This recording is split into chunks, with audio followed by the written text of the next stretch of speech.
Audiobook title, Modern Weapon Cheats Travel Through a Fantasy World Volume 03 Chapter 10 to 25. Volume 03 Chapter 10. Above the dense, fog-laden forests near the border of the Yuma allied nations and the Elsa's magic empire, a formation of 2 AC-130 gunships and 3 F-15E Strike Eagles glided in calm dominance. The AC-130s, callsigns Gluttony 01 and Gluttony 02, had been deployed following a desperate request for close air support from an infantry battalion engaged with the enemy. Their mission: to provide much-needed firepower to an embattled Parabellum infantry unit struggling to overrun a hidden Imperial military outpost deep in the woods below. This is Gluttony 01 to HQ.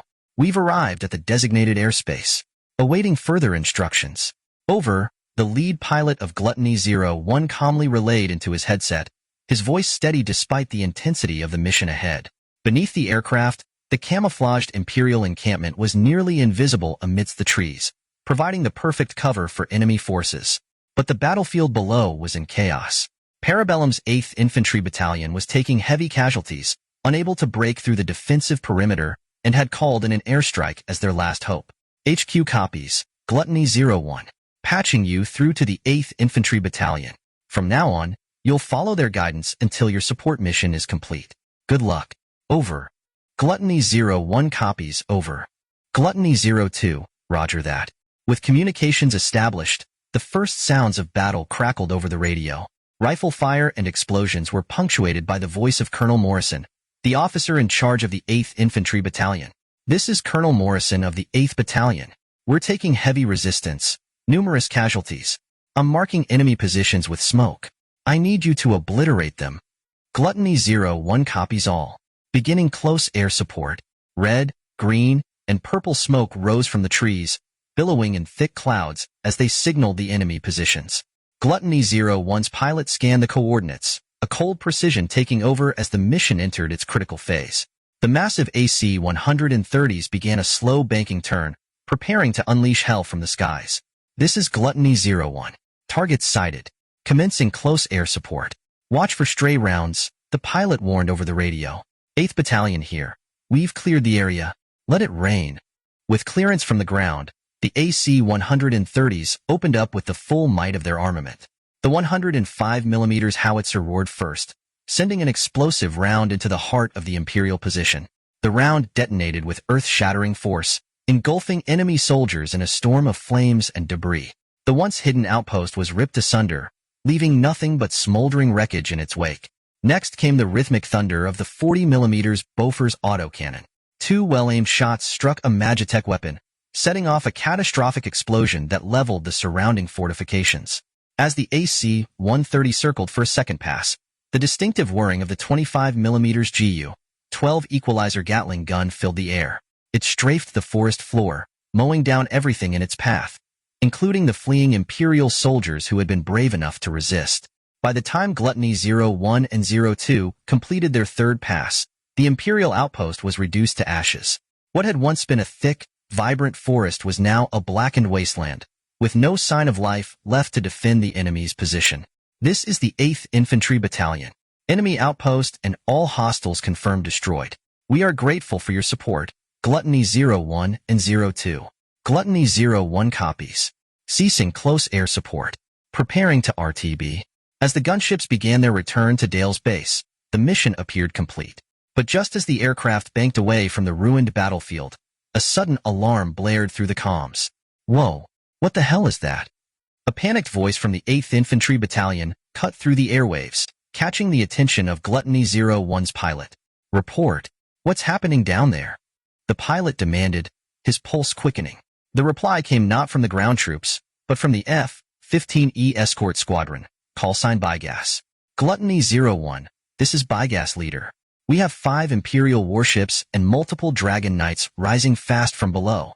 Break. Break. The lead pilot of Gluttony 01 glanced downward.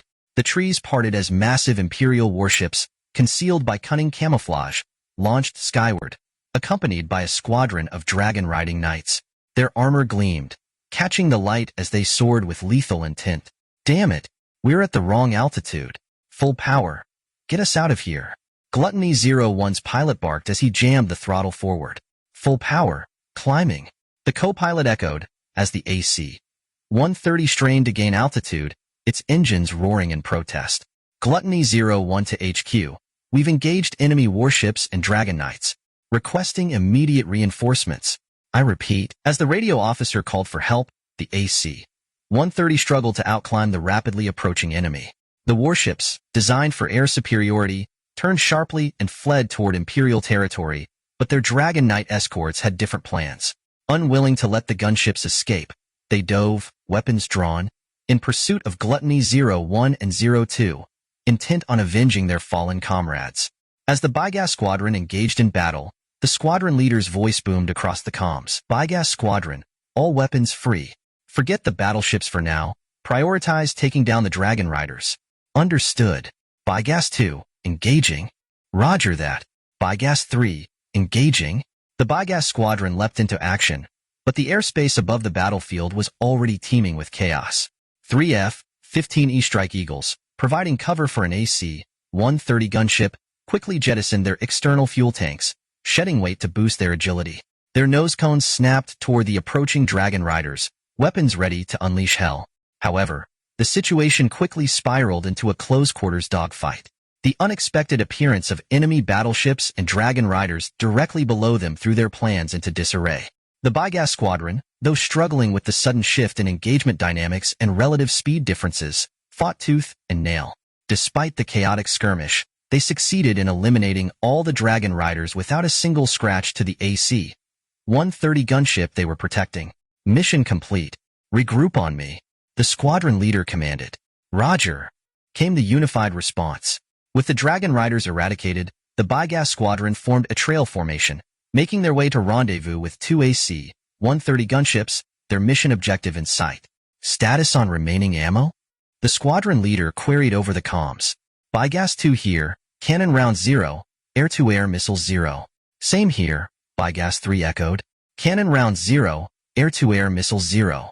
How about you, Captain? I'm out too.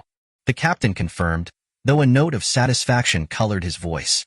They had prioritized neutralizing the Dragon Riders, successfully defending the AC-130s, but they had expended all their ammunition in the process. The Imperial battleships, left untouched, were now retreating deeper into enemy territory.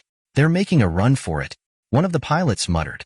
Yeah, but it seems like we managed to dodge the bullet for now, another responded, breathing a sigh of relief. The crew of Gluttony 01, overhearing the Bygas squadron's conversation on the open channel, watched the retreating battleships with a sense of unease. What's the status on reinforcements? The captain of Gluttony 01 asked, his gaze still fixed on the horizon. Yes, sir. After informing command of the battleship's appearance, they promised to send reinforcements right away. However, I doubt they'll make it in time. By the time they arrive, the battleships will have already retreated deep into Imperial territory. Letting them escape like this really sticks in my craw, the captain muttered, glaring at the retreating vessels.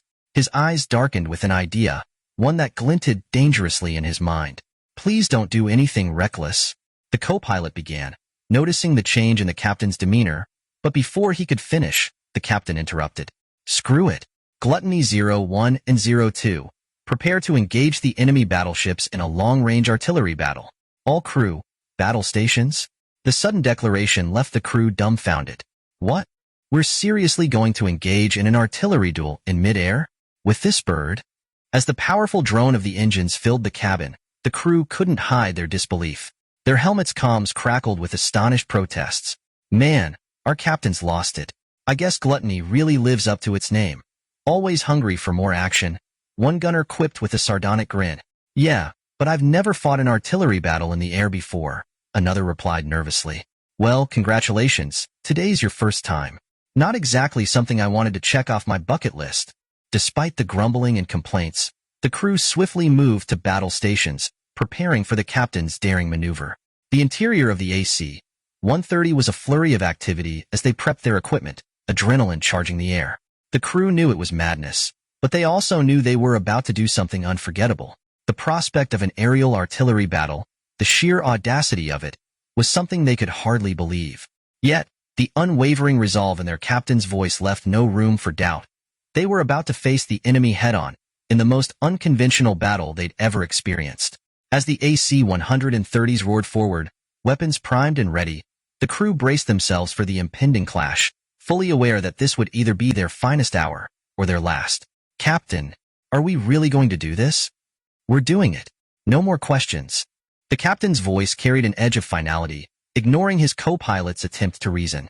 In fact, his defiance only hardened, his determination growing more stubborn with each passing second. "All right, I understand. Let's do it." Enemy sighted, bearing 11 o'clock, range 4,000 meters, retreating in line-ahead formation. The co-pilot, realizing there was no swaying his commander, sighed in resignation. He shook his head slightly, then shifted his focus to the task at hand, reporting the enemy fleet's position with the calm efficiency of a seasoned officer. "Good. We'll match their heading, land a shot, then bank left. We'll catch them in a crossing battle and finish this." "Roger that." As if fortune favored the daring, the 5 enemy ships were fleeing in a near-perfect line-ahead formation. The captain's eyes gleamed with predatory intent, a wicked grin crossing his face as an idea took shape. "Launch the flares." "What? Why?"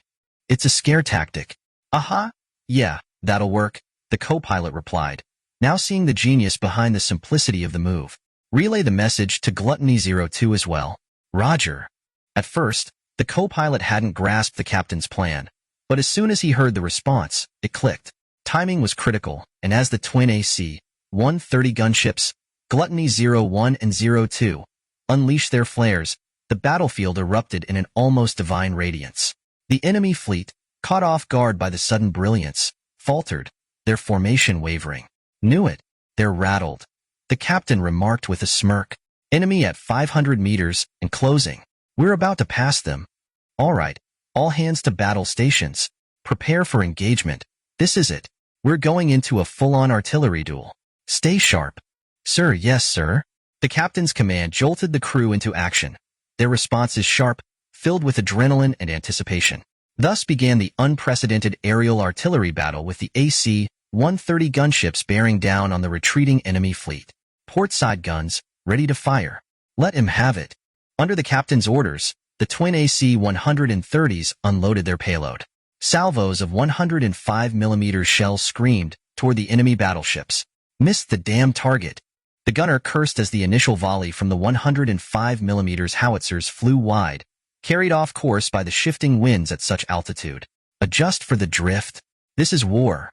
We need to hit something," the captain muttered, teeth clenched in frustration. "Come on, hit the mark." Then came the rattle of the 40mm Bofors and the thunderous hum of the 25mm Gu-12 Gatling guns. A barrage of shells ripped into the side of the rearmost enemy vessel, chewing through its hull and shredding the gun deck. One lucky 40mm round slammed into the base of the ship's mast, snapping it cleanly at the base. The massive structure collapsed in a tangled heap of rigging, rendering the ship immobile. A fire ignited on the stricken vessel, flames licking up the splintered wood, fueled by the incendiary rounds from the Gatling guns. The once proud ship was now a crippled, burning wreck. The other battleships fared no better. As the AC-130s passed overhead, the ships were pounded relentlessly by successive waves of fire. The Imperial fleet, battered and bruised, lay in ruins. The rearmost ship, engulfed in flames, its mast sheared off, drifted aimlessly, unable to maneuver. The second and fourth ships met their fates as 105mm shells found their mark, transforming the vessels into blazing fireballs that erupted violently in midair. The third ship, caught in the crossfire, was riddled with 40mm shells, its hull perforated, its structural integrity torn apart until it finally broke in half, plummeting from the sky. The lead ship, once at the forefront of the formation, suffered a grim fate. A well-placed 25mm round pierced its powder magazine, triggering a catastrophic chain of explosions. The ship, now a towering inferno, spiraled toward the ground below, engulfed in flames. "No need to turn back," the captain said, surveying the wreckage with grim satisfaction. "Agreed," the co-pilot responded, nodding. The first-ever airborne artillery battle, waged by the AC-130s, was a one-sided affair, a crushing victory for the Gluttony Squadron. As the remains of the enemy fleet smoldered in the skies behind them, Gluttony 01 and 02, accompanied by their F-15E escort, returned triumphantly to base. With this victory, the last organized Imperial forces within the Yuma Union were utterly annihilated. The skies belonged to the victors. Volume 03, Chapter 11. By the year 2013, a vast array of weapons had been planned, developed, and manufactured, making them eligible for summoning. This capability allows for the instantaneous deployment of these military assets through specialized summoning protocols. Summonable forces and unit composition, current summoning level, 65. A infantry, 120,000 troops. A artillery, 15,000 units. A vehicles, 15,000 units. A aircraft, 8,500 units. A naval vessels, 6,500 vessels. Personnel required to operate these assets, including vehicle crews, artillery teams, aircraft pilots, and naval officers, are summoned alongside the equipment. Rear echelon support personnel, engineers, mechanics, communication specialists, logistics personnel, medics, and others, are not included in the infantry count but can be summoned separately. The current available support staff is at the scale of a total army formation. There are no restrictions on the summoning of heavy or small arms within the operational range of the infantry. Help menu. There are important considerations for abilities. Summoning can be initiated through voice commands or even thought processes, bypassing the need for a dedicated menu screen. While summoned munitions, resources, and facilities can be deconstructed or dismissed, summoned personnel, human soldiers, cannot be erased. This limitation extends to fallen soldiers. Once dead, their bodies cannot be removed, nor can the same individual soldier be resummoned. During active combat operations, the summoning ability is disabled, forcing the user to rely on pre-existing assets and strategy. However, rear echelon personnel, typically reserved for non-combat roles, have now been granted the capacity for active self-defense and engagement in frontline combat when necessary. Analysis of the soldier's summoning ability and complete healing power. Summoning soldiers. Through detailed observation, it has become clear that the soldiers summoned are precise copies of individuals who exist or once existed on Earth. These soldiers retain the original skills, knowledge, and memories, making them effective and capable operatives upon summoning. When summoning is performed without specifying characteristics such as gender, age, personality, or the type of weapons and gear, there is a rare possibility that historical figures, heroes of past wars, may be included among the ranks. In exceptional cases, specific weapons, such as artillery, vehicles, aircraft, or naval vessels, may bring forth an operator with legendary status. For instance, summoning an A-10 Warthog may result in the appearance of Major Hans-Ulrich Rudel, a renowned pilot with unparalleled expertise in ground attack missions. It appears that every summoned soldier, by some divine or unknown mechanism, is imbued with an unwavering loyalty to the Supreme Commander, Kazuya Nagato. This indoctrination ensures complete obedience and dedication, transforming the summoned forces into a cohesive and formidable military unit under his command. Complete healing ability. The complete healing power, a separate but equally profound ability, allows for the restoration of soldiers who have sustained injuries or suffered from illness. The nature of this healing, however, goes beyond mere physical recovery. Those healed by Kazuya Nagato often develop a deep emotional attachment to him, an almost compulsive form of admiration. The degree of this attachment varies depending on the severity of the injury or illness, with those saved from life-threatening conditions or grievous wounds displaying an extreme form of devotion, sometimes bordering on fanatical loyalty. The psychological effects of this ability are particularly pronounced in individuals who have lost limbs or were on the brink of death before being healed. These soldiers, now physically whole, often become some of the most zealous supporters, viewing Kazuya Nagato as not only their savior but as a near-divine figure. As Kazuya reflects on these abilities, he understands the weight of his powers. The ability to summon vast military forces, including legendary figures from history, grants him unparalleled strategic options, yet it comes with the grim reality that once a soldier falls, they are gone forever. Similarly, while his healing ability can save lives and build loyalty, it also creates an army of soldiers whose devotion may, at times, cloud their judgment. The battlefield is a place of strategy, but it is also a place where hearts and minds are one. Through his summoning and healing, Kazuya wields more than just weapons. He wields influence over the very souls of those who serve him. Excerpt from the 4th Special Ability Investigation Report. Example: Reyna, Lena, L, Shale, Luminous, Kulat, Wilhelm. As for Amira Rosanger, who had suffered severe injuries, including the loss of her left eye and the lower half of her right arm, she has since recovered thanks to a complete healing ability. Although she now shows signs of a favorable disposition, there are no indications of obsessive attachment at this time. Continued observation is advised. Why those treated through complete healing tend to develop favorable feelings is still speculative, but but it is believed that some aspect of Nagato Kanzuya's magical energy has affected the recipients during treatment. However, given the many unknowns surrounding his abilities, further investigations are essential. End of 4th Special Ability Investigation Report. Kanzuya let out a long sigh, reclining back in his chair as he placed the freshly signed report on his desk. The office, unusually quiet, hummed with an air of solitude. Rarely was he alone in his quarters for this long. He took a sip of his now lukewarm tea, feeling the slight tension in his shoulders as they crackled with the strain of hours spent hunched over paperwork. "Ah, that should do it for now," he muttered to himself, standing and stretching with a deep groan. As he rose, Kanzuya crossed over to the large window in his office, peering out over the bustling activity of Dale's base. The sight was a comforting one. Soldiers laughing, singing, and drinking to their heart's content. The post-battle fervor had yet to die down. After their decisive sweep through the Empire's forces, Parabellum's military had secured strongholds across the Demon Union's territories, routing out Imperial troops with precision. Now, with the bulk of the operations winding down, troops were being recalled to Dales for much-needed rest. To celebrate the soldiers' valiant efforts, the base had thrown a massive, no-holds-barred party, transforming the usually disciplined military hub into a roaring festival. The distant chorus of revelry rang out, a stark contrast to the silence within his office. Just as Kanzuya was about to lose himself in the view, a knock came at the door. "Come in," he called out without looking back. The door creaked open, revealing Captain Wong of the Elite Guard, his uniform crisp and his posture as rigid as ever.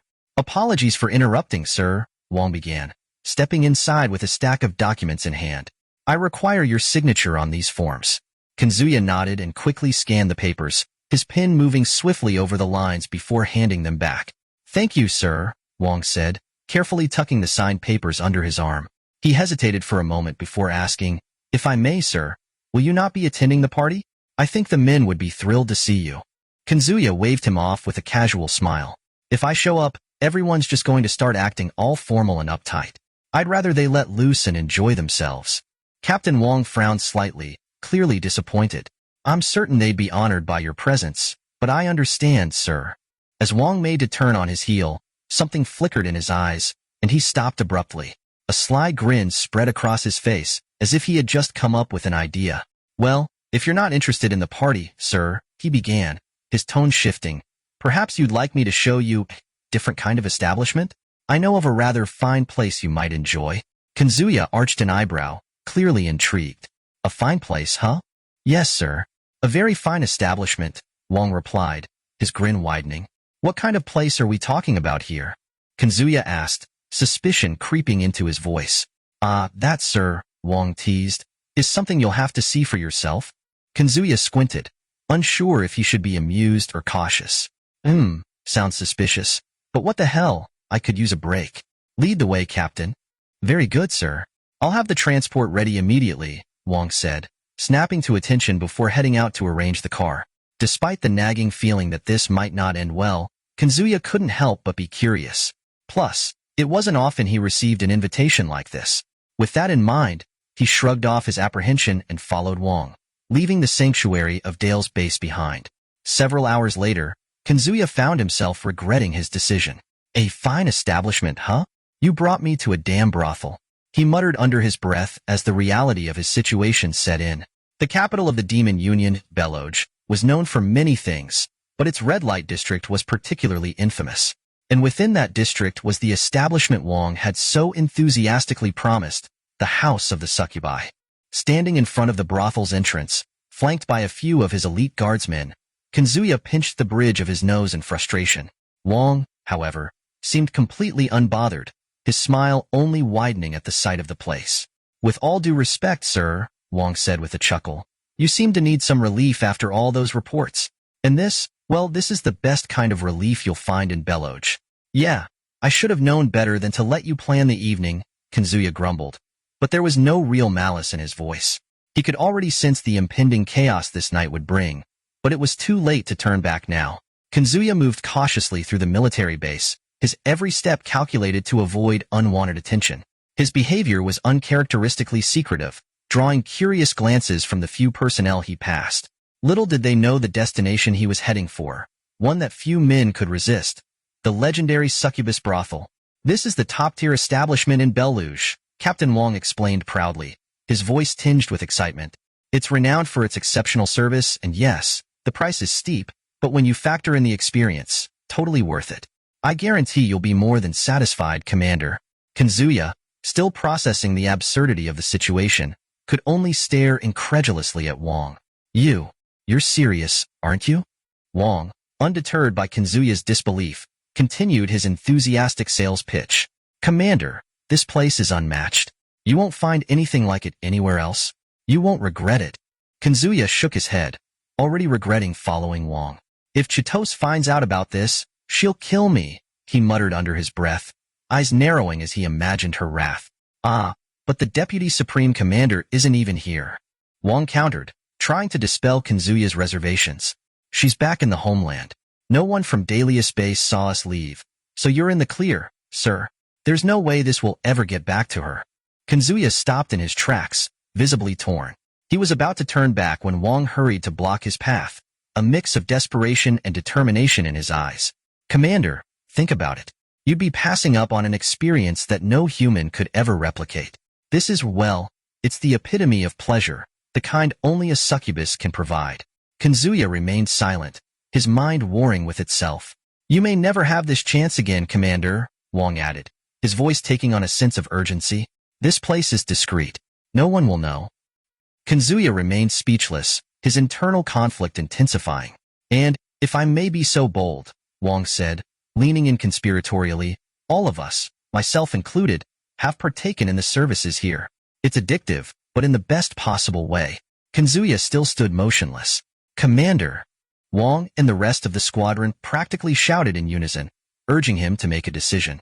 Faced with their insistence, Kazuya finally relented. I can't believe I let this happen, he mumbled, his resistance breaking as he followed Wong's lead into the brothel. As they stepped inside, Kazuya was ushered into a private room by one of the attendants. The interior was unmistakably designed for one purpose, pleasure. A massive, lavish bed sat at the room's center, its silk sheets pristine, beckoning. In the corner, a variety of adult toys were meticulously arranged, and beyond that, a large, inviting shower and bath area offered the promise of indulgence. Kazuya sat down on the bed, his mind a swirl of conflicting emotions. His face reflected the struggle between the thrill of the moment and the guilt gnawing at him. Well, I'm already here. Might as well just enjoy it, he muttered, trying to convince himself. He leaned back, sighing. It's all for the sake of not offending Captain Wong's kindness, he reasoned sarcastically, doing his best to justify the situation. With a resigned grin, he finally allowed himself to relax, deciding to embrace the experience. Just as Kazuya settled in, a soft knock came at the door. Come in, he called out, his voice unintentionally cracking from the tension. The door opened quietly, and the figure that stepped inside did so with a grace that made Kazuya tense once more.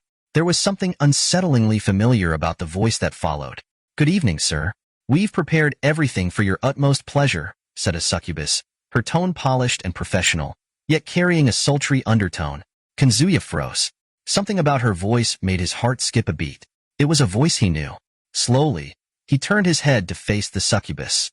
His blood ran cold as his eyes met the figure standing there. Not a stranger, but someone he would have never expected to see in such a place. Thank you for choosing to visit the succubus den, she said with a smile that sent chills down his spine. We hope to provide you with an unforgettable experience. Kazuya's mouth went dry.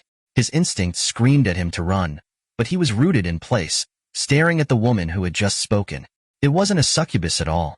It was Chitose, his second in command. The fiercely loyal yet notoriously possessive Chitose stood there in front of him. Her smile was sweet, but her eyes held a dangerous glint, one that promised he was in very, very deep trouble. Kazuya could only stammer in disbelief as sweat began to bead on his forehead. See it, Chitose? What are you doing here? She tilted her head slightly, her smile never faltering. Why, Commander, I could ask you the very same question. Kazuya. Kazuya, what are you doing here? His voice stammered, each word escaping like a malfunctioning tape recorder, as he finally gathered the courage to address the ominously smiling Chitose standing before him. The atmosphere in the room felt thick, suffocating, as though the walls themselves knew the danger Kazuya had walked into. Yes, what is it, sir? Chitose responded, her voice calm, professional. Yet the darkness behind her words was palpable. Why are you here? Kanzuya stuttered, nearly choking on his words. I finished my assignment earlier than expected and returned to Dallas Base, she explained smoothly, her expression still locked in that unnerving smile. When I found you absent, I inquired about your whereabouts through my subordinates. They informed me that you had ventured into this inappropriate establishment. So, naturally, I came here at once to collect you. Oh, and by the way, the disgraceful fools who dared to bring you here have been dealt with accordingly. A chilling scream echoed through the halls, as if on cue. Gyarg! The agonized wails of Captain Wong and his men reverberated throughout the building. Kanzuya broke into a cold sweat. This is bad. Really bad. He felt the weight of the situation crashing down on him like a fighter jet spiraling out of control. The room had not filled with the expected succubi, but instead, Chitose stood there flanked by his personal squad of maids. Reina, and the rest, each one dressed in what could only be described as dangerously provocative costumes that perfectly aligned with Kanzuya's preferences. Chitose, the embodiment of traditional elegance, wore a sultry kimono radiating pure Japanese allure. The vampire twins, Reina, had donned school swimsuits, one white, the other navy, accentuated by thigh-high socks, with their names written in hiragana on the front. The contrast between their innocent uniforms and their dark intentions was jarring. Elle, the young ogre, wore a gothic Lolita outfit that perfectly complemented her small stature. Shale, the lamia, had squeezed into a form-fitting white nurse uniform. Luminous, the dark elf, practically glistened in her see-through baby doll outfit, paired with transparent garter belts that only emphasized her tan skin. Kurat, the fox person, looked like a divine priestess in her white and red shrine maiden attire. Finally, Wilhelm, the wolf woman, had opted for the sharp appearance of a stern, red glasses-wearing teacher, complete with a gray suit and black stockings. It was over. This terrifying ensemble stood before Kanzuya, beaming eerily, their cheerful expressions hiding something far more sinister. He steeled himself for what he believed would be his final moments. Sorry, Chitose, I can explain, Kanzuya began. But his desperate attempt at an excuse was quickly cut off. Master, Chitose interrupted softly, her voice suddenly soothing, there's no need to apologize. Huh. His mind faltered, his heart daring to hope for a fleeting moment. Could she be forgiving him? I understand, she continued, her expression unmoved. You're a man, after all, with an insatiable appetite. It's only natural that you might take an interest in such places. In fact, I believe we bear some of the responsibility for not addressing your needs properly. Wait, was she actually going to let him off the hook? So, Chitose said sweetly, but her words quickly turned venomous. We've decided to improve our service protocols. From now on, instead of tending to you sporadically, we will serve you thoroughly. Every day, morning, noon, and night. Without fail. Kanzuya's heart sank like a battleship hit by torpedoes. His face went pale. Every day? Yes, of course. Chitose's smile widened, but her eyes gleamed with a dark intent. We will ensure you're completely satisfied at all times. And don't worry, Shale, Kurat, and Wilhelm have entered their mating seasons, so you'll be getting extra attention. Her innocent-sounding words hit him like a bombshell, each one stripping away the last vestiges of hope. What? Shall we begin now, master? She cooed. Oh, and just so you know, twice the usual effort won't be enough for them. So, brace yourself. This was the end.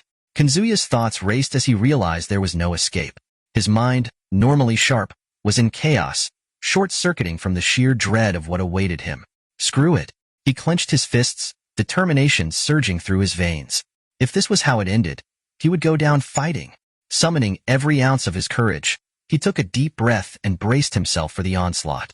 But as the events unfolded, his memory blurred, overwhelmed by the sheer intensity of the experience. Afterward, Kanzuya would struggle to recall the details of what happened next. Volume 03, Chapter 12, Transformed. Ouch! My back? Kanzuya gingerly rubbed his lower back, feeling the dull ache that lingered as he sat slumped in his office chair at Dallas Base. The exhaustion from the past 2 days had caught up to him. He had rented a private room in the succubus mansion, but the planned escapade had taken a detour when a group of curious succubi peeked in during the proceedings. Naturally, Chitose had to intervene, brandishing her katana to drive them away. Now, With the chaos behind him, Kazuya was feeling the aftereffects of their activities. Master, are you all right? Shall we fetch a medicated patch for your back? Reina and Lena, Kazuya's twin vampire maids, stood nearby, their faces filled with concern as they watched him struggle with the discomfort. Yeah, sorry, but could you? Of course, I'll get one right away. Reina darted off with a graceful urgency, while her sister, Lena, approached Kazuya. Does it hurt, Master? She asked, her small hands gently pressing against his lower back, massaging the tense muscles with delicate care. Such sweet girls. Just last night, these same two had been wild and insatiable, but in the light of day, they were the very picture of poise and grace, perfect maids.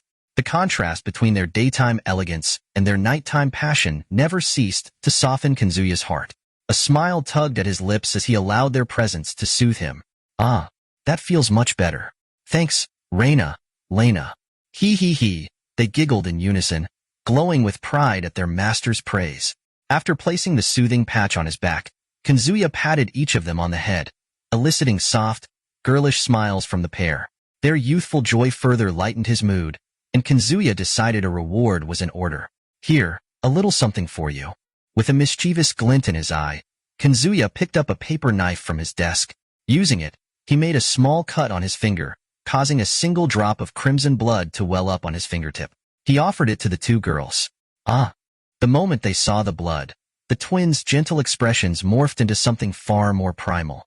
Their eyes darkened with desire, cheeks flushed, and their breathing quickened.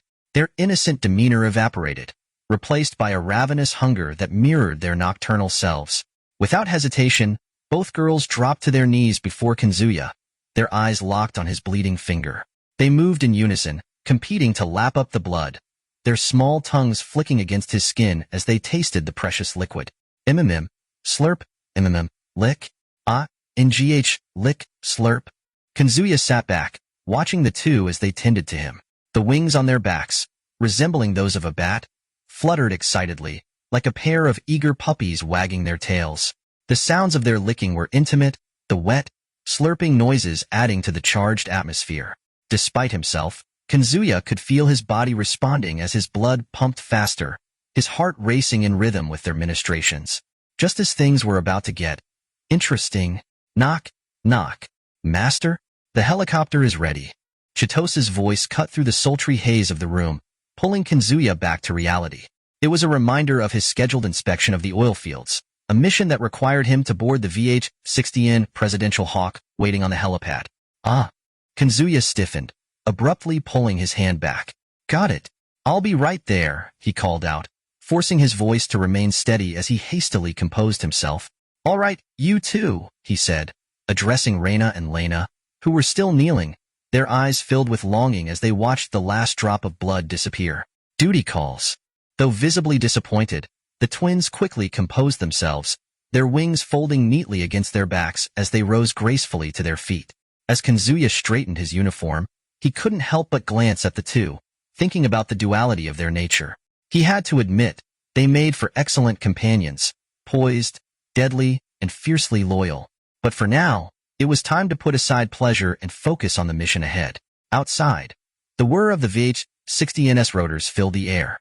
The Presidential Hawk, a state-of-the-art transport helicopter used for high-priority missions, awaited him on the tarmac. Its sleek, dark silhouette was a stark contrast to the wild escapades that had unfolded just moments earlier. Kazuya took a deep breath and stepped toward the helicopter, his mind now fully back in mission mode. Though the previous night's pleasures were still fresh in his mind, his focus was now entirely on the upcoming inspection. There were strategic decisions to be made, and the oil fields represented a critical asset in the broader geopolitical chess game he was navigating. As the hatch closed behind him, Kazuya felt the familiar hum of the engines beneath his feet. He leaned back into his seat, eyes forward, as the helicopter lifted off, leaving behind the base and the pleasurable distractions far below. Kazuya, is it time already? Reina, let's go, huh? Oh right, yes, Understood. Reina and Reina, still blissfully entranced, were sucking on Kazuya's index finger, drawing the blood they so craved. Their expressions reflected a mix of satisfaction and yearning as they reluctantly pulled away at Kazuya's call. Though their eyes lingered hungrily on his finger, The command of their master and Chitos's strict upbringing suppressed the primal vampire instincts that roared inside them. Rationality, for now, overpowered their thirst. Come on, we've got to hurry, Kazuya urged, though he couldn't help but notice how flushed and slightly unsteady the twins were. I didn't give them that much, did I? He wondered. The potent effect of his blood, far richer than any wine, had left them reeling. Kazuya opened the doors to his office, urging the girls to follow. Outside, a small gathering awaited. Chitos stood at the forefront, flanked by El, Shile, and Kulat, along with members of his personal guard. But what caught Kazuya off guard was the sight of Fine standing next to Chitos. Fine, you're back already? Kazuya raised a brow, surprised to see her so soon. He'd expected only Chitos, the maids, and the guards. Is there a problem with me being here? Fine responded, her voice tinged with irritation. She had been away for a brief period, supposedly studying abroad in the Parabellum homeland. Having just returned, Kazuya's surprise felt almost like a rejection. No problem at all, Kazuya stammered, realizing he'd unintentionally struck a nerve. Humph, Fine, who had slowly started to warm to Kazuya after the incident with the half-elf bell, now acted like a child sulking for attention. She turned her head away from him with a pout, clearly upset. Wait, what am I doing?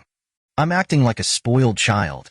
Her internal monologue screamed as her face flushed with embarrassment. Ahem. Fine cleared her throat, quickly regaining her composure. Anyway, I heard you're going to inspect the distillery. Could I join you? Kazuya blinked in surprise at the sudden request. Oh sure. In fact, we'd be happy to have you. Especially someone as beautiful as you. What? Fine's face turned a deeper shade of crimson, and though she crossed her arms and tried to maintain an air of indifference, her lips curled slightly in amusement. Humph. Flattery won't get you anywhere with me, Kazuya. But despite her words, Fine's heart fluttered. She was clearly pleased, her eyes betraying a faint smile as she stole glances at Kazuya. Unbeknownst to Fine, however, Kazuya had just made a fatal misstep. The moment the word beautiful left his mouth, the air around him seemed to thicken with tension. Kazuya, you idiot, what have you done? In that very instant, he felt a cold chill run down his spine. Slowly, he turned his head, only to meet the seething gaze of Chitos, whose face had twisted into something resembling a demonic mask. The black aura of jealousy emanating from her was palpable, like a dark cloud ready to consume everything in its path. Oh no, this is bad, really bad. Kazuya's mind raced. Chitos had always been somewhat lenient when it came to his interactions with female soldiers or maids within the inner circle of Parabellum. But she had made it crystal clear that any flirtation with outsiders, people like Iris, Karen, or Fine, was strictly forbidden. Why did I have to compliment Fine right in front of Chitos? This could spark another one of her frenzies. Feigning calm, Kazuya cursed himself internally as he tried to maintain his composure. But inside, he was panicking, frantically calculating his next move to avoid Chitos's wrath. As if to confirm his worst fears, their eyes locked. Chitos's smile was one of eerie calmness. Her eyes, however, burned with the promise of chaos. Wait, what was that? Once you return from your inspection, we'll all serve you, okay? That's not service, it's a punishment, disguised as service. Ha ha ha. Kazuya's face paled, feeling the weight of the cryptic message from Chitos. Her silent words mouthed with perfect clarity across the room. His body slumped in defeat, his spirit momentarily extinguished. Unaware of the emotional turmoil that had just unfolded, Fine was in a jovial mood, oblivious to Kazuya's gloomy expression. Chitos, on the other hand, radiated an intimidating aura, cloaked in an almost palpable air of menace. The rest of the honor guard and the maids, sensing the tension between the three, awkwardly maintained their distance as they followed them toward the helipad, where the President Hawk awaited. Master, please be safe. Have a pleasant journey, Chitos said with an unnerving smile as Kazuya approached the waiting helicopters. Her voice was so sweet, yet somehow it carried an underlying chill. Why yeah, I'll be back soon. Kazuya forced a smile, though he couldn't shake the sinking feeling in his gut. He knew that if he left for the oil field inspection without taking any measures, he'd be walking straight into another night of sheer madness. Was it heaven or hell? He couldn't tell anymore. Determined to change the course of fate, he glanced back quickly to ensure Fine, Shale, and Kulat weren't watching. Then, seizing his moment, Kazuya leaned out of the helicopter, grabbed Chitos's arm, and pulled her in for a sudden, forceful kiss. What? MMPH? NNGH. Startled, Chitos's muffled voice barely made it past the roar of the helicopter's blades as Kazuya dominated her lips, pressing deeper into the kiss. MMH haha, master more please. Chitos moaned softly, her legs weakening as she collapsed against him, craving more of the intense kiss that had just stolen her breath. No, the rest will have to wait until I get back, and we're alone. Understood? Kazuya said firmly, pulling back with a soft, teasing brush of his lips against hers. Why yes, master. I understand, Chitos replied, her voice trembling, face flushed, and her usual commanding demeanor completely melted away. As she regained her balance and stepped away, the helicopter finally lifted off the helipad, gaining altitude. Satisfied that he had temporarily dealt with Chitos, Kazuya let out a deep sigh of relief, slumping back in his seat as the helicopter rose into the sky. There, that should hold her for now. No wild nights tonight. Unfortunately for Kazuya, he was blissfully unaware of the knowing glances Shale and Kulat exchanged beside him, both of them smiling softly, as if they had already guessed what had transpired. Outside, the sky was a dreary gray, thick clouds swirling in the distance, threatening rain.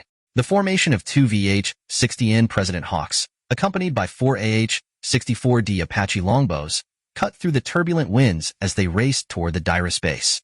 For me, 24/35 MK, 3 Super Hinds followed closely, fully loaded with heavily armed honor guard troops, forming a 10-helicopter convoy, moving swiftly through the storm. Nagatu, you don't look well. Actually, you look exhausted. Are you okay? Fine asked, her tone genuinely concerned as the helicopter rattled and shook under the gusting winds. They were on the return leg of their mission after inspecting the oil field, a critical asset transferred to Parabellum as part of the deal with the Yuma Federation. I'm fine. Don't worry about it, Kazuya muttered, trying to brush it off.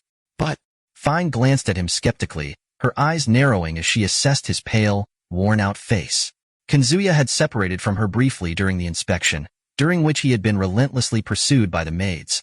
Layla, Lena, Elle, Shale, and Kulat, each making indecent requests that he had, regrettably, been unable to refuse.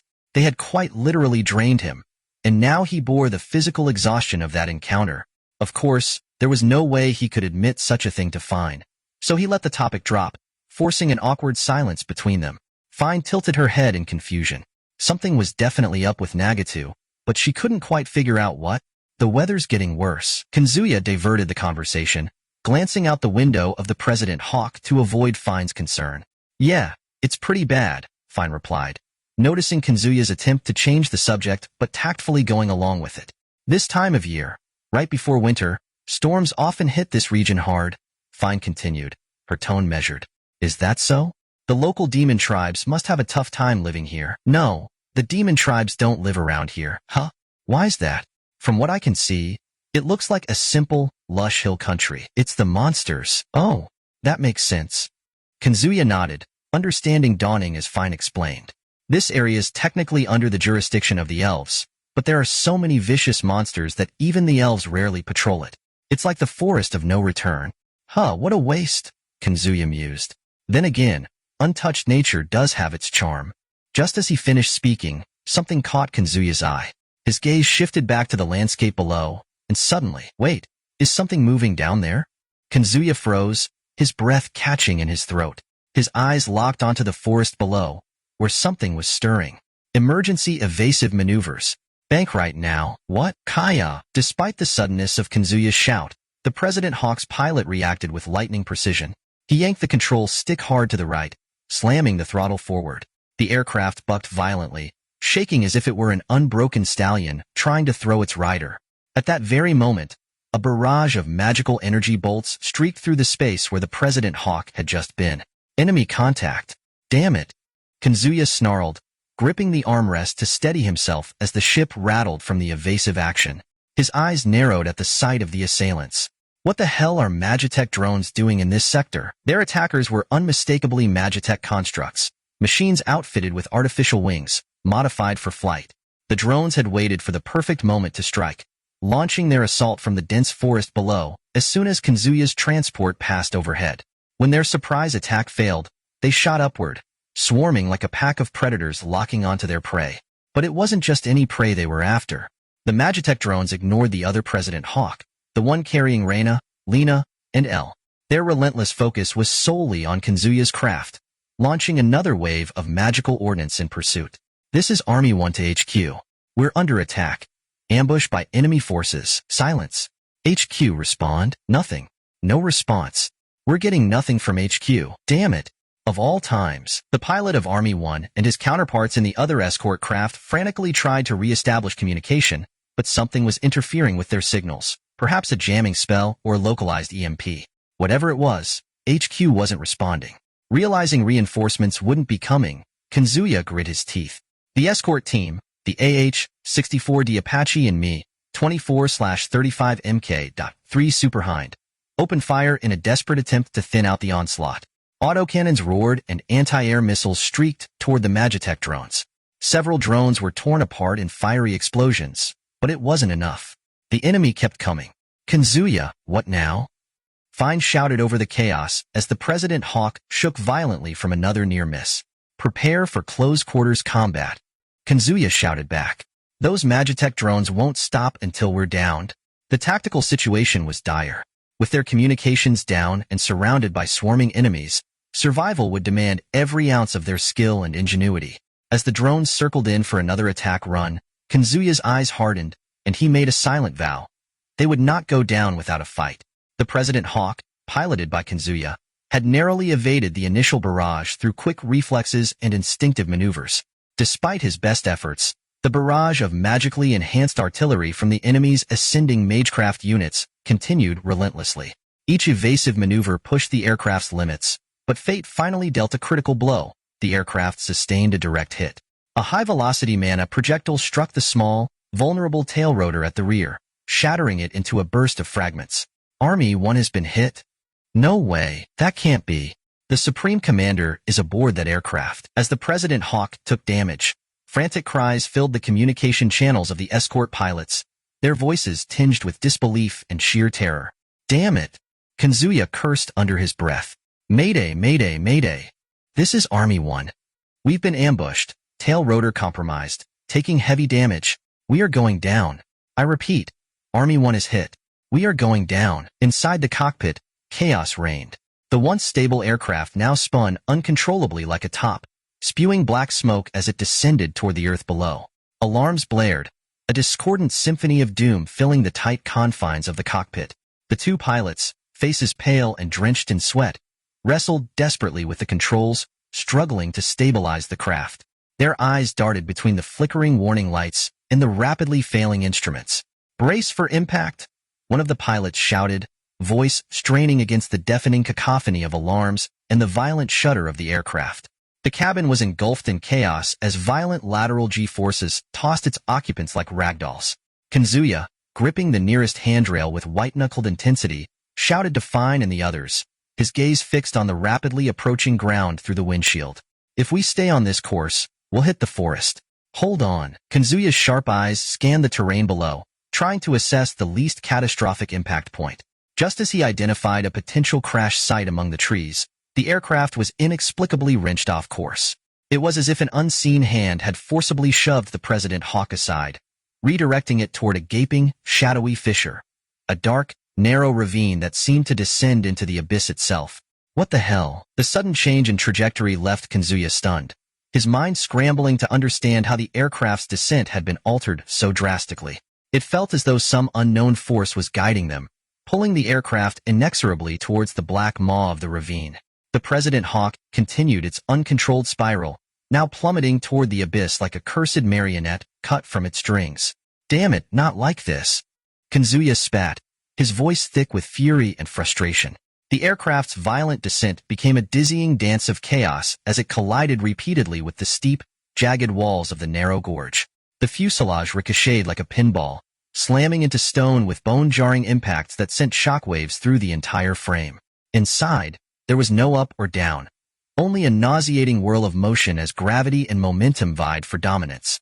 As the President Hawk spun toward the bottom of the abyss, Kazuya caught one final, terrifying glimpse of the rocky gorge floor rising up to meet them before everything went black. Army 1 is down. It's been shot down. The captain of Army 2 screamed over the comms as enemy Magitech weaponry continued their relentless assault. The pilots, now fighting for their lives, dodged incoming attacks, knowing full well that they were the next target. No, it can't be. Damn it all. This can't be happening. No, no. The crackling radio carried the pilots' cries of anger and despair, echoing through the cabin. They had just witnessed the destruction of the aircraft carrying those they were sworn to protect, no matter the cost. Damn it. The captain of Army 2, the highest-ranking officer remaining in the field, grimaced as though he'd swallowed a mouthful of glass. This is Army 2 to all units. We are aborting the mission. Disengage from this airspace immediately. The captain's voice, hoarse and laden with frustration, echoed in the cockpit. It was a bitter call, but he knew it was the only way to survive. What? Are you planning to abandon the Supreme Commander? This is insane. Are you seriously telling us to retreat and leave His Excellency behind? The dissent from the other pilots was immediate, their voices laced with disbelief and fury. Silence, the captain roared. A stunned hush fell over the comms. Think about the situation. Staying here means nothing but getting shot down one by one. We're outnumbered and outgunned. As if to underscore his words, the Magitech drones that had shot down Army 1 had already shifted focus to the escorting aircraft. Within moments, an AH-64D Apache and two Mi-24/35 Mk.3 helicopters were downed, their wreckage spiraling toward the ground in flames. The surviving pilots struggled to evade the relentless barrage, their helicopters swarming like prey hunted by wasps, barely keeping airborne through evasive maneuvers. If we're retreating, then at least drop us off before you bail, came a sudden, desperate plea over the radio, cutting through the chaos. It was one of the guardsmen aboard Mi-24/35 Mk.3. No, that's out of the question. Why not? I told you to assess the situation. Our altitude is too low for parachute deployment. Then land us directly. Are you insane? We'd be sitting ducks. Bringing this bird down to hover would make us a perfect target. Our priority now is to return to Dale's base and call for reinforcements. Do you understand? Damn it. Acknowledged. Roger that. With begrudging acceptance, the pilots complied, torn between duty and survival. All units, we are withdrawing. Set course for Dale's base. The captain's command was resolute, determined to cut through the turmoil and focus on the mission's grim reality.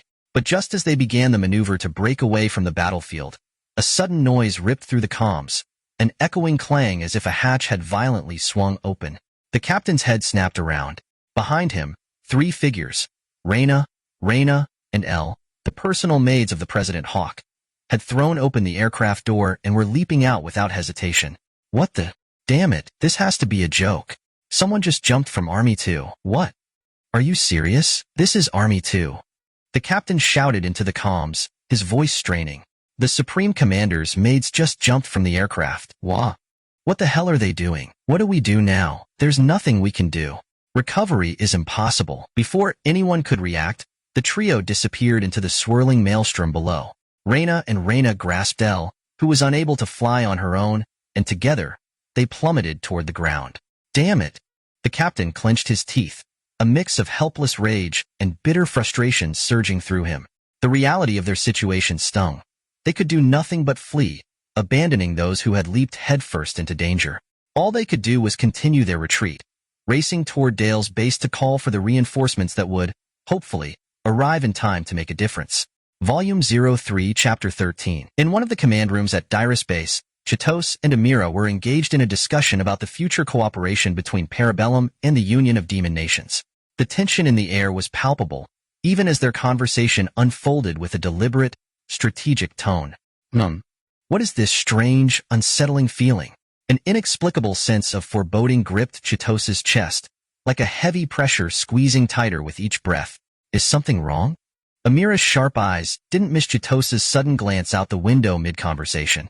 Her voice was laced with concern, though she maintained her composure. No, it's nothing, Chitos replied, forcing the conversation back on track. As we were discussing, your side is hoping for a significant increase in our military presence within the Union of Demon Nations, correct? Despite the unnerving sensation tightening in his chest, Chitos brushed it aside. Something was off, but for now, he couldn't place it. Yes, that's right. You know the current state of the demon forces, don't you? I do, Chitos answered, his voice steady but laced with a cold undertone of understanding. Thanks to your forces arriving when they did, We were able to reorganize what was left of our army. But even so, most of them are fresh recruits, poorly trained and with low morale. They're hardly capable of holding their ground, barely managing to keep up with the Imperial Army's leftover troops. If we were to face another offensive from the Empire right now, we'd be wiped out for sure. That's why we need you to increase the number of troops stationed here, to act as a deterrent against the Empire's advances. Chitos mulled over Amira's words for a moment. It's possible to reinforce the military capabilities of Dyraspace, but, really? Amira let out a sigh of relief, the tension in her voice giving way to momentary hope. Yes. However, Chitos continued, pausing deliberately, it would require expanding the base. We could bolster the forces with an additional 10,000 to 20,000 infantry, roughly 1,000 armored combat vehicles, and about 500 aircraft. It's doable. Amira's eyes brightened, but Chitos's next words tempered her relief. But there's no benefit in it for us. The room fell into a sudden, oppressive silence. Amira and her subordinates exchanged uneasy glances, the weight of Chitos's blunt statement hanging heavily in the air. Our leader is a generous and merciful person. After defeating the Imperial Army, we provided your nation, our ally, with support for reconstruction. We even distributed food rations to the refugees. But no matter how strong this alliance may be, we cannot continue to extend aid without compensation. Chitos's thoughts simmered, a flicker of anger brewing beneath the surface. His mind briefly lingered on another nation, one that had brazenly demanded further aid without offering anything in return. The memory left a bitter taste in his mouth. We intend to offer compensation, Amira replied, scratching her head in frustration, clearly at a loss. But we don't have anything that you'd want. We've already proposed land, mines, and additional reserves of that combustible liquid. What was it? Ah yes, oil fields. But you didn't want any of those either, did you? Amira's tone conveyed a sense of helplessness as she listed the previous offers. She understood the stakes, but finding something of value that Parabellum might consider worthwhile seemed elusive. Ah yes, the land is too far removed from the homeland, and we've already secured the mines from the Canary Kingdom. The oil fields we acquired should also suffice for our needs, Amira remarked thoughtfully, her brow furrowing as she considered further options. As for alternative compensation, let's see. Compensation. She trailed off, her eyes suddenly lighting up with an idea. A woman? Yes, that's it. We should provide Kanzuya with? No. Chitos's voice cut through the air with the sharpness of a blade. Arms crossed, she silenced Amira's proposal before she could finish, her tone unwavering and resolute. You could at least hear me out? Amira muttered, her voice tinged with disappointment. Humph. To even suggest presenting some random woman. No, some worthless wench, to our master is utterly preposterous. Chitos snapped, her face flushed with irritation. It's unthinkable to offer such a thing in exchange for military reinforcement. That kind of compensation doesn't even come close to balancing the scales. You do have a point, Amira admitted, sighing as she leaned back in her chair. So what do we offer instead? The silence that followed weighed heavily on the room. Amira's thoughts drifted, her mind racing back to a clandestine plan she had been quietly nurturing. We need to move forward with that plan. Now more than ever. Glancing sideways at the still fuming Chitos, Amira knew that time was running out. Strengthening the garrison forces had become a critical priority, and they needed to secure the right compensation, soon. Just as they were mired in their deliberations, the door to the war room burst open. Excuse me. Colonel Bungas of the Parabellum Honor Guard stormed into the chamber, his face flushed with urgency. Sweat beaded on his brow as he approached the table where Chitos and Amira sat. What's the matter, Colonel? Chitos demanded, her gaze narrowing as she registered the officer's alarm. Calm yourself and report. Bungas swallowed hard, forcing himself to maintain composure under the pressure of the situation. Ma'am, roughly 30 minutes ago, Army 2 reported an attack on the Supreme Commander's helicopter. It was struck by a magical weapon equipped with what looked like wings. The aircraft was shot down. What? The word barely escaped Chitos's lips as her mind struggled to process the news. Her master's helicopter. Shot down? What did he just say? Say that again. Amira shouted, rising abruptly from her seat, her composure shattered by the shock. Is this for real? That can't be possible. Another voice cried out from the room, echoing the rising panic. Could it be a false report? The chamber erupted into chaos as the severity of the situation sank in. Chitos, still reeling from the sudden revelation, stood frozen. Her mind raced, but she could not comprehend the possibility that the Supreme Commander, her master, might be gone.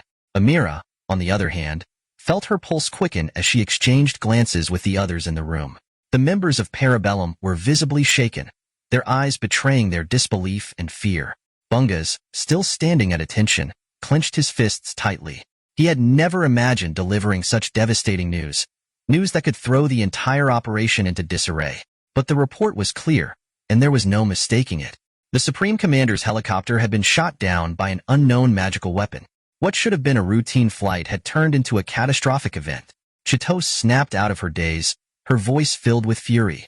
Prepare an emergency response team. Scramble the rapid deployment forces, and have them on standby for extraction. I want full-spectrum reconnaissance of the area where the helicopter went down. Use UAVs, satellite surveillance, whatever it takes to find him. Move out now. Yes, ma'am. Bungas saluted sharply and rushed out, his footsteps echoing down the hall. Amira remained standing, her heart pounding in her chest. She locked eyes with Chitose, and for the first time, there was no disagreement between them. Their master's fate now hung in the balance, and they had no time to waste. The clock was ticking. It's the truth. There's no mistake, no misinformation. Today, at approximately 14:30 hours, on the return from an inspection of the oil fields, the Supreme Leader's aircraft, along with 3 escort fighters, 4 in total, was ambushed by what is believed to be Imperial forces deploying airborne magic weapons. All 4 aircraft crashed in the Cologne Highlands. The Supreme Leader's craft went down in a valley within the hill region. The atmosphere in the command center froze for a split second, as if time itself had halted. Chitose, who had been numbly listening to Colonel Bunga's report, snapped to attention at the words, "The Supreme Leader's aircraft, along with 3 escorts, has crashed in the Cologne Highlands." What did you just say? The Cologne Highlands? That's bad. No, that's beyond bad. That area is infested with monsters. But more importantly, is Kanzuya safe? Chitose's voice cracked with desperation as her heart pounded against her chest like a war drum. The HQ lost contact with the escort squadron, and facing overwhelming odds, they were forced to retreat from the area. As of now, the Supreme Leader's fate is unknown. Additionally, we haven't been able to confirm the status of the 2 pilots who were aboard the same aircraft as the Supreme Leader, nor that of Lady Fine Rosangul, or the maids Shale and Kulat who were traveling with them. Unfortunately, no parachutes were observed from the escort aircraft, leading us to believe that the pilots likely perished in the crash. F. Fine was with them? No, this can't be happening. Damn it. This is all my fault. Amira's thoughts spiraled in despair. She had believed that keeping her daughter by Kanzuya's side would ensure her safety, but now it had backfired in the worst possible way. Please, please, let them be alive. Kanzuya. Fine. Her knees buckled under the weight of the news as she collapsed into her chair, her body trembling. Silent prayers spilled from her heart as she pleaded for the survival of the 2 people who meant more to her than anything in the world. Furthermore, the colonel continued, his voice heavy with the gravity of the situation. As Army 2 and the remaining escort forces retreated from the area, 3 of the Supreme Leader's personal maids, Layla, Rena, and Elle, took matters into their own hands. They disembarked from Army 2 mid-flight and descended into the enemy zone, presumably to mount a rescue for the Supreme Leader. Their current whereabouts are unknown. A suffocating silence fell over the room like a thick fog, enveloping everyone present in the crushing weight of despair. Not a single voice broke the stillness, as if sound itself had been swallowed by the void. Finally, Chitose's voice broke through the oppressive quiet, sharp yet trembling with hope. Army 2, the other presidential hawk, the one the Supreme Leader wasn't on, is it intact? Was it unscathed in the ambush? Her voice carried the question they all dreaded to ask. What? Why yes. Army 2 remains intact, sir. Colonel Bungas stood abruptly, responding with a stammer, though clearly unnerved by Chitose's unsettling demeanor. Her movements were slow and deliberate, her eyes locked onto the colonel as she swayed side to side, inching closer with a deadly calm. Bungas, perplexed, tilted his head as if to make sense of the situation. Why? Her voice was cold, laced with simmering anger. Huh? Why, you ask? Bungas began to reply, his confusion evident, but his words were cut short as Chitose surged forward with blinding speed, seizing him by the collar and lifting him effortlessly into the air. Why does the enemy know which craft our master is in? She bellowed, her voice a thunderclap of fury. Bungas, gasping for air, tried to claw at Chitos's iron grip, but his efforts were in vain. Guh, I can't breathe. His face turned red, veins bulging as he struggled. Vice Supreme Commander Chitos, please stop. A group of Parabellum soldiers rushed forward in a panic, locking their arms around Chitos in a desperate attempt to subdue her, but her strength was overwhelming. She barely registered their presence as they tried to pull her away from the colonel. Bungas collapsed to the ground, coughing violently as he was finally released, landing on his backside with an audible thud. Tears welled up at the corners of his eyes as he gasped for breath. Gah, cough, cough. I thought I was going to die. Ignoring the colonel's plight, Chitos glared down at him, her expression still cold and unforgiving. It's the same model, she snapped. Army 1 and Army 2 are identical, inside and out. There is no possible way the enemy could have distinguished them. She slammed her fist into the nearby wall, cracking the steel paneling. Army 2 managed to escape unscathed, and yet the enemy pinpointed our master's exact location on Army 1. That means they had specific intelligence on our master's whereabouts. Bungas flinched at her rage, stumbling over his words. Wait. Yes, you're right. I understand. I understand now, Lady Chitos. Please calm down. His voice was frantic as he scrambled to his feet, holding his hands out in surrender. We have to focus on rescuing the Supreme Commander. That's our priority right now. Chitos's mind raced, her thoughts clouded by anger. She had pieced together the betrayal. Someone within their ranks had leaked sensitive information about Kazuma's movements.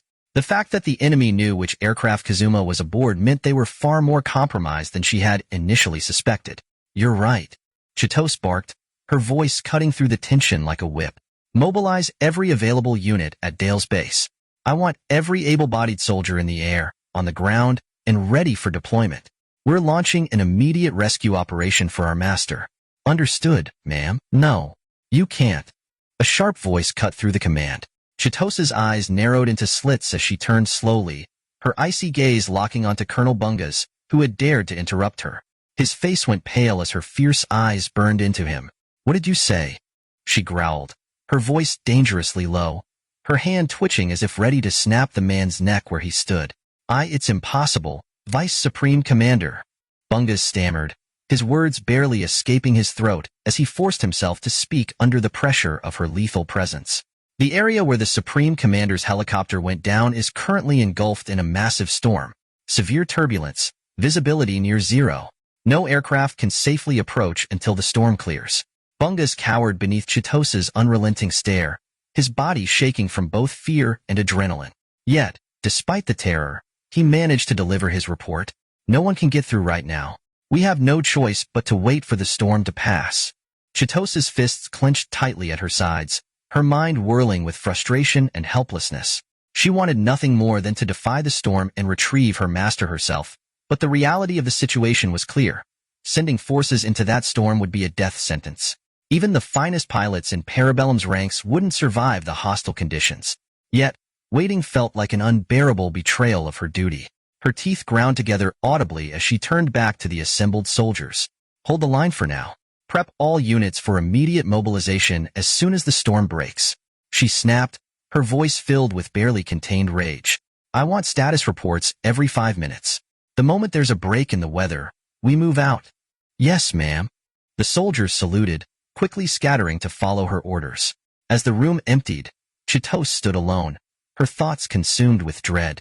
If the enemy had known Kazuma's location, then he was already at an unimaginable disadvantage. And now, with the storm blocking their rescue efforts, they were running against the clock. Every second that passed felt like a blow to her heart. She swore to herself that once Kazuma was back in her care, she would find the traitor responsible for leaking the information, and she would make them pay dearly. No one betrays the Parabellum and walks away unscathed. I don't give a damn about that. But sir, even if we deploy now, the visibility is so poor we won't be able to locate where the Supreme Commander went down. We could lose valuable personnel for nothing. It doesn't matter. Whether we lose troops or not, whether it's raining or spears are falling from the sky, I don't care if we can't see a damn thing. Nothing is stopping me from rescuing my master.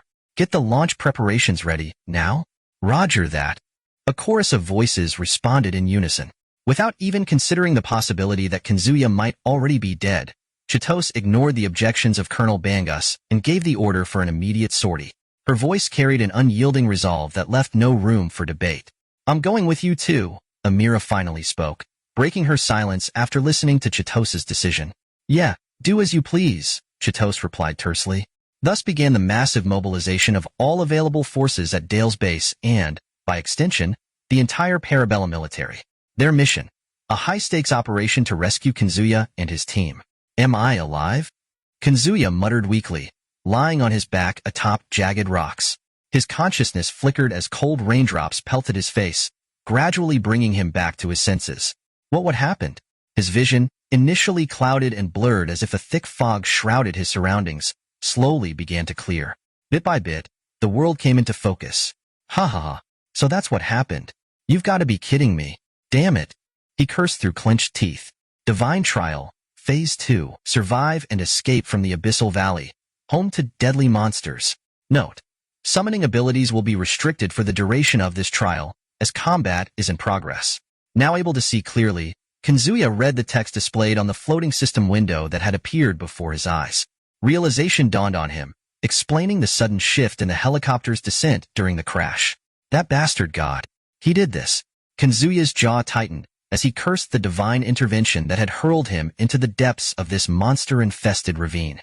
To make matters worse, the system had sealed his summoning powers, leaving him to fend for himself. First things first, I've got to assess the damage. His breath was ragged, and every movement sent waves of pain through his battered body. Slowly, he began to take stock of his injuries. Okay, legs they move. Arms, damn. My left arm's broken. What about the ribs?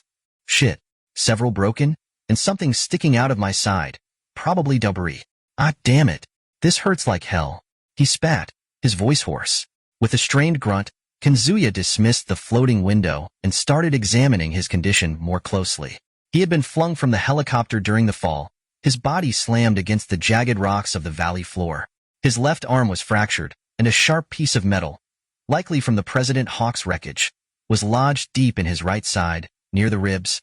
Grimacing, he slowly pulled himself into a sitting position, his body trembling from the effort.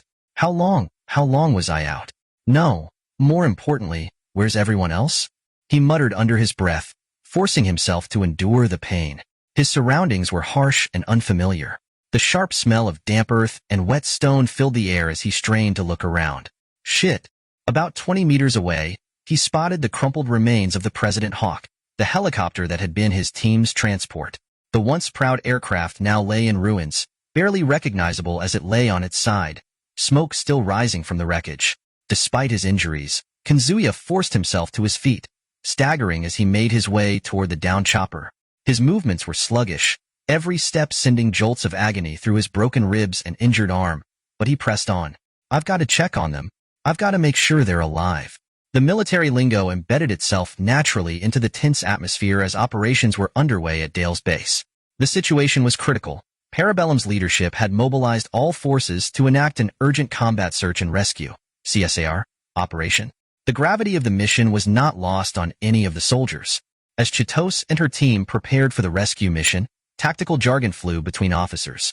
Teams were discussing TACOM updates, ensuring they had solid SITREP situation reports from any nearby scouts who could provide intel on the ravine's dangerous terrain. The severe weather conditions made aerial reconnaissance impossible, but they couldn't afford to wait. Amira, who had insisted on joining the mission, was briefed on the LZ, landing zone, risk factors. Despite the challenging conditions, there would be no delays. Every second mattered. Meanwhile, back in the ravine, Kanzuya continued his desperate journey toward the downed helicopter. His mind raced through countless tactical assessments as he clutched his side, his blood mixing with the relentless rain. Damn it. I've got no comms, no backup, but if I can find the others, we might still have a shot at surviving this. We need to regroup, assess our situation, and figure out how to complete this so-called trial. The trial was merciless, but Kanzuya wasn't about to give up. Not yet. Kaz grit his teeth, fighting through the searing pain coursing through his body as he staggered towards the downed helicopter. His vision blurred, but amidst the wreckage, he spotted two familiar figures sprawled on the ground, Shale and Kulat, both thrown from the aircraft just as he had been. Master? Shale's voice was barely more than a whisper, the words faltering as they escaped her cracked, bloodied lips. You're... Kiss choked on his words as he surveyed their conditions. Not all right, are you? He had wanted to ask if they were okay, but the reality hit him like a hammer. Shale's lower body, her serpentine half, was soaked in blood, the dark liquid pooling around her as it gushed from numerous wounds. Kulat lay nearby, her neck twisted at an unnatural angle, limbs limp and lifeless, as though she were nothing more than a marionette whose strings had been abruptly severed. This is nothing, Shale gasped, forcing a weak, trembling smile. I'll be fine, but... Kulat clenched his fists, biting his lip to hold back a surge of grief and anger. He moved toward Kulat first, kneeling beside her motionless body. With a gentle touch, he closed her wide-open eyes, his hand lingering for a moment as he ran his fingers through her hair in a silent farewell. Rest in peace, he murmured softly, his heart heavy with regret. Leaving Kulat behind, Kez made his way to Shale, who lay several feet away. His heart clenched at the sight of her pale, blood-drained face. He stretched his hand over her wounds, determined to heal her with his complete healing ability. Hold on, Shale. I'll fix this, I'll heal you, he whispered, fighting back his own exhaustion and the pain that gnawed at his body. But as Kez summoned his power, it refused to cooperate, faltering just when he needed it most. His frustration mounted, knowing that his injuries were hindering the ability he so desperately required. Just then, Shale's hand reached out, gripping his arm weakly. Wait. Master. Don't. Heal me. You must save. Lady. Fine. Shale's trembling fingers pointed toward the wreckage of the helicopter, where something, or someone, was trapped beneath the massive metal frame. Kez followed her gaze, his heart sinking further as he saw what she meant. Oh no. No. Kez swore under his breath, his hands curling into tight fists as he lowered his head. There, crushed beneath the twisted wreckage of the President Hawk, was Fine. Her lower body had been completely flattened by the helicopter's weight, her legs crushed beyond recognition. Blood pooled beneath her, spreading out like a crimson tide, as her face contorted in agony. Damn it, what am I supposed to do now? Kaz's mind raced, his pulse thundering in his ears. Both Shale and Fine were in critical condition, and he was forced to confront a gut-wrenching truth. He couldn't save them both. With his powers malfunctioning and his own body barely holding together, he would have to choose. One life could be saved. The other would be lost. Kez shut his eyes, wrestling with the decision. Each second dragged out like an eternity, but deep down, he knew what had to be done. There was no escaping it. Shale, Kaz's voice cracked as he finally spoke, I can only save one of you. My power, it's not working right. I can't. I won't be able to heal you both. I'm so sorry. Shale looked at him, her expression softening, even in her agony. It's all right. Master, she said, her voice strained but resolute. Please save Lady Fine first. She is more important than I. Kez felt his heart break at her words. I'm sorry, Shale, he whispered, his voice thick with sorrow, his eyes brimming with unshed tears. He was about to leave her behind, knowing there would be no coming back from this. Forgive me. Please, do not concern yourself, Master. Shale's breath came in ragged gasps, each word a struggle. This life was saved by you from the start. If it ends here, I have no regrets.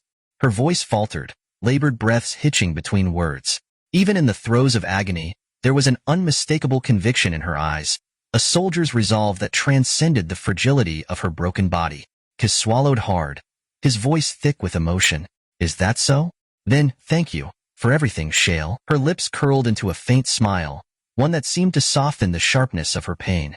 Just hearing that, her voice trailed off as tears spilled from her eyes, shimmering like crystals. The gratitude she felt, the deep sense of fulfillment, was etched in her fading smile as her life slipped away with her final breath. Kez clenched his fists so tightly that his knuckles turned white. Damn it! The rain beat down relentlessly, a dull roar against the silence that followed Shale's passing. Kez knelt beside her, drenched, as the mix of rainwater and his own silent tears blurred on his cheeks. He couldn't bring himself to move, his heart heavy with the weight of loss. The steady stream of water from his face mirrored the torrent of grief crashing inside him. Datsu datsu datsu datsu datsu datsu datsu datsu. His silent scream reverberated in his chest, primal and raw. For a fleeting moment, The pain was so intense it threatened to consume him whole. But there wasn't time for that. Kaz rubbed his eyes fiercely, wiping away the tears that refused to stop. He couldn't stay. Shale's sacrifice wouldn't be in vain. Pushing himself to his feet, he hurried toward Fine, his focus narrowing, the battle raging on in the back of his mind. Fine stirred. Warmth. So much warmth, enveloping her like a comforting blanket. It was as if she was cradled in a gentle cocoon, soft and weightless, like drifting within her mother's womb. The sensation was almost peaceful. Ah, Fine, you're awake. Kaz's voice pierced through the haze of her consciousness. Fine's eyes fluttered open, her vision slowly focusing on Kaz's face. Kaz. She tried to push herself upright, but a sharp pain shot through her body. Her vision darkened, her head spinning violently. Stay still. Kaz's voice was firm, though edged with concern. You've lost too much blood. You're in no condition to move yet. What? Fine's words slurred as she tried to make sense of what he was saying. Groggily, she glanced down at her body and froze. Her once elegant outfit, a flowing, ornate garment that resembled a bold, form-fitting cheongsam, was now torn and ragged. The fabric that had once reached gracefully down to her ankles had been ripped away, leaving the skirt cut off obscenely high, her undergarments barely concealed beneath the tattered remains. What happened to my clothes? Her mind raced, disoriented, trying to reconcile her last memories with the reality of her current state. Had she been dragged? Something didn't add up. The mental fog made it difficult to think clearly, but an uneasy feeling gnawed at her. As her eyes slowly took in her surroundings, something else caught her attention. The ground. There were 2 long trails of red leading from the crash site of the helicopter, snaking their way over the uneven terrain, right to where she now lay. Blood. Her blood. Kazuya, what is it? Kazuya's voice was steady but held an underlying weight, as if expecting the inevitable question. That trail of blood. What is it? Fine's voice trembled, weak, yet laced with the cold awareness that her mind was piecing together fragments she wished she could ignore. It's better if you don't know, Kazuya replied, his expression darkening. His eyes bore the burden of truths he'd rather keep concealed. No, please, just tell me. I already have a feeling, but I need to hear it from you. Please. Her plea was barely more than a whisper, but the urgency in it cut through the silence like a blade. Kazuya hesitated, his heart sinking. He glanced at her, torn between protecting her from the truth and respecting her courage. After a long pause, he spoke, his tone grave. When I dragged you from beneath the wreckage of the helicopter, your legs were pinned. I had to amputate them to free you. That's where the blood trail came from. Your clothing was torn as I worked to pull you to safety. Fine closed her eyes, a sharp intake of breath betraying the shock. I see. I suspected as much. But my legs, they're intact now. Did you heal me, Kazuya? Kazuya nodded solemnly. Yes, I restored them. Suddenly, his gaze snapped to movement in the distance. Wait, Misha, are you okay? His tone shifted sharply, and without another word, Kazuya sprinted towards the cockpit of the downed helicopter. Fine's hand instinctively reached out, but her voice was too faint to stop him. Wait, don't go. She felt the warmth of his presence slip away, leaving her exposed to the cold seeping into her bones. The chill was more than physical. It was a haunting emptiness. It's cold without you. Kazuya, without you, Her thoughts drifted as she glanced down at her legs, once mangled and torn, now whole again. A flood of emotions overwhelmed her. Grief, gratitude, confusion. She owed him everything. Her life, her limbs. Yet, a darker, more possessive emotion simmered beneath the surface, stirred by the effects of Kazuya's healing abilities. Her once clear eyes now flickered with a shadowed intensity, a reflection of the overwhelming desire to keep him close. Kazuya, Kazuya, my savior, my beloved. She repeated his name in her mind, over and over, her thoughts spiraling into a deep obsession. No one else will have him. No one. Whoa, easy there. Kazuya caught Captain Misha Baronoff just as she staggered out of the wreckage. The pilot's body sagged against his, and Kazuya grunted as a sharp pain shot through his injured side. His ribs screamed in protest, but he steadied Misha, his face twisting with the effort. Thank God you're okay. I was so afraid something had happened to you, Kazuya-sama. Misha's voice was hoarse, her relief palpable as she clung to him.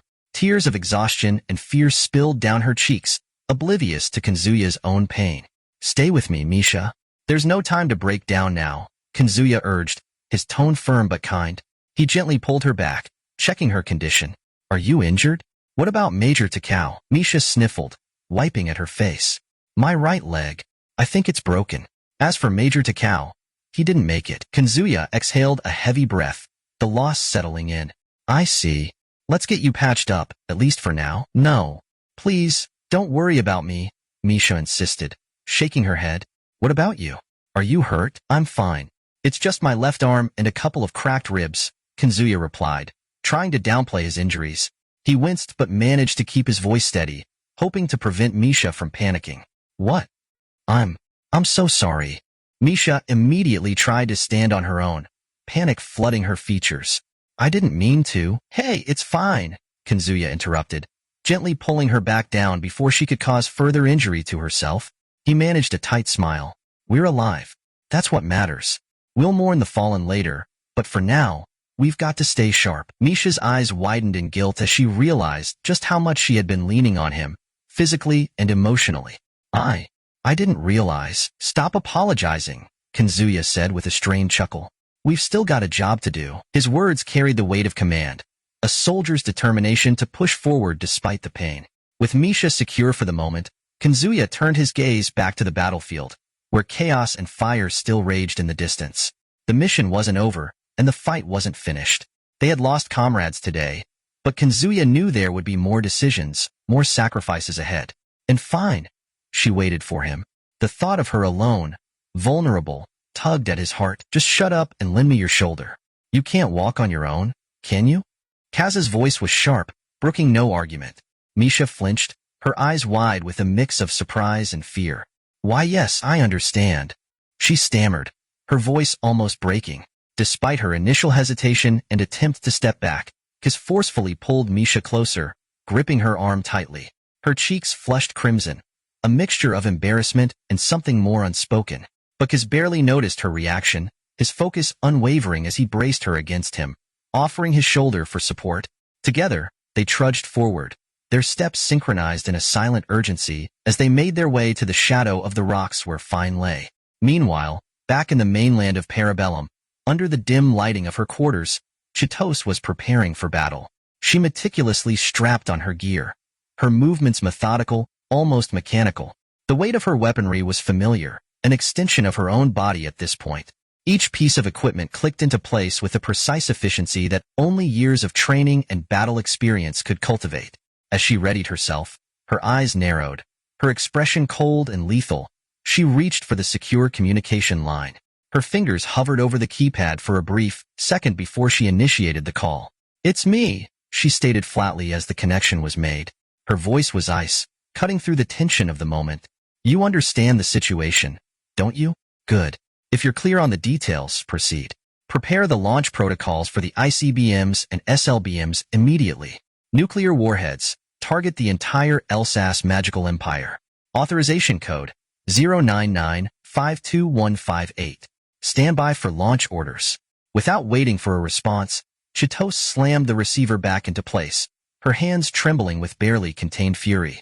Her breathing grew ragged, and her chest heaved as she fought to control the storm of emotions inside her. The dark room seemed to close in on her as rage consumed every inch of her being, her eyes gleaming with an unholy light. If anything happens to my master, she hissed through clenched teeth, her voice barely above a whisper, I'll burn everything to the ground. Her grip tightened on the hilt of her weapon, the cold steel biting into her palm, as if the very act of destruction would be enough to quell the fire surging within her. Volume 03, Chapter 14. As the relentless downpour continued, Kazuya carefully supported Misha, helping her limp forward with slow, deliberate steps. The two moved in unison, their movements coordinated like a makeshift three-legged race, battling the harsh elements with every step. All right, just a bit more, Kazuya muttered under his breath, his voice strained yet determined. He heaved a sigh, momentarily relieved as they approached a temporary shelter. I'm sorry. Kazuya-sama, Misha winced, her voice frail, filled with pain and regret. You're already injured, yet I'm causing you more trouble. Kazuya shook his head, brushing aside her concern with a wave of his hand. Don't worry about me. We're in this together. Now, Let's see if we can find anything useful in the helicopter. With Misha struggling to put weight on her injured leg, Kazuya gently guided her towards a nearby rock outcropping. The jagged rock offered some reprieve from the storm, shielding them from the relentless rain. He eased her down onto the cold, hard ground, his movements gentle but efficient. Once she was settled, he stood up, his gaze shifting toward the wreckage of the helicopter, the President Hawk, looming like a broken guardian in the distance. "I'll be right back," Kazuya said, preparing to head back into the storm to retrieve supplies. "Wait, let me go." Misha began to rise, but as soon as she put weight on her injured leg, a sharp pain shot through her, forcing her back down. She grimaced, unable to hide her discomfort. "Misha," Kazuya's tone was firm yet comforting. "Stay here. I'll handle it. Just rest and wait, understood?" Her shoulders slumped in defeat, her face clouded with worry. "Yes, I'm sorry." Kazuya gave her a reassuring nod before turning toward the wreckage. He hadn't made it far when a faint voice stopped him in his tracks. "Kazuya, please. I'm so cold. Hurry, come back soon." The voice belonged to Fine, who was shivering in the cold rain, her arm outstretched toward him as if she could pull him back through sheer will. Her expression was dazed, and her pale skin seemed almost translucent under the relentless onslaught of rain. She wasn't just cold. She was trembling from the biting wind and rain that had soaked her to the bone. "Hold on, Fine. I'll be back in a minute," Kazuya called back, trying to sound calm despite his own fatigue. "Just hang in there." Though he reassured her, Kazuya's own body was battered and bruised. The storm lashed at him as he pushed forward, his mind focused on reaching the President Hawk wreckage. His movements were quick but labored, each step adding more strain to his already aching muscles. "She's not just cold. She's desperate for warmth. My warmth." The realization hit him like a wave, but he had no time to linger on the thought. He had to act. Fine was counting on him, and so was Misha. Through the pounding rain, Kazuya reached the downed helicopter. It had been thrown onto its side by the crash, its once sleek and formidable structure now a twisted, battered shell. He clambered over the debris, his hands slipping on the wet metal as he pulled himself up to where the side door used to be. The door had been blown off in the crash, leaving the interior exposed to the elements. "Let's see. There should be an emergency survival kit under the seats," Kazuya muttered, more to himself than anyone else, as he began rummaging through the wreckage. The interior was a mess. Loose wires, smashed controls, and broken glass littered the floor. The once orderly seating arrangement had been torn apart by the crash, but Kazuya knew the kits were designed to survive even the worst accidents. "Bingo!" he exclaimed, his fingers finally closing around the hard plastic of a survival kit. He yanked it free from under a seat, its neon orange color a stark contrast to the gray wreckage. As he pulled out one kit after another, something caught his eye. Beneath the seat where he had been sitting, tucked away under the usual emergency supplies, was a small green vial, half hidden as if it were meant to be concealed. "What the?" Kazuya muttered, picking up the vial and inspecting it closely. The liquid inside sloshed back and forth, a thick, vibrant green substance that shimmered slightly even in the low light. It was unlike anything he'd seen in a standard survival kit. Who put this here? And what the hell is it? He wondered aloud, shaking the vial gently. The sound of the liquid sloshing inside was oddly soothing, but he couldn't shake the feeling that this was no ordinary item. His question was soon answered by a small piece of paper attached to the bottle. It was carefully written in delicate handwriting, and as Kazuya squinted at the note, he read, "This is a powerful healing potion, effective against any injury, made especially for you, Kazuya-sama. If ever in need, use this. Your loyal servant, Celicia. Caution. This potion is tailored specifically for Kazuya-sama and will not work on anyone else." Kazuya stared at the note, disbelief spreading across his face. "That damn Celicia. How in the world did she manage to stash this here?" he muttered, shaking his head with a wry smile. Though frustrated, he couldn't deny that he was thankful for the mysterious vial. Whatever it was bound to come in handy. Slipping the vial into his pocket, Kazuya grabbed the survival kits and made his way back toward the rock where Misha and Fine waited. The storm showed no signs of letting up, but he was determined to get them through it. No matter what, Kazuya, despite being troubled by the unexpected magical potion that Sarisha had somehow slipped into the cabin without his notice, decided it was a fortunate turn of events. He might as well use the potion to his advantage. "All right, let's do this. Gah. Damn it. This hurts like hell." Before resorting to the potion, Kazuya gripped the slender shard of iron lodged in his side with both hands. Taking a deep breath, he yanked it out in one swift motion, the sensation sending waves of searing pain through his body. The sound of flesh tearing and blood oozing out was sickening, but he managed to stay focused. He flung the blood-soaked shard aside and immediately uncorked the bottle of magical elixir. Without hesitation, he poured half of the potion directly into the open wound. Arg, damn. Itche, he grimaced, panting heavily, as the potion burned its way into the injury. It was like pouring liquid fire into his flesh. The pain was excruciating, but he forced himself to drink the rest of the potion, gulping it down in several swigs despite its unbearable bitterness.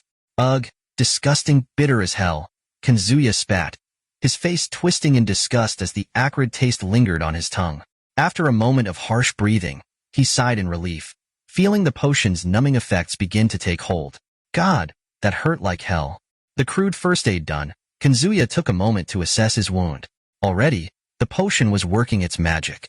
The once gaping injury was closing up, flesh knitting back together at an impressive speed, though not completely healed.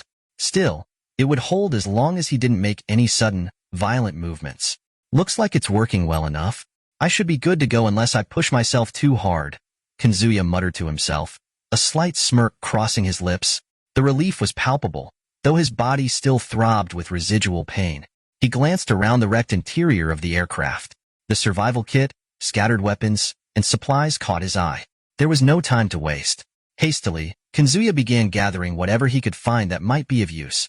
Ammo clips, a combat knife, flares, and a few rations. He slung everything over his shoulder and took a deep breath. I need to get back to Fine and Misha. His mind sharpened with purpose. Kazuya darted out from the downed craft, clutching the gear tightly. Time was of the essence. He couldn't afford to leave Fine and Misha vulnerable for long, especially with the hostile environment surrounding them. Every second counted as he sprinted towards the rock outcropping where his companions were taking cover. The storm was getting worse. Kazuma and his two companions huddled together beneath the jagged overhang of a rocky cliff, trying to shield themselves from the relentless barrage of rain and howling wind. Thunder crashed overhead, accompanied by sheets of freezing rain that lashed at the rocky terrain like an army battering at the gates. The cold, brutal wind whipped through the narrow pass, forcing them closer to the flickering flames of a small fire they had managed to ignite, despite the adverse conditions. Their clothing was drenched, clinging to their skin as the temperature dropped. Each of them had stripped down, draping their wet garments over makeshift drying racks beside the fire. Kazuma, always practical in situations like this, had pulled a survival kit from his pack, one he had managed to recover from the downed aircraft, the President Hawk. The kit contained a few essentials, including the thin, silver emergency blankets they were now wrapped in, trying to retain what little warmth they could as they waited for the storm to subside. This storm, Kazuma muttered to himself, his voice barely audible over the cacophony of the tempest. It's bad enough that no one will be coming for us anytime soon, but we can't stay here too long. Those creatures, they'll be on us if we don't move soon. His thoughts wandered to the future. He knew that once the storm passed, they would need to relocate quickly. Staying in one place for too long in this hostile environment was a death sentence, especially with the ever-present threat of the Empire's soldiers and the creatures that roamed the wilderness. Lost in thought, Kazuma felt a familiar warmth against his legs. He looked down and saw Fine, her breathing soft and steady as she lay curled up in his lap, her red hair splayed out like a fiery halo. She was sleeping soundly, muttering incoherently in her sleep as she snuggled closer to him, her face peaceful and content. Like a kitten, Kazuma thought with a slight smile, gently running his fingers through her long, silky hair. It was hard to believe that this was the same Fine who, not long ago, had been so aloof and distant. She had always kept her guard up, rarely showing any vulnerability. Now, however, she had let down her defenses completely, relying on Kazuma for warmth and protection. The contrast was striking. Is this change in her behavior a side effect of the healing ability? He wondered, referring to the incredible power that Fine possessed, an ability that could heal even the most grievous of injuries in mere moments. Ever since she had insisted on being called by her first name, abandoning the more formal Rosangral, her demeanor had softened considerably. It's almost as if she's a completely different person, Kazuma mused, though part of him was not entirely comfortable with the change. He knew the toll that such powerful abilities could take on their user and wondered if it was worth restricting her use of it in the future. His thoughts were interrupted when a soft voice broke through the noise of the storm. Kazuma, what do you think we should do next? Misha asked quietly. She had been sitting close to him under the same emergency blanket, her head resting on his shoulder. Her voice was filled with concern, and Kazuma could feel her shivering slightly against him. The two of them sat in such close proximity that they might have been mistaken for lovers, sharing an intimate moment, but in reality, it was merely a matter of survival. They needed each other's warmth to stave off the bitter cold. Kazuma took a deep breath, his mind calculating their next move. For now, we wait for the rain to stop, he said, his tone calm and measured. Once it lets up, we'll need to move quickly. Our best bet is to find a secure location and wait for a rescue. We've got enough food and water for a while, and as long as we stay armed, we should be able to hold off any Imperial soldiers or creatures that come our way. His gaze drifted toward the small arsenal of weapons they had managed to salvage from the wreck of the President Hawk, their one saving grace in this hostile territory. Though they had lost a good deal of their original supplies, what they did recover was more than enough to give them a fighting chance. Kazuma's eyes scanned the collection. We've got my military sword, one of fine straight blades, a long single-edged sword, to be precise, along with 5 survival knives and 2 combat knives. As he rattled off the inventory, he couldn't help but feel a slight twinge of relief. There's also an M320 grenade launcher. We've got a solid stock of ammo for it, too. High explosive rounds, multipurpose grenades, airburst, buckshot, flares, tear gas, and smoke grenades, 3 of each, for a total of 21 rounds. 2 MP7 submachine guns with 4 spare magazines, 2 5.7 pistols, again with 4 extra magazines, and a Browning high power with 3 spare mags. He nodded to himself, satisfied with their small armory. It's not everything we had originally, but given the circumstances, we've done pretty well. The weight of their predicament still loomed large, but Kazuma felt a surge of confidence. They were armed, they had food, and for now, they had each other. The storm would eventually pass, and when it did, they would be ready to face whatever dangers lay ahead. Do you think our allies will reach us before the enemy does? We can only hope they'll make it before the enemy arrives. For now, Misha, you should try to get some sleep. No, it's all right. I'll stay awake with you, Lord Kanzuya. Enough. Just sleep first. Understood. Misha reluctantly obeyed Kanzuya's firm command. She rested her head against his shoulder, and soon, her exhaustion took over. Within moments, her steady, rhythmic breathing signaled that she had fallen into a deep sleep.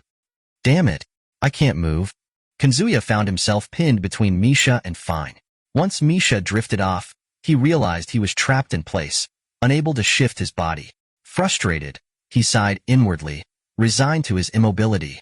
The skies above were still cloudy, but nothing compared to the violent storm that had ravaged them the previous day. Now, the atmosphere was calm, almost serene. Is it morning already? Wait, it's morning. The soft dripping of water echoed in the silence, droplets splattering intermittently as they collected from the misty air. Misha stirred awake at the sound, her mind racing as she remembered her task. I am terribly sorry, Lord Kanzuya? Huh. She rubbed her eyes groggily, but her expression quickly changed from confusion to panic. The space next to her, where Kanzuya had been before, was now empty. There's no way. Misha's heart raced as the realization hit her. She had fallen asleep, deeply, too, and neglected her duty to watch over Kanzuya. Panic surged through her as she threw off the thermal blanket that had covered them and stood up hastily. Ouch! I forgot. Damn it. In her frantic motion, she had completely forgotten about her broken leg. The sudden surge of pain shot through her right leg, causing her to collapse back onto the ground. Gritting her teeth, she pushed herself up, determined. I have to find Lord Kanzuya. Despite the unbearable pain in her leg, Misha forced herself to stand again. She reached for the nearby rocks, using them to steady her balance as she began limping forward, dragging her injured leg behind her. You called? Huh. A voice cut through her frantic thoughts. Covered in dust and dirt, Kanzuya appeared before her. Misha's eyes widened in surprise. Thank goodness. Lord Kanzuya, I thought you had gone somewhere dangerous. Where were you? Her voice wavered with a mix of relief and frustration.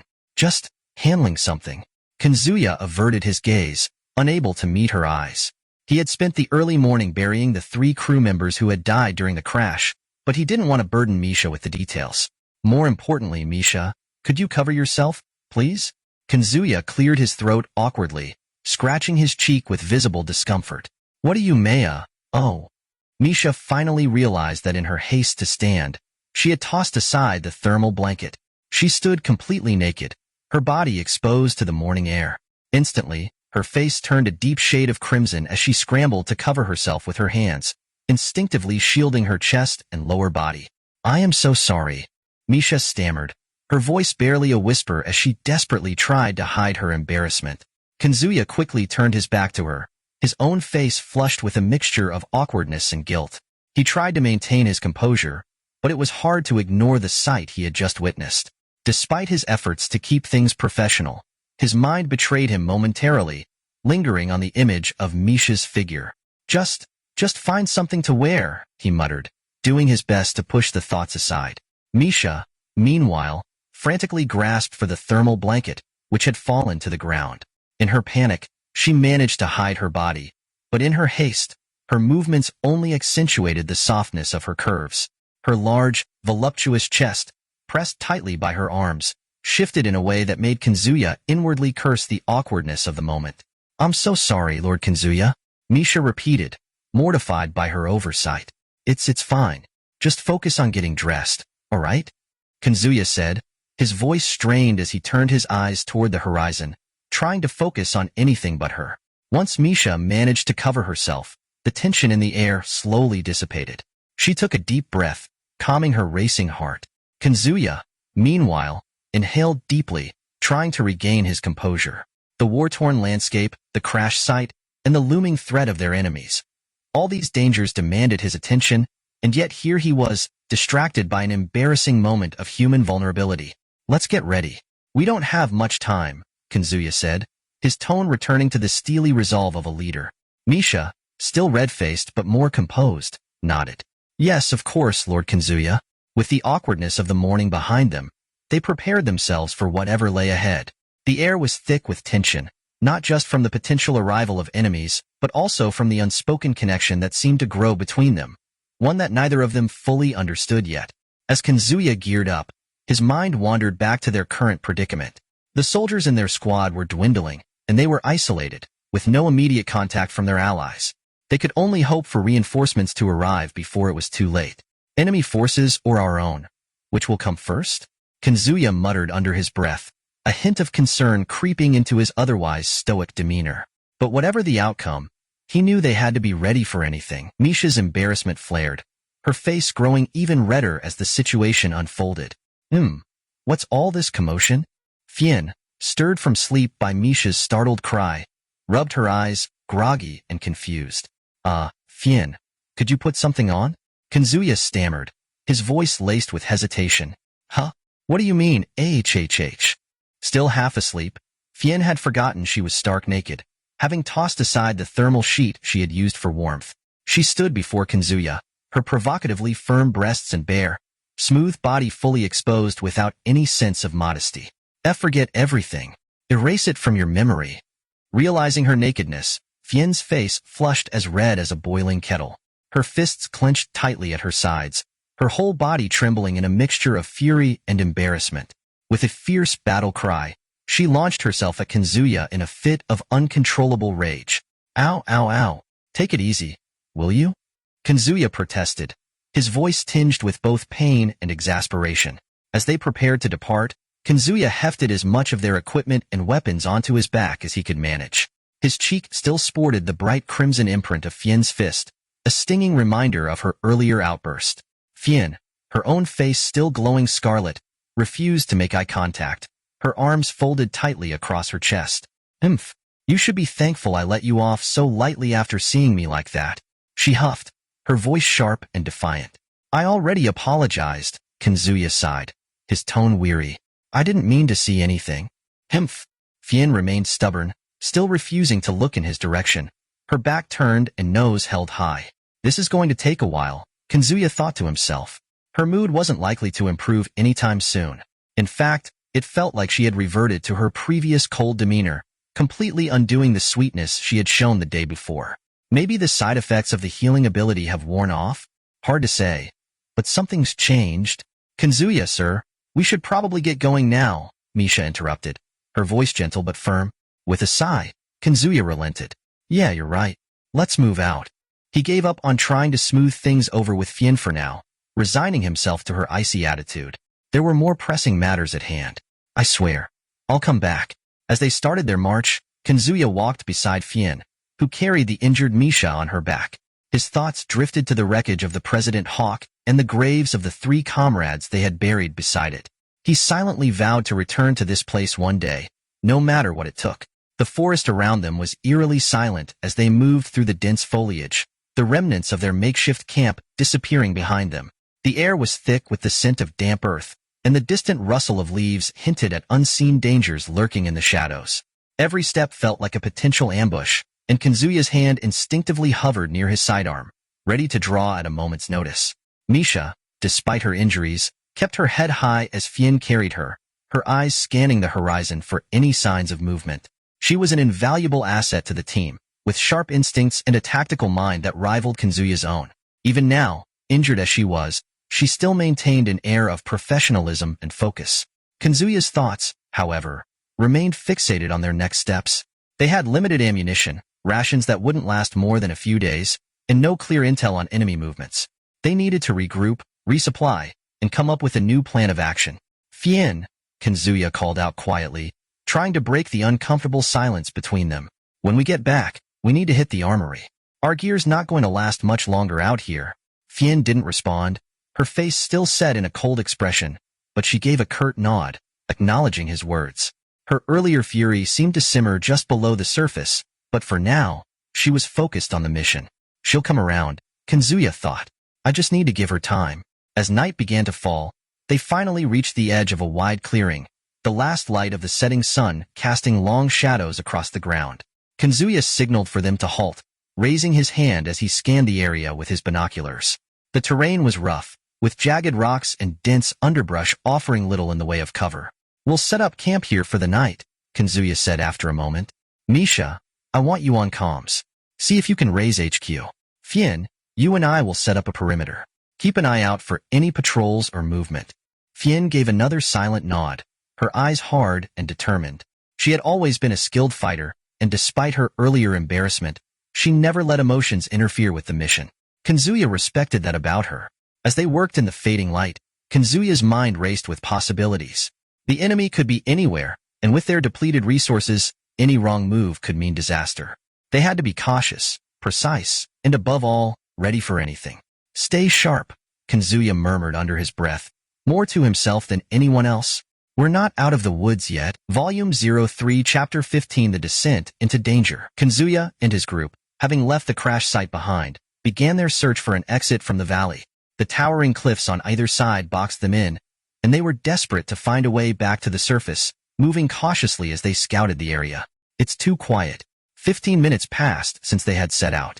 The valley floor was rugged, strewn with slick mud and jagged rocks, making every step treacherous.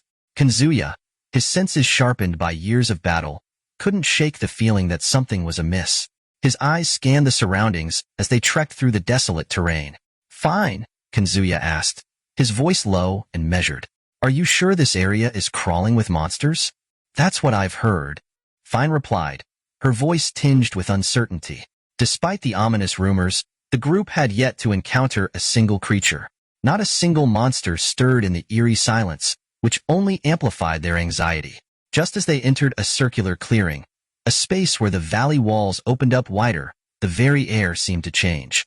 The oppressive quiet suddenly felt suffocating. Fine, stop, Kazuya ordered sharply. I know, she replied, halting in place. Damn it, they're here.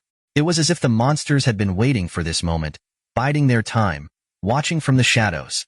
Like predators ready to strike, they revealed themselves, emerging from their hiding places. Hulking creatures resembling giant camel spiders and whip scorpions peeled away from the rocks and stone walls, blending perfectly with the jagged surfaces moments before. They skittered from holes that dotted the landscape. Nightmarish insects with twisted limbs, mandibles dripping with venom. Creatures that bore an uncanny resemblance to cave crickets and centipedes slithered from every crevice, their eyes fixed on the intruders. These creatures, known as bugs, were monstrous hybrids of arachnids and insects, with armor-plated exoskeletons and grotesque, multi-legged forms. From the muddy ground, a massive worm-like creature, its gelatinous body quivering with each movement, burst forth. Its maw was a ring of razor-sharp teeth, twisted in a grotesque, gaping smile as it slowly slithered toward them, hungrily anticipating the feast before it. Surrounded by a horde of abominations, Kanzuya's group found themselves on the brink of annihilation.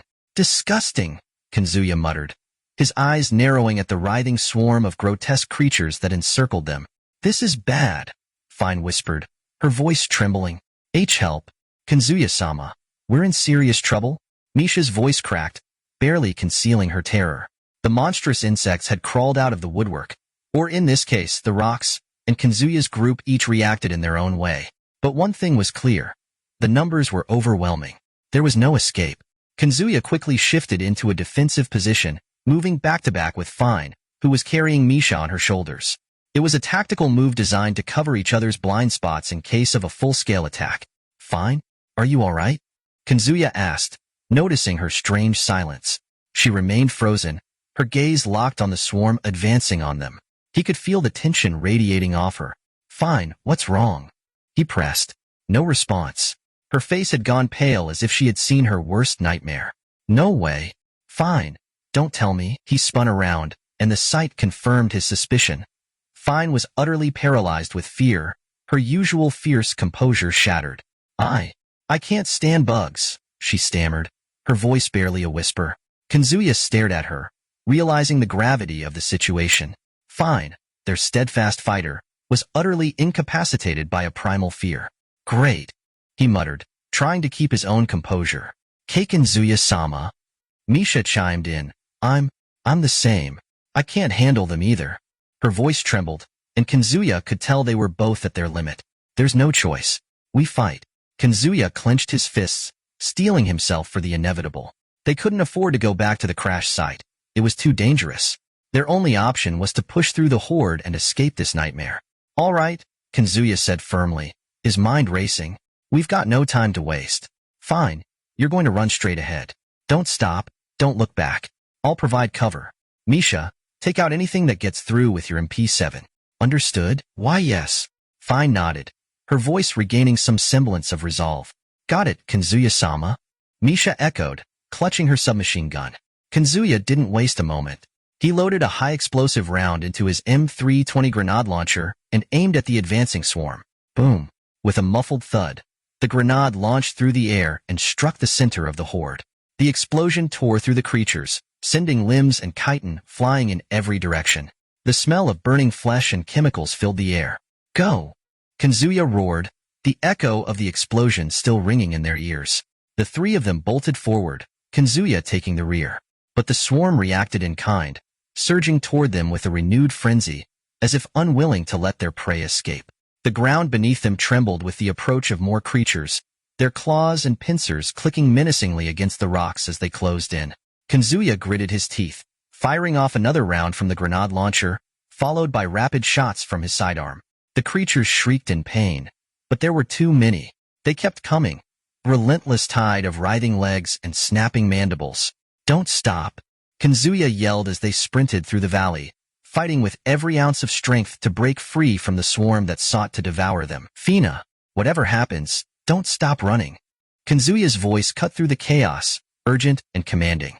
"I know," Fina replied, her breath quickening, but her resolve unwavering. She fixed her gaze forward, focusing solely on her path, ignoring the fear creeping up her spine. "Don't come any closer." Misha screamed desperately from behind her, clinging tightly to Fina's back. With one hand gripping her MP7, she unleashed a flurry of rounds, each shot aimed with the intensity of survival at the approaching beasts. "Die already!" Misha cursed as the creatures fell, one by one, under her relentless firepower. Something was off. Why were the monsters singling them out?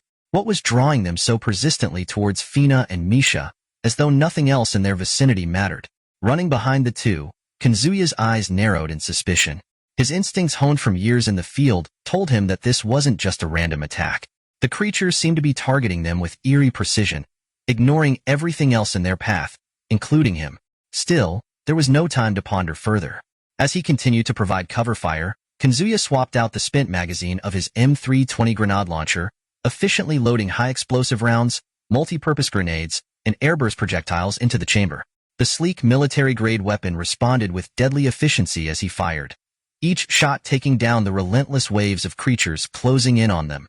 The chaos of the battlefield echoed with the loud bursts as Kazuya's grenades exploded, spraying shrapnel into the monstrous horde.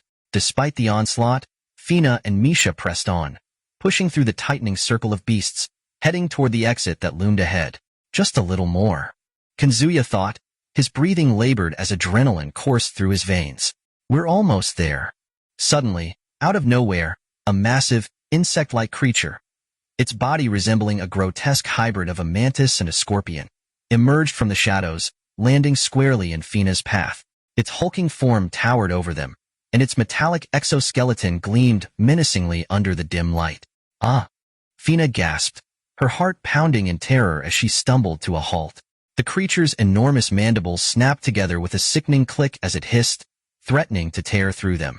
Misha, strapped to Fina's back, fumbled to reload her 5.7 pistol, having depleted her MP7's last magazine in the previous barrage. Her hands shook as she reached for the spare magazine tucked into her chest holster, her movements slower than they should have been in the mounting panic. In that split second, they both froze. Fear rooted them to the spot as the monster's scythe-like appendages swung forward with terrifying speed, ready to slice through them. I told you not to stop. Kazuya's voice erupted from behind them, his tone fierce with frustration. With a sharp movement, Kazuya pivoted and fired off a series of illumination rounds and smoke grenades from his M320 launcher, aiming directly at the monster.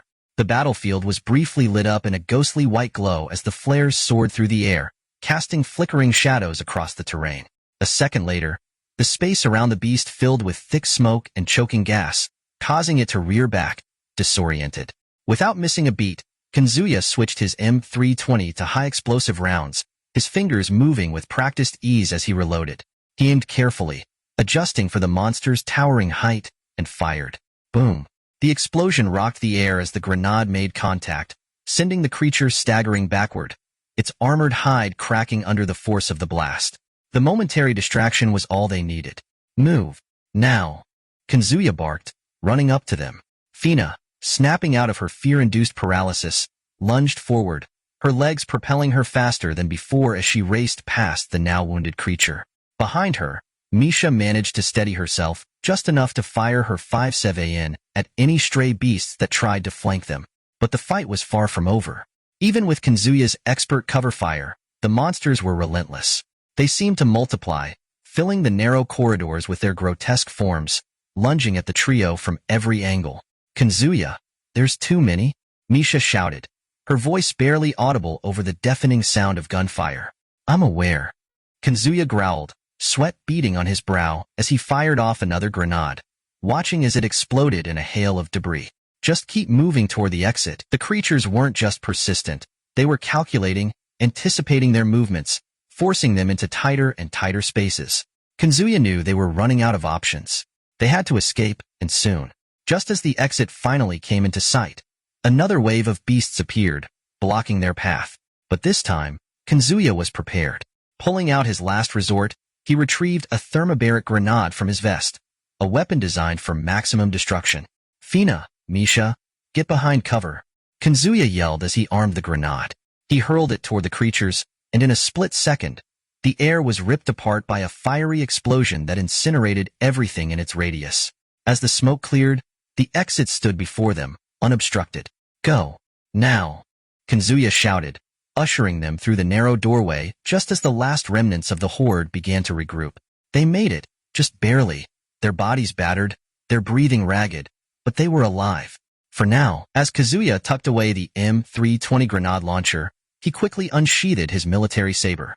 The two men ahead of him were frozen in fear, unaware of the impending danger that loomed behind them. A monstrous creature, its thick exoskeleton glistening like polished armor, edged closer. Kazuya used a nearby boulder as leverage, launching himself high into the air. With precision honed from years of combat, he drove the blade into the creature's vulnerable exoskeletal joints, striking with all the momentum of his descent. A sharp, piercing screech erupted from the beast as its body recoiled in pain. Now, move! Kazuya yelled, his voice straining as he clung desperately to the thrashing monster. His saber was still embedded deep within its armored hide, the blade serving as his lifeline against the creature's violent convulsions. Damn it! Sorry. Fine. Shaken back to her senses by Kazuya's command, quickly darted around the beast, making a break for the nearby exit. The tunnel's jagged walls seemed to shimmer in the dim light as Fina's rapid footfalls echoed around her. I'm through, Kazuya, she called out. Roger that, Kazuya replied, his tone sharp and focused. In one swift motion, he yanked the saber free from the writhing creature and leapt off its back, landing with a practiced roll. Without wasting a second, he sprinted towards Fine, reloading his M320 grenade launcher as he ran. Once he reached her, he aimed the weapon at a towering rock formation that framed the exit. A loud thump echoed as the grenade launcher discharged, sending the high-explosive round directly into the rock face. A split second later, the explosion rocked the cavern, sending tons of debris crashing down. The monstrous creature screeched in frustration as it was buried beneath the rubble, its path blocked by the collapsing exit. Ha! That should buy us some time, Kazuya muttered, breathing heavily. He wiped the sweat from his brow and signaled for Fine to keep moving. Agreed, Fine nodded, her voice tight with adrenaline. The two of them had barely survived the encounter, and now, with the immediate threat neutralized, they could afford a brief moment of respite. We need to keep moving, Kazuya urged, his voice grim. The collapse had only delayed the inevitable. He knew that more of those creatures could be lurking deeper within the caverns, and their supplies were running low. After what felt like an eternity of running through the dark, damp passageways, Kazuya finally called for a brief rest. We should rest for a moment, he sighed, collapsing onto a nearby rock. Yeah, good idea, Fine agreed, equally exhausted. The adrenaline was wearing off, leaving a deep fatigue in its wake. Misha, who had been riding on Fina's back the entire time, quietly dismounted. She looked up at Fine with a mixture of guilt and relief. I'm sorry for making you carry me this whole time, Misha said softly, her voice filled with remorse. Fine, though still winded from the recent fight, managed a gentle smile. Don't worry about it. You're lighter than you think, she said with a teasing tone, giving Misha a reassuring pat on the shoulder. Her strength and resilience were a testament to her ogre heritage. Her physical endurance was far beyond that of a normal human, and the burden had hardly affected her. Kazuya, however, wasn't faring as well. He watched Fina's effortless smile, his eyes narrowing in pain as he placed his hand over his side. A wet, sticky sensation greeted him, blood. His wound, previously closed thanks to Celicia's healing magic, had torn open during the frantic battle. Damn it, he cursed under his breath. His blood-soaked shirt was a grim reminder of his deteriorating condition. Kazuya knew they were running low on both time and resources. The supplies they had left were meager at best, and their arsenal was nearly depleted. Fine still had her straight sword, and Kazuya had a few knives, a survival knife and 2 combat blades. As for firearms, Misha's 5.7 only had 3 rounds left, and Kazuya's Browning High Power had a mere 10 bullets remaining. They were running on fumes, and unless reinforcements arrived soon, their chances of survival would shrink with every passing minute. I hope Chitos finds us soon, Kazuya muttered, his mind racing with a mixture of pain and frustration. Suddenly, Fine, who had been resting beside Misha, sprang to her feet, her sharp senses immediately on high alert. Something's coming, she warned, her voice tense. What? Kazuya instinctively rose to his feet, despite the pain in his side, and followed her gaze down the narrow valley. His hand hovered over the hilt of his remaining combat knife, ready for another fight. But what they saw next wasn't another monster. Fina's expression shifted from tension to joy as she shouted, Kazuya! Look! It's help! Reinforcements! Emerging from the bend in the valley were a group of elves, their bows drawn, their eyes scanning the area for threats. Are they really? Misha whispered in disbelief, her heart pounding in her chest as hope surged through her. Kazuya exhaled a long, relieved breath. Thank God, he murmured, his body sagging slightly as the tension of the past few hours finally began to ebb. Reinforcements had arrived, and for the first time in what felt like forever, they weren't alone. Kazuya and his party pressed onward, trudging through the treacherous canyon floor after their crash landing. The objective was simple, escape this desolate chasm. Eyes scanned the towering cliffs, searching for any conceivable path that would lead them back to the surface. But something gnawed at Kazuya. The air felt unnervingly still. Too quiet, he muttered under his breath, as they traversed the jagged, rocky terrain for what felt like 15 minutes. The ground beneath their boots alternated between slick, muddy patches and unforgiving boulders, each step accompanied by the squelch of mud or the crunch of gravel. Kazuya couldn't shake the growing tension in his gut. "Fine. Are you certain this area is swarming with monsters?" he asked, casting a wary glance at their surroundings. "That's what I've heard," Fine responded, though her voice held a note of doubt. Yet no matter how far they walked, not a single creature stirred. The eerie silence that followed them was oppressive, a stark contrast to the reputation of these monster-infested lands. Anxiety crept into the group as they realized something was amiss. Just then, the narrow canyon path opened into a circular clearing. It was a sudden shift in the terrain, a broad expanse that felt oddly out of place amid the enclosing cliffs. As they reached the center of this unnatural arena, the atmosphere shifted, thickening with menace. "Fine, stop," Kazuya barked, his instincts flaring. "You don't have to tell me twice," she responded, her eyes darting around.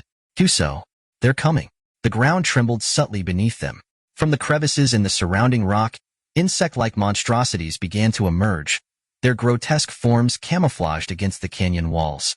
Spindly-legged creatures like solifuges and whip spiders peeled away from the jagged stone, while others, like crickets the size of dogs and venomous centipedes, crawled from hidden burrows. Their collective presence was a nightmare come to life, swarming toward Kazuya's group with lethal intent. As if that wasn't enough, the mud itself bulged and ruptured as massive, gelatinous worms, each bearing rows of razor-sharp fangs, began their slow, predatory approach. It was an ambush, and the group had walked straight into it. The swarm encircled them, their sheer numbers daunting. "They're disgusting," Kazuya muttered, trying to suppress his own revulsion. Fine's breath hitched. "Ugh." Misha's voice trembled. "Kazuya-sama, this is bad, very bad." Each of them reacted differently to the horror unfolding before their eyes. But Kazuya knew one thing with absolute certainty. They were outnumbered, surrounded. He and Fine instinctively moved back to back, forming a tight perimeter to eliminate any blind spots. Kazuya noticed Fine had fallen silent. Concerned, he stole a glance over his shoulder. "Fine, what's wrong?" She said nothing, her face pale, her body trembling. She looked like she was on the verge of collapse. "Fine, don't tell me you're... I can't stand bugs," she whispered in a fragile voice, barely audible. Kazuya gritted his teeth. "Seriously? Now?" As he opened his mouth to respond, Misha chimed in, her voice hesitant but urgent. "Kazuya-sama, I must admit, I also despise them." Both women were visibly shaken, clearly fighting the primal disgust that the insect-like creatures stirred within them. Kazuya sighed. This was far from ideal, but there was no time for hesitation. "Great." He surveyed the encroaching horde. There was no choice but to fight their way out. "All right, we can't go back to the crash site, so we'll push through." "Fine, keep your eyes forward and run. I'll cover you. Misha, use your MP7 and pick off anything that gets past me." Fine took a deep breath. "Understood." Misha gave a resolute nod. "Roger that." With their resolve hardened, Kazuya swung his M320 grenade launcher from his shoulder, quickly loading a high-explosive round. His fingers moved with practiced precision, his military training kicking in as he sighted a cluster of the advancing creatures. "Fire in the hole," he bellowed. The round left the barrel with a muted tum, cutting through the air before slamming into the mass of monsters blocking their path. The explosion rocked the clearing, the blast wave obliterating several of the insectoid fiends in a shower of debris and gore. Yet, even as the creatures fell, more surged forward to replace them, their relentless advance undeterred by the carnage. Kazuya gripped his weapon tighter, his heart pounding in his chest as the next wave approached. There was no time to pause. "Move," he shouted. "We've got to break through now." Fine sprinted ahead, her focus locked straight ahead despite the terror crawling at the edges of her vision. Kazuya covered her, unleashing burst after burst from his rifle, mowing down any creature that dared to approach. Misha's MP7 barked in short, controlled bursts as she expertly eliminated stragglers, her hands steady despite her unease. The battle was intense, every second a fight for survival. The horde was closing in, but Kazuya's military-grade firepower kept them at bay, if only barely. As the team fought their way toward the canyon's far edge, Kazuya couldn't shake the thought that this was just the beginning. These monsters were only scouts, an omen of greater threats lurking further ahead. But there was no turning back now. "Move, move, move, move." Kanzuya's voice cut through the air like a battle cry, a sharp command that spurred the three into action. Without hesitation, they broke into a sprint, but as if sensing their prey was about to escape, the horde of monsters turned their bloodthirsty attention toward them, rushing forward in a chaotic, frenzied assault. Fine, whatever happens, don't stop running, Kanzuya barked, his tone leaving no room for argument. I know, Fine replied, her voice steady despite the adrenaline surging through her. With her gaze locked straight ahead, she focused only on moving forward, forcing her legs to carry her through the madness. Don't come any closer. Misha, clinging to Fine's back, could feel her heart pounding in sync with the frantic rhythm of their escape. Desperation edged her voice as she squeezed the trigger of her MP7, mowing down the monsters that drew too close for comfort. Each shot felt like a plea to the heavens as she fought to keep the swarming creatures at bay. Damn you! Just die already! Why? Why are they focusing on just us? Kanzuya ran alongside the two, providing cover fire with ruthless precision, but something gnawed at his instincts. The monsters were relentlessly targeting only Fine and Misha, ignoring him entirely. His brows furrowed in suspicion, but there was no time to dwell on it. Sprinting at full speed, he quickly loaded the M320 grenade launcher slung over his shoulder. High-explosive rounds, multi-purpose grenades, airburst munitions, and buckshot shells all went into the tube, and he fired indiscriminately into the charging beasts. The blasts ripped through the monster horde, each explosion buying them a few precious moments as they continued their mad dash towards the exit. Just a little more. Just a little more. Kanzuya's heavy breathing filled his ears as the trio neared the edge of the cave. The exit was so close he could taste the fresh air, but then, with a bone-chilling screech, a massive creature blocked their path. The beast resembled an enormous Utamushi, an insectoid monster with grotesquely long limbs and scythe-like pincers, chattering its razor-sharp mandibles in a terrifying threat display. Ah! Fine froze, her momentum breaking as fear seized her, her legs refusing to move. Ugh! Misha, still mounted on Fine's back, had just run dry on ammunition for her MP7. She scrambled to pull out a fresh magazine for her 5.7, but her fingers fumbled as they reached for her sidearm in the heat of the moment. No! The two stood paralyzed, their minds screaming for action, but their bodies betraying them. The Utamushi monster clicked its mandibles with a malicious glee, its enormous sickle-like forelimbs arcing outward, preparing to slice its prey into pieces. I told you not to stop. Suddenly, a voice rang out like thunder, and before the beast could strike, Kanzuya sprang into action. He had been firing a barrage of illumination rounds, tear gas, and smoke grenades to disorient the advancing creatures, but now, sensing the imminent danger, he abandoned the launcher, stashing it with a practiced movement. His hand moved with lightning speed to the hilt of his military-issued combat sword. With the fluidity of a seasoned warrior, Kanzuya leapt onto a nearby rock, using it as a springboard. In one swift motion, he launched himself into the air, his sword poised to strike. He descended like a hawk, diving for its prey, aiming directly for the gap in the Utamushi's tough exoskeleton. With a forceful thrust, he drove the blade deep into the monster's weak point, exploiting the chink in its otherwise impenetrable armor. The sickening crunch of steel piercing through chitin filled the air as Kanzuya's sword buried itself deep, severing vital connections within the creature's body. Now, move! Kanzuya's voice cut through the chaotic din, his face twisted in a grimace of determination. Perched precariously atop a thrashing beast, he clung to his military blade, the edge still buried deep within the creature's flesh. The monster beneath him roared in pain, thrashing like a wild stallion, desperate to shake its human rider. Damn it! Fien snapped back to reality, jolted by Kanzuya's command. She darted around the enraged creature, making her way towards the exit, her movements swift and calculated. We're clear, Kanzuya, she called, her voice echoing against the stone walls. Roger that. With a quick, practiced motion, Kanzuya leapt from the beast, landing in a crouch beside Fien. Wasting no time, he pulled out a high-powered explosive charge and loaded it into his M320 grenade launcher. The muzzle of the weapon swung towards the rock face that framed the plaza's exit. A single, decisive shot erupted from the launcher, and within seconds, a thunderous explosion shook the cavern. The rock wall crumbled, cascading down in a shower of debris, sealing off the exit and crushing the monsters that had been hot on their heels. Dust and rubble settled, momentarily suffocating the air with silence. That should buy us some time. Move. Kazuya's voice cut through the stillness, his tone sharp and commanding. Yes, let's hurry.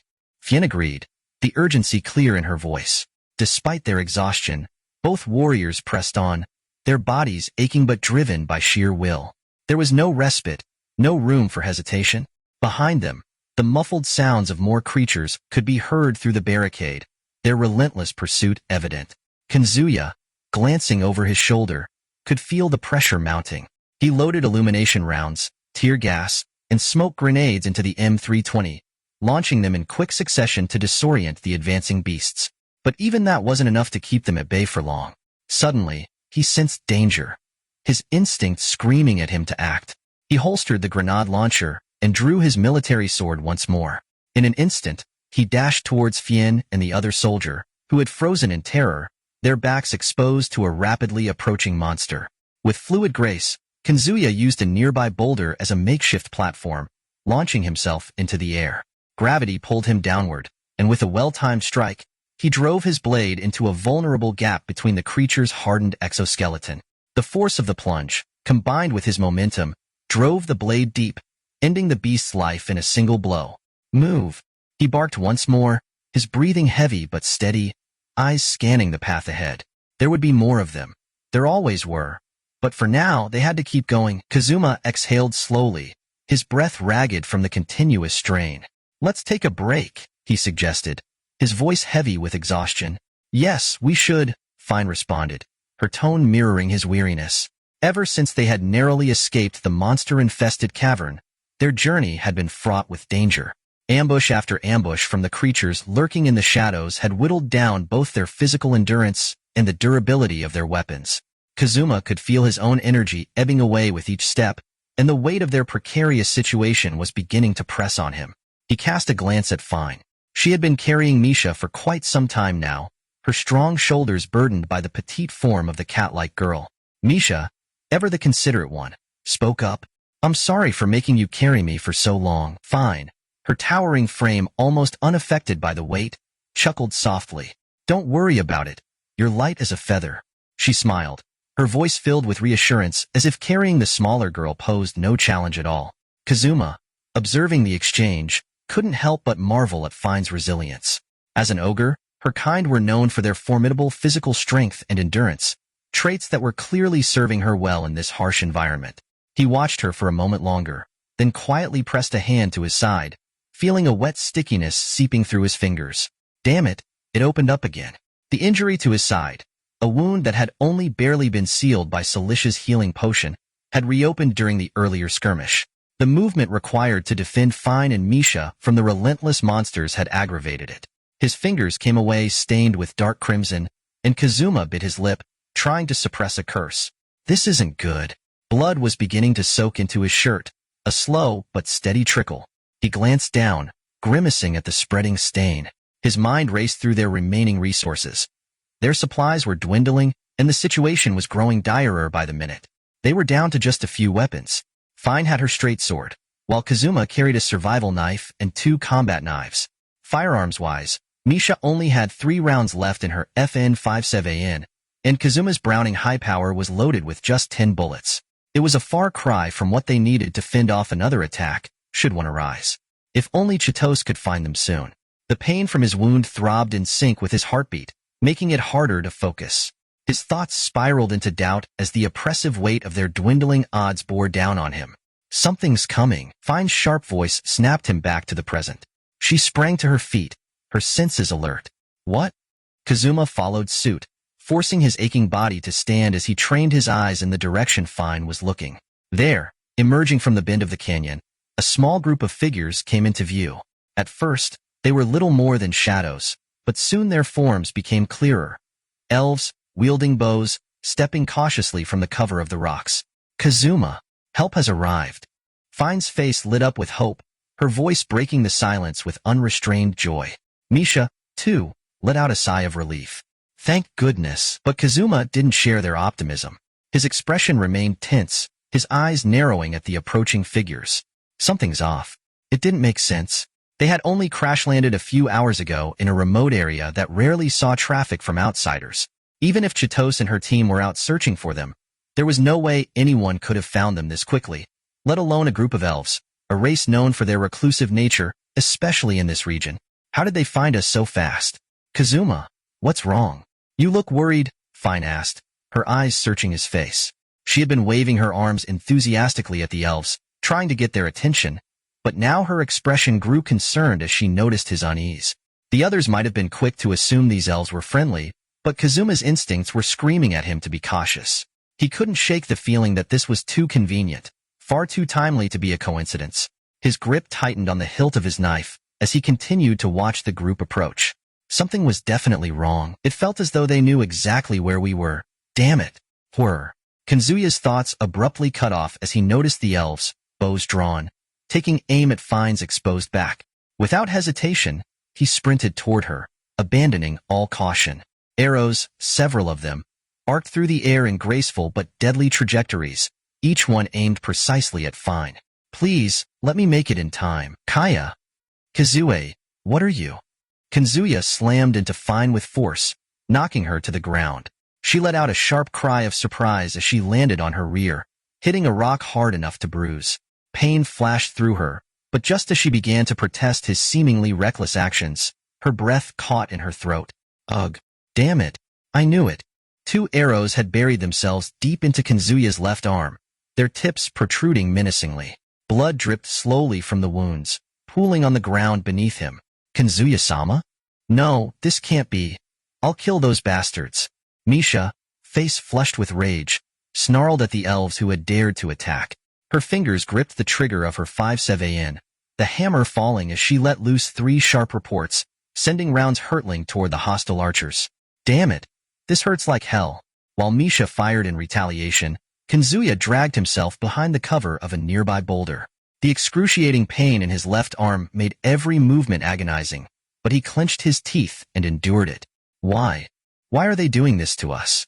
Fine's voice trembled with disbelief, her mind struggling to comprehend why their supposed allies, the elves, had suddenly turned on them.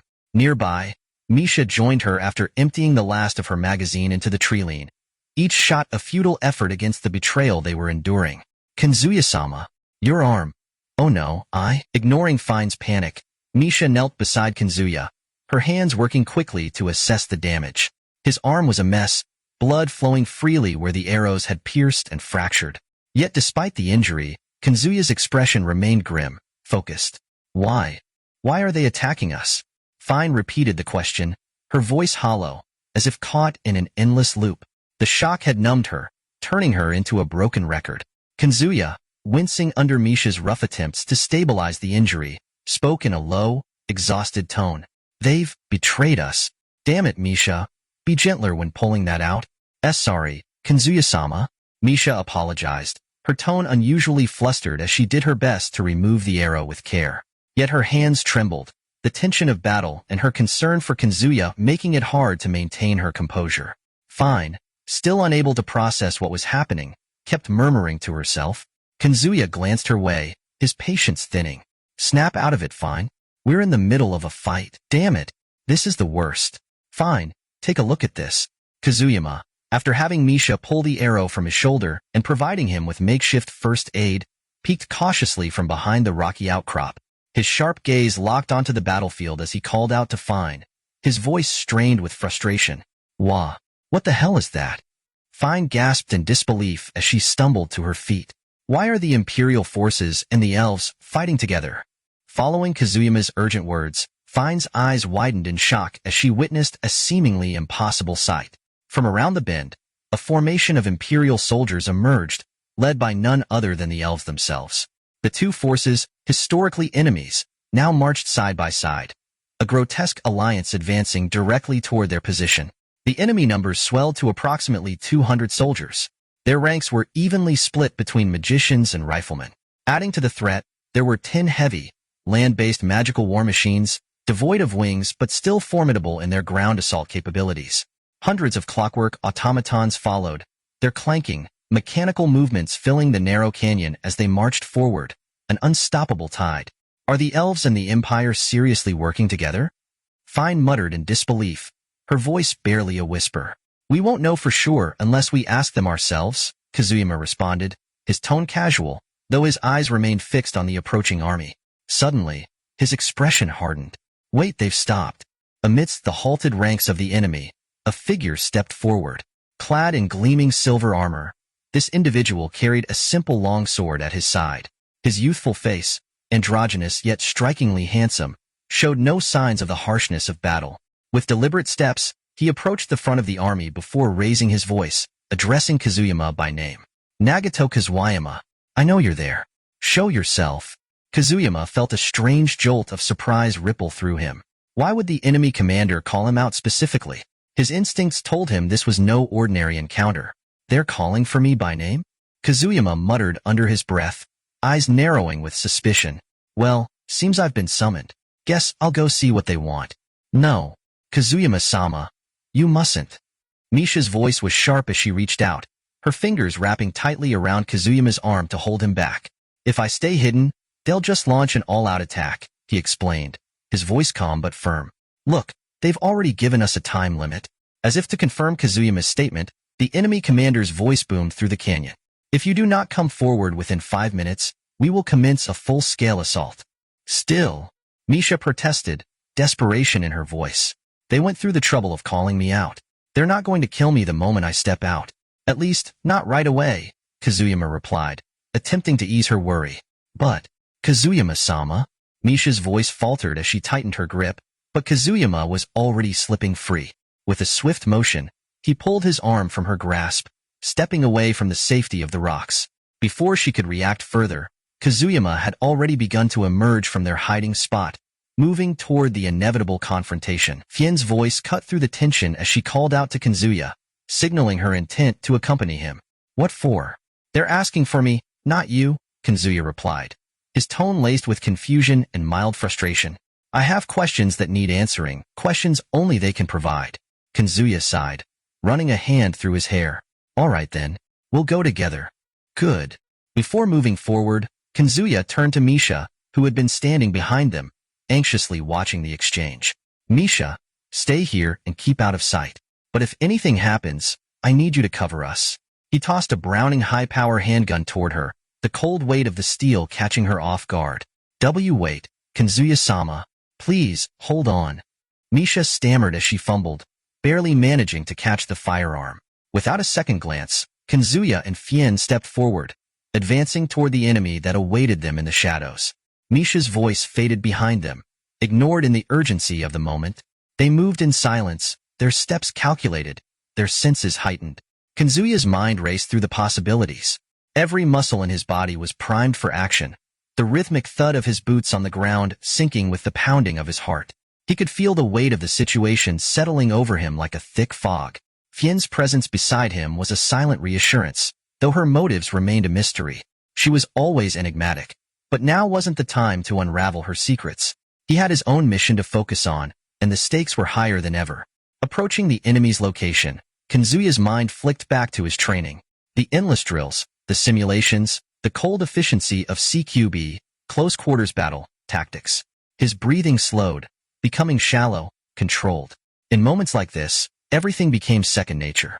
The firearm holstered at his side, the comms device in his ear, the awareness of every detail in the environment. He was ready. Stay sharp, Fien muttered, her voice barely audible but steady. Always, Kazuya replied, eyes narrowing as they neared their target. The enemy was close, and soon, the confrontation would begin.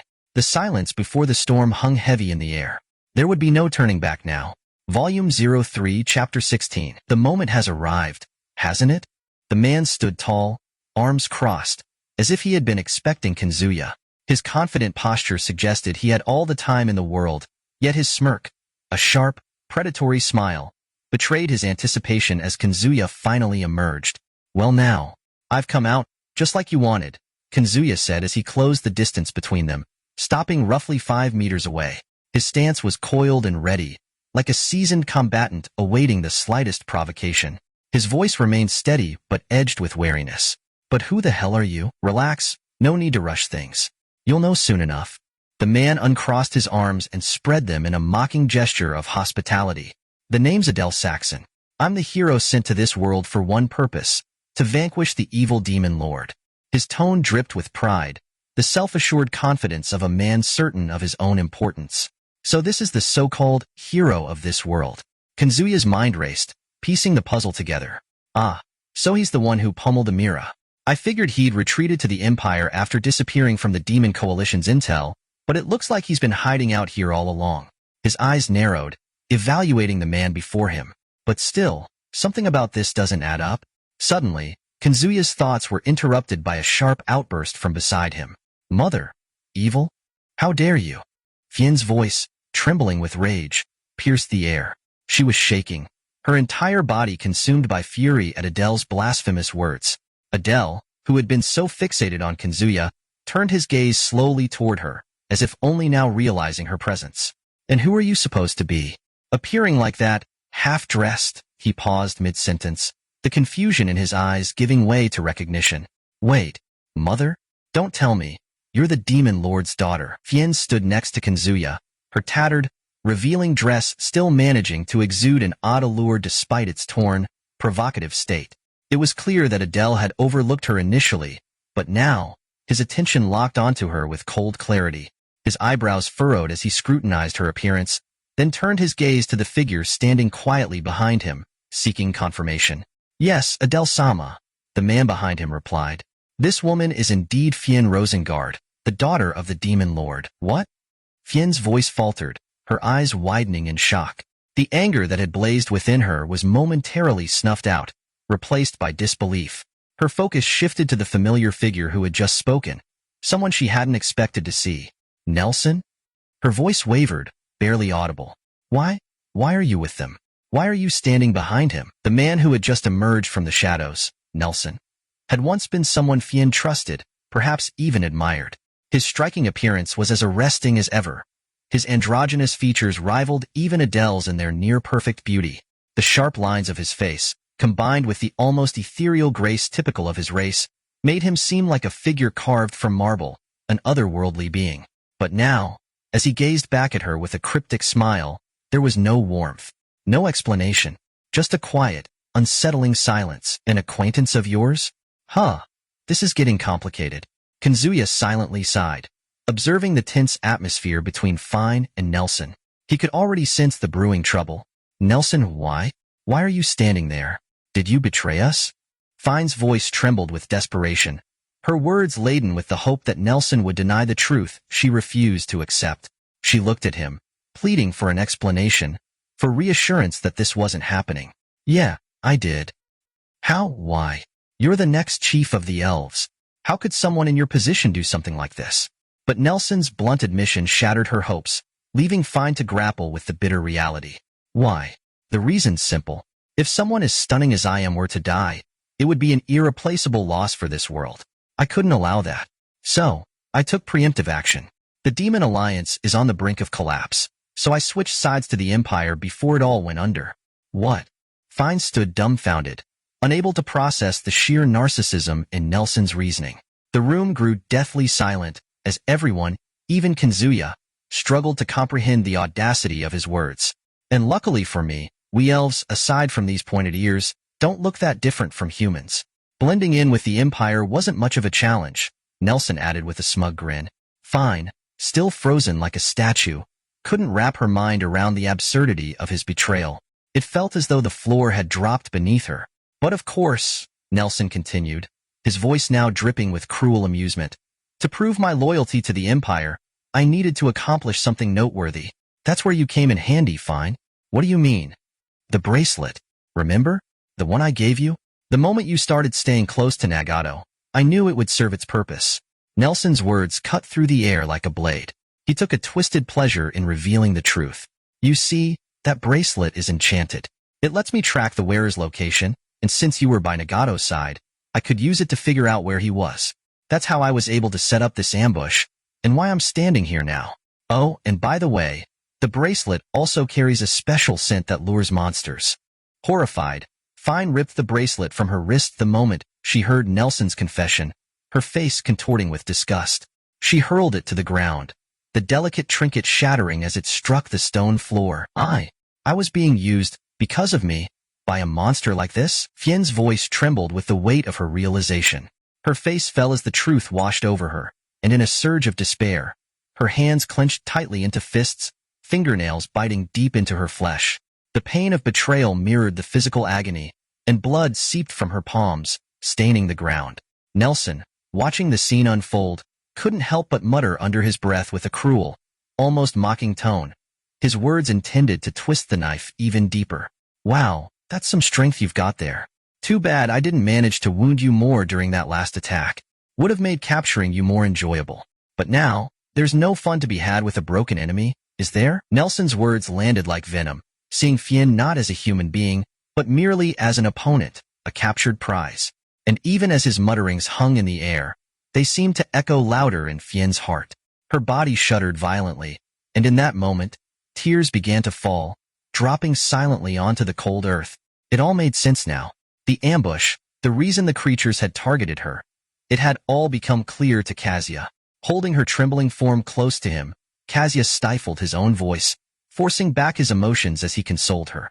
He cradled Fien with a tenderness that contrasted the chaos of the battlefield, gently wiping away the tears that fell from her eyes. The puzzle pieces of the conspiracy surrounding them began to click into place in Kazuya's mind. He could now see it all, the manipulations, the dark forces at play, and how they had all been used. He cursed silently under his breath at the realization, but he knew that now was not the time to dwell on it. Right now, Fien needed him.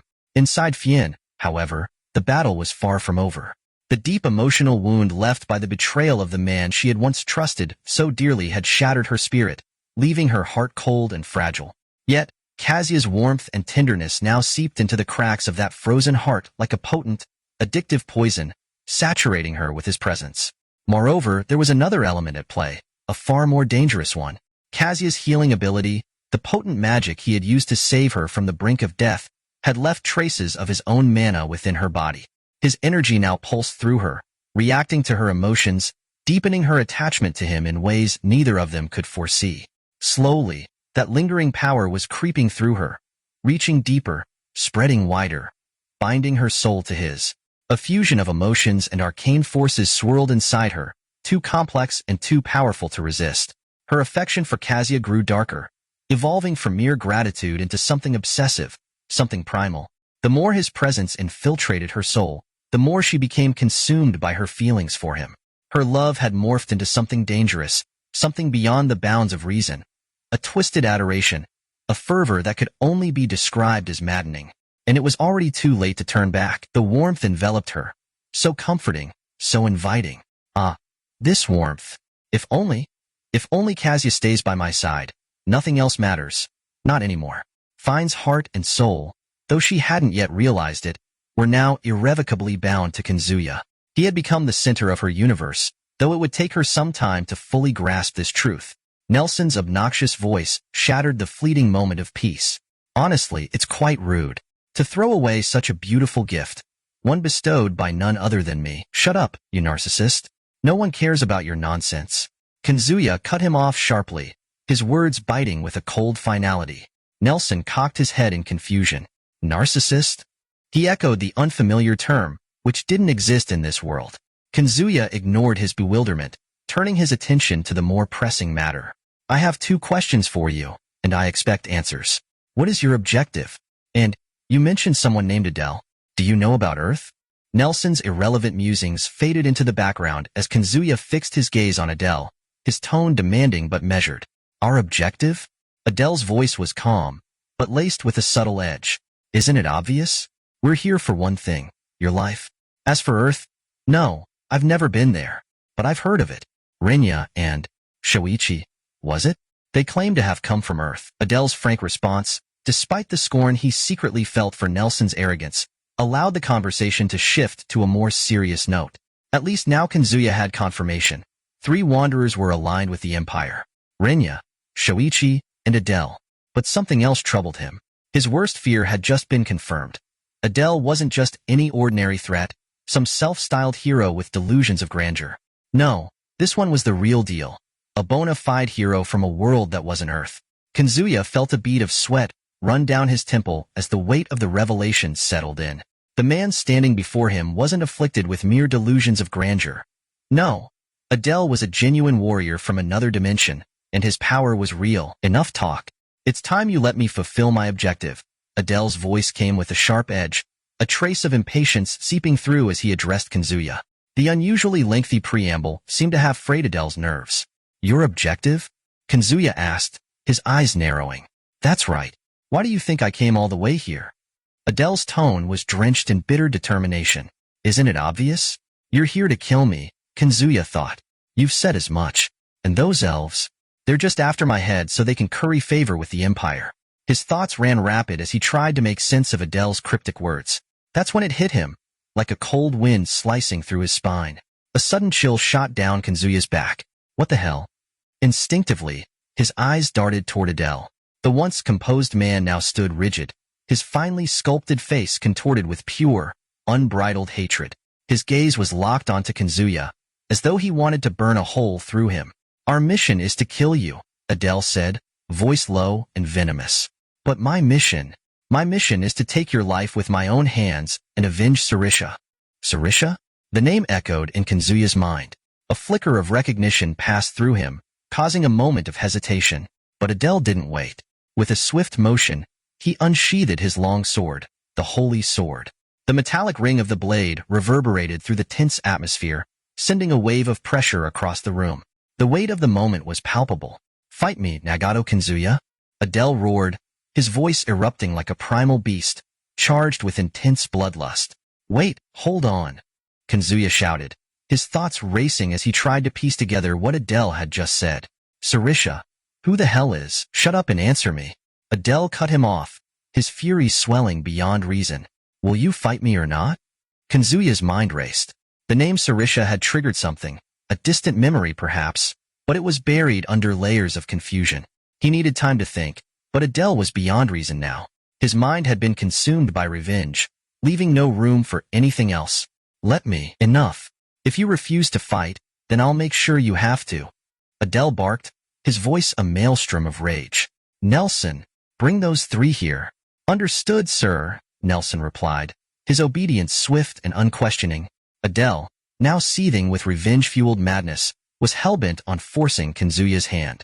It wasn't enough to simply kill him. He needed Kazuya to fight back, to show his full strength. Only then could Adele claim true victory, and only then could he believe Sarisha would be avenged. It was clear now. Adele wouldn't stop until Kazuya was dead at his feet. No matter the cost. Listen to me, you bastard. Kazuya's temper flared, his patience wearing thin as Adele continued to bulldoze through the situation, ignoring his input entirely. Listen, Sarisha is, Kazuya began, veins bulging on his forehead as he tried to convey a crucial fact to Adele. But then, his words caught in his throat as his eyes widened in disbelief. No, it can't be. What the hell are they doing here? From within the ranks of soldiers that Adele had summoned, Nelson emerged, dragging three figures behind him.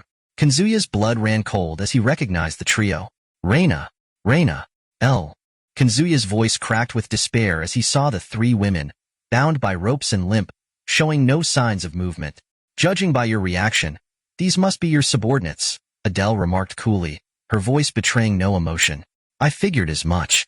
After all, it's not like we have many adventurers wandering around this area dressed in maid uniforms. Her suspicions confirmed, Adele allowed herself a quiet, self-satisfied murmur. Capturing them had been the right decision. Kazuya's fury ignited anew, but this time, it was a different kind of anger, a visceral, burning rage that eclipsed the frustration he felt toward Adele. You bastards! What did you do to them? Nelson, unfazed by Kazuya's outburst, responded with a voice as cold as steel. What did we do? The real question is, what did they do to us? These three attacked us out of nowhere, and we lost half our forces because of it. Kazuya's mind reeled. For a moment, the anger that had been consuming him dissipated, replaced by sheer bewilderment. His maids, his trusted companions, had inflicted such devastating damage without his knowledge? Nelson continued, his tone now edged with exasperation. Do you have any idea how hard it was to capture them alive, even on Adele-sama's orders?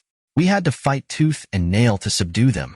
Kazuya looked again at the three women, their still forms bound in ropes. It was then he noticed they were not dead, merely unconscious, likely subdued by some kind of magic. Relief washed over him, though it did little to ease the storm brewing in his chest. Adele, seeing Kazuya's momentary distraction, seized the opportunity to speak again, her voice sharp and commanding. So, what's it going to be? Until now, I've held back, thinking you might be useful for negotiations. But if you refuse to face me in a duel, these three will become nothing more than playthings for my soldiers. Adele's taunt struck a nerve, igniting a firestorm of rage within Kazuya. Snap, snap, snap. 3 people, my maids, reduced to toys? I'll slaughter them. The sound was unmistakable, like the snapping of a thick rope under immense strain. Everyone present heard it, and they instinctively knew the source was Kazuya's breaking restraint. Fine, fine, go to Misha. Huh. Fine, who had been sobbing moments ago, froze in response to Kazuya's voice, cold, devoid of all emotion, yet brimming with a terrifying resolve. She hesitated, glancing up at his face. The situation has changed. I intended to buy some time, but now, I'll slaughter them and save the 3. You understood. Never had Fine seen Kazuya's face twisted in such a demonic visage. It was a stark contrast to the man she had known, an embodiment of fury, sharpened to a deadly edge. Yet, instead of fear, Fine found herself inexplicably drawn to it, her heart pounding in twisted admiration. This was a side of Kazuya she never imagined, yet it captivated her soul, fueling a dark obsession, a love verging on madness. Yes, this expression suits him well. Had it been the old Fine, she might have recoiled in terror at the sight. But now, deeply enthralled by Kazuya's very essence, her affection had morphed into something far more dangerous, an all-consuming, fanatical devotion. As she stared at him, these thoughts consumed her. Time to execute. Kazuya accepted a single-edged sword from Fine as she departed, its weight familiar in his hand. With his left arm rendered nearly useless, he clenched the scabbard between his teeth, drawing the blade in a swift, fluid motion. So, you've finally decided to fight, have you? Nelson, stand down, Adele commanded, a predatory grin stretching across his face. Roger that. As Kazuya assumed his stance, sword at the ready, Adele's smile only widened. The tension in the air was electric, like the moments before a storm unleashes its fury. For Cilicia, I will have my revenge. Adele bellowed. And I'll be taking back my 3, you vile bastard. Kazuya roared in response.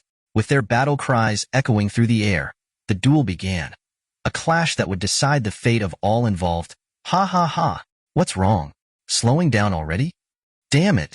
From the moment the duel between Kazuya and Adele began, it was clear the fight was one-sided. Damn it. I knew I was speaking out of anger, but this guy is really strong. And to make matters worse, I can't use my left arm, and the wound in my side is getting worse. This isn't just bad, it's a death sentence. Kazuya struggled to keep his injured body moving, barely dodging Adele's relentless attacks. Each time, it was by a hair's breadth. With each passing moment, Kazuya's movements grew slower, less precise. The number of wounds on his body steadily increased, his strength waning with every passing second. This guy is unbelievably tenacious. And yet, it looks like the Holy Sword's effect isn't activating. Not to mention, he isn't using any body-enhancing magic. What the hell is he? On the other hand, Adele found himself surprised by Kazuya's unexpected resilience, despite deliberately holding back his strikes to prolong the torment. I'd have liked to face him when he was at full strength. Though he knew Kazuya couldn't use his left arm, Adele hadn't realized the extent of his opponent's injuries. As he continued to carve into Kazuya's flesh, he couldn't help but feel a grudging respect for the man who, despite his grievous injuries and the overwhelming odds, refused to give up on rescuing the 3 captives. There. Ack. Damn it. Kazuya narrowly dodged a lethal blow and finally staggered back, dropping to one knee. What's the matter? Weren't you going to save those 3? Ha ha. Damn it. At this rate, I'm really in trouble. Adele taunted him with a feral grin, his voice laced with contempt as he saw Kazuya's battered form. Despite his ragged state, Kazuya could only glare back with all the defiance he could muster, too exhausted to retort. Then, suddenly, the sharp crack of gunfire echoed from behind Kazuya. The air was instantly filled with tension as the frantic voices of Misha and Fine, who had been cheering for him just moments before, rang out in alarm. Kei Kazuya-sama. Kazuya. This is bad. TCH, we've got company. As Adele muttered those words, he lowered his sword, causing Kazuya to turn and look behind him. A horde of monsters was closing in, chasing after Fine, who was carrying Misha on her back, desperately trying to reach Kazuya and the others. This is the worst. I may have toyed with you too much. Well, no matter. I've grown bored of this anyway. I think I'll leave you to be devoured by these creatures as your final fate. Nelson. Release the three of them? Yes, sir, as you command. Adele, having had his fill of tormenting Kazuya, seemed to hesitate, perhaps moved by the sight of Kazuya's relentless determination to protect and save others. Rather than finish him off himself, he decided to leave the dirty work to the approaching monsters. Adele ordered Nelson to release the three captives. Then, with a casual flick of his wrist, he sheathed his holy sword and turned on his heel, walking briskly back toward his own forces. Now then, let's enjoy the show. Adele, now safely among his comrades, settled in to observe the spectacle unfolding before him, his eyes carrying a mix of curiosity and cold detachment. Ku, are you all right? Reina, Lena, L. Kazuya rushed forward to catch the three women, who had been floating mid-air, suspended by some unseen magical force. As soon as they were in his arms, he quickly cut the ropes binding them and called out their names. Master? Ugh, Master. Master? Thank goodness. Despite his body being battered and racked with pain, Kazuya felt a wave of relief wash over him as the three of them slowly regained consciousness, showing no signs of serious injury or mistreatment. Overcome with emotion, he pulled them into a tight embrace, disregarding the agony it caused him. Kazuya-sama, now's not the time. Kazuya, the monsters are almost here. Even as the Imperial Army bore down on them from one side and the horde of monsters from the other, Kazuya clung to the three women, momentarily oblivious to the peril surrounding them. Fine and Misha shouted in desperation, trying to snap him back to reality. They're here. But don't worry, everything's going to be fine. Kazuya-sama? Kazuya, what are you? Before Fine and Misha could comprehend his words, something unexpected happened. Wah. The monsters stopped? What? Why? Why did they stop?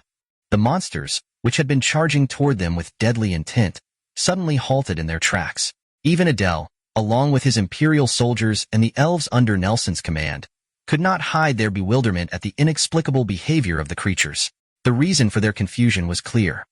The monsters, who had been so intent on their prey, had suddenly frozen and were now staring up at the sky, their gazes fixed on a single, mysterious point above them. In the treacherous Kolner Hill region, where the law of the jungle reigns supreme, even the most ferocious monsters are bound by the instincts that govern their survival.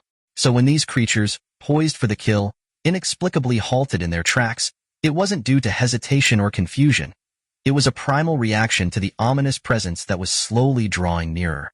A few seconds later, as confusion settled over Fine, Misha, and Adele, they struggled to grasp the meaning behind Kazuya's cryptic words or the sudden stillness that had seized the once aggressive beasts. Then, faint but distinct, a low-frequency hum reached their ears, keen, growing steadily louder with each passing moment. As the sound intensified, the monsters, now visibly unnerved, began to retreat, first inching backward and then breaking into a full-blown panic. The predators, who had moments ago seemed unstoppable, now fled like frightened rabbits. What? Fine gasped. The monsters, they're retreating? Misha finished, her voice tinged with disbelief. The group stood in stunned silence, their eyes wide as they watched the once terrifying creatures disappear into the distance. Adele, his face slowly breaking into a grin, couldn't help but laugh at the absurdity of the situation. Haha, the monsters fled? Ahahaha. Luck must truly be on your side today, Kazuya. But this is no coincidence. This must be a sign from the gods, demanding that I settle things with you once and for all. Despite the mysterious retreat, Adele was convinced that divine intervention was at play, urging him to end the long-standing conflict with Kazuya. However, Kazuya's response was calm, almost dismissive, as he locked eyes with his adversary. It's impossible for you to kill me now, Kazuya said, his voice steady, yet carrying an air of finality. What? Adele's brow furrowed, struggling to process Kazuya's confidence. Forget about me. You should be more concerned for your own safety, Kazuya warned, his tone deadly serious. Is that a threat? You think I'm scared of? Adele's retort was cut short as the ground rumbled beneath them. A massive shadow swept across the ravine, blotting out the sunlight for a brief, terrifying moment. Above, a colossal C-17 Globemaster III streaked through the sky, its thunderous roar echoing off the canyon walls. Suddenly, with a deafening crash, the aircraft landed between the two men, the impact causing the earth to tremble and sending a towering column of mud skyward. The shockwave reverberated through the ravine, and the previously stagnant mud at the bottom of the gorge splattered in all directions. Kazuya's face broke into a confident grin as he surveyed the scene. Checkmate. The tables have turned. This fight is over. As if on cue, the mud began to settle, gravity pulling it back to the ground, revealing the figures that had emerged from the point of impact. They stood tall, resolute, and unmistakably formidable. The reinforcements Kazuya had been waiting for. Volume 03, Chapter 17. The source of the monster's terror, the reason for their panicked flight, descended from the sky like an omen. Chitose and Amira, now transformed into avatars of fury. The oppressive silence that enveloped the battlefield was so profound that it felt as though time itself had frozen. Everyone present was overwhelmed by the palpable aura of menace that radiated from the two women, a tension so thick it suffocated the very air around them. Chitose, clad in a malevolent aura akin to dark miasma, was armed to the teeth, gripping unsheathed katanas in both hands.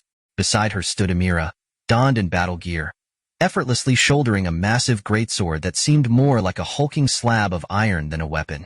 Her body exuded a dense, ominous magical energy that was almost visible to the naked eye. As the two warriors landed and slowly rose from their crouch, Kazuya's maid, Luminous, and Wilhelm, along with a company-sized detachment of the Praetorian Guard, followed in their wake, descending by parachute. A closer look revealed that additional guards had positioned themselves at the mouth of the ravine, aiming their rifles at Adele and his forces. What? Adele's shock was immediate. Surrounded? Where are the other units? He was oblivious to the fact that their comrades had already been decimated, and the realization that they were encircled sent a chill down his spine. But the encirclement wasn't what truly frightened him. It was something far more terrifying. What is this? This presence. As powerful as a demon lord. No, even greater. This woman. Facing her is a mistake.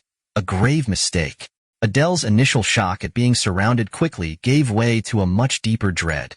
He could sense it, the sheer force of Chitose's presence, a force that could not be opposed.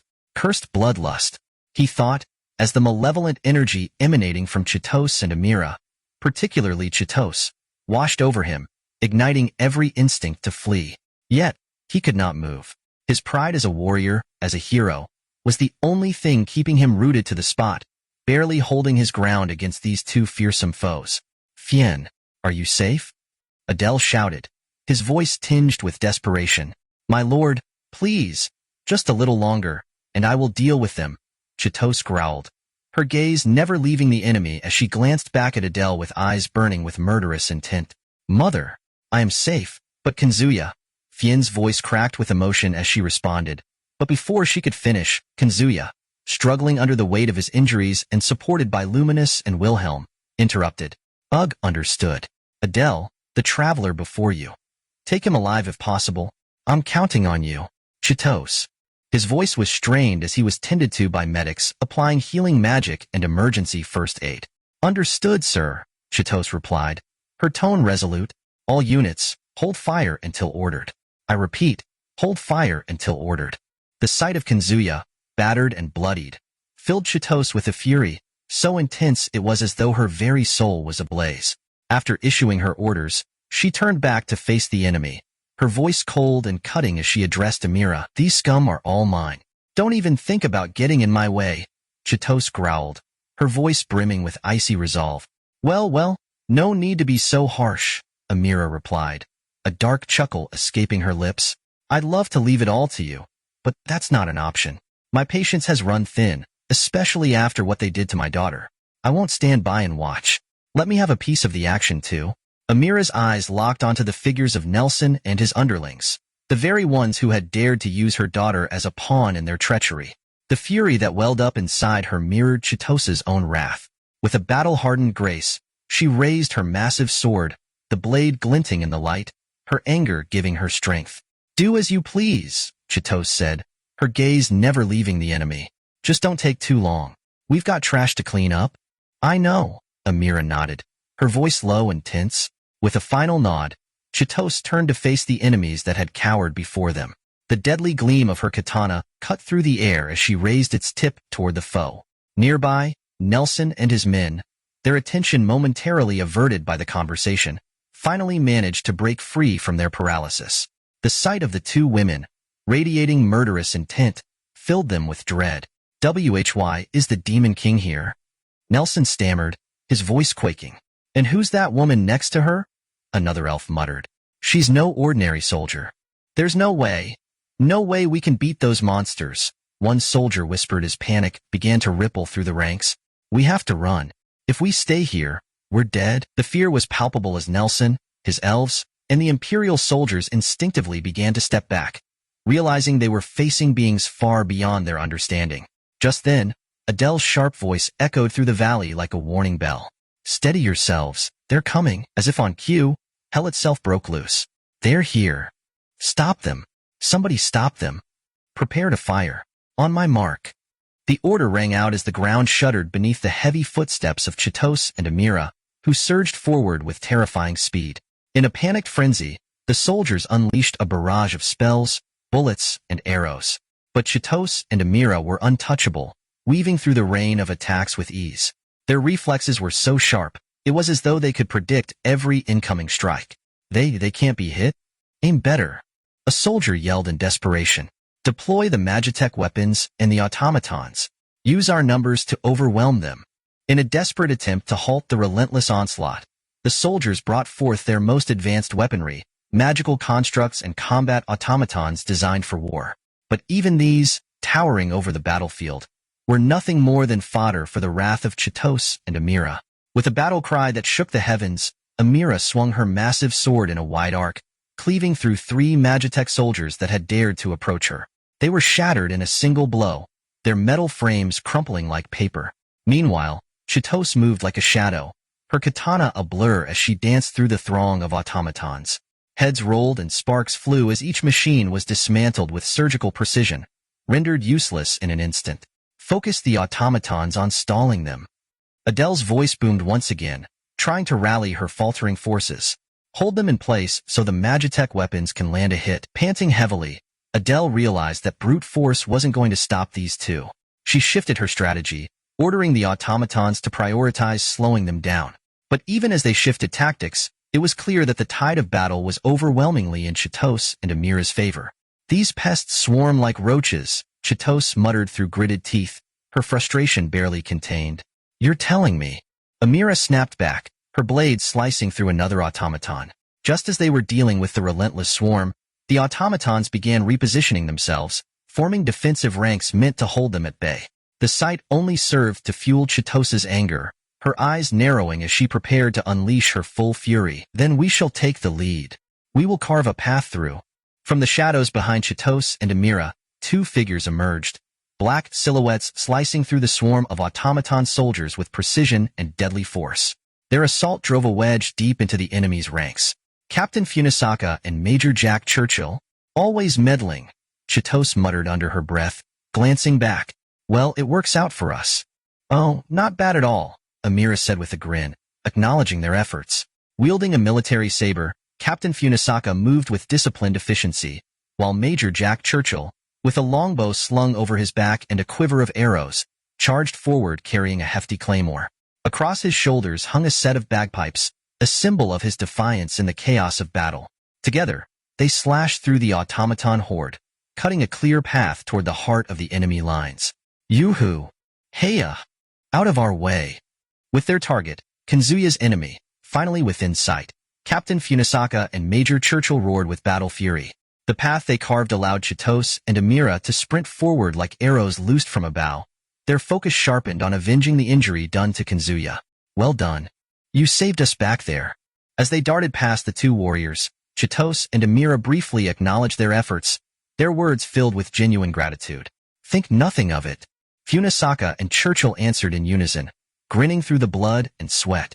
As they fought, they continued cutting down any remaining automatons and even lunged at nearby Magitech beasts, making quick work of their mechanical foes. "Damn it, one after another. Even I can't handle 5 at once," Amira growled, eyeing the towering Magitech beasts that loomed like an impenetrable wall ahead of them. What's the plan? Chitos didn't hesitate. Don't stop. Keep moving forward. Amira raised an eyebrow. You've got something up your sleeve, don't you? Fine, let's see where this goes. Trusting Chitos's sharp instincts, Amira continued to press forward, her fierce gaze fixated on the enemies in their path. She could sense the cold fury radiating from Chitos, her hatred for their adversaries burning brighter with every step closer to Adele. Lieutenant, take them down. Roger that. Just as they neared the lethal range of the Magitech beasts, whose dagger-like blades were drawn, Chitos issued a calm command into her comm. Almost instantly, a series of deafening explosions rang out in the distance. In the blink of an eye, massive holes were blasted through the Magitech beasts. What the? Amira whipped her head toward the source of the gunfire. There, perched at a distance, was Second Lieutenant Simo Haiha, his massive PDRS 1941 anti-tank rifle still smoking from the recent shots. Targets neutralized. To hit that accurately in these winds and at this range. Incredible, muttered Haiha with a trace of awe in his voice. His respect for the challenge was clear as he quickly set his rifle aside, now emptied of rounds, and swapped it for another PDRS 1941, already preloaded. With the new weapon in hand, he pressed his eye to the scope, ready to execute the next order. Enough chatter. Chitos's voice crackled over the comms. Prepare for the next directive. Understood. Awaiting your command, ma'am, Haiha replied, his tone sharp, yet brimming with professional admiration.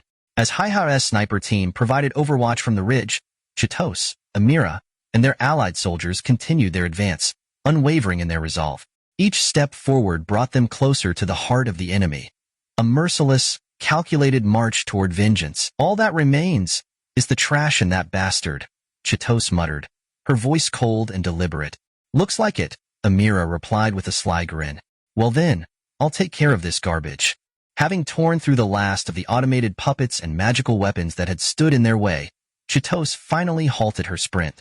She slowed her pace, now striding deliberately toward her target, Adele.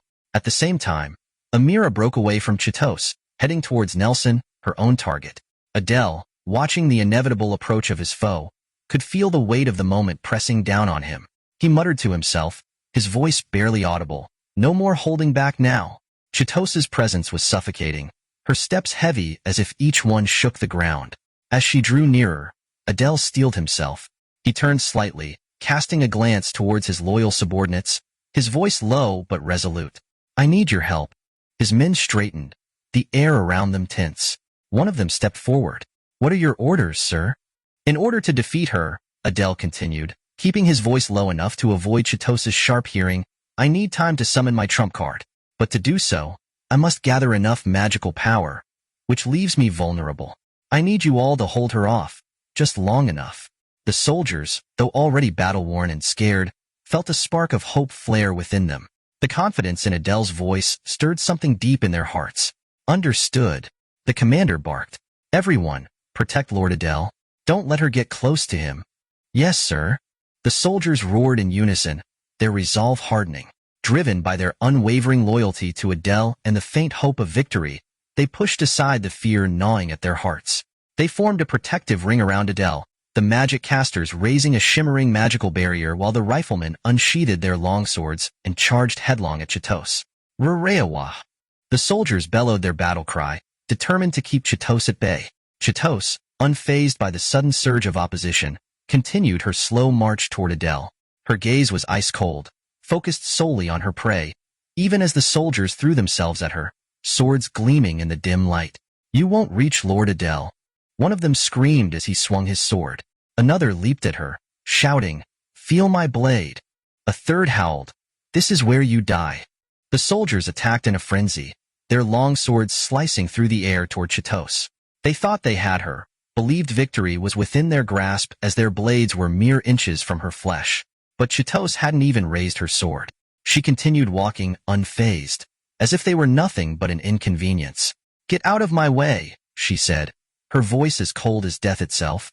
With just those words, the soldiers froze in place, their bodies locking up as if ensnared by an invisible force. Panic filled their eyes as they tried to move, but their limbs refused to obey. They had become like frogs paralyzed under the gaze of a serpent, helpless as death approached. What's happening? Why can't I move? Their thoughts screamed in terror. Chitos's eyes flicked over them, her voice barely above a whisper as she passed by. Dead men walking. As if on cue, the soldiers' bodies lurched unnaturally to the side. A moment passed before their consciousness registered the fact that they were already dead, their bodies collapsing to the ground with a sickening thud. Ah, I see now. So that's how it is. We were already dead. The moment the soldiers realized what had befallen them, it was too late. Their bodies were split clean in half, a spray of blood marking their final moments as they collapsed to the ground, lifeless. Himph, pathetic fools. Chitos Katayama, moving with the blinding speed only a seasoned warrior could command, had already carved a path of carnage through the battlefield. Her katana, a blade once forged with precision, was now dulled from the relentless onslaught.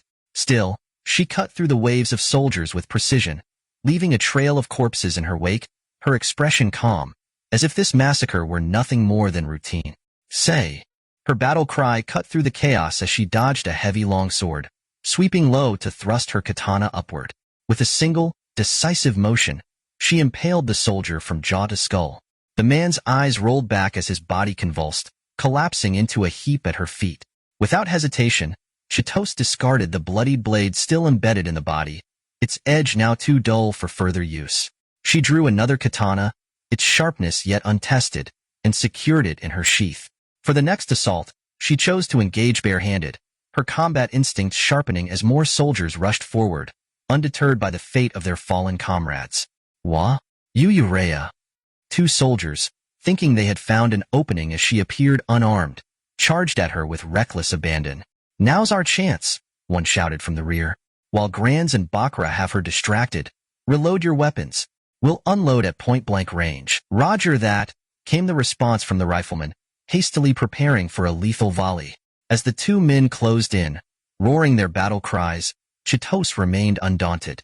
She dodged their wild strikes with ease, her movements fluid, almost effortless. In an instant, she lunged forward, closing the gap between them.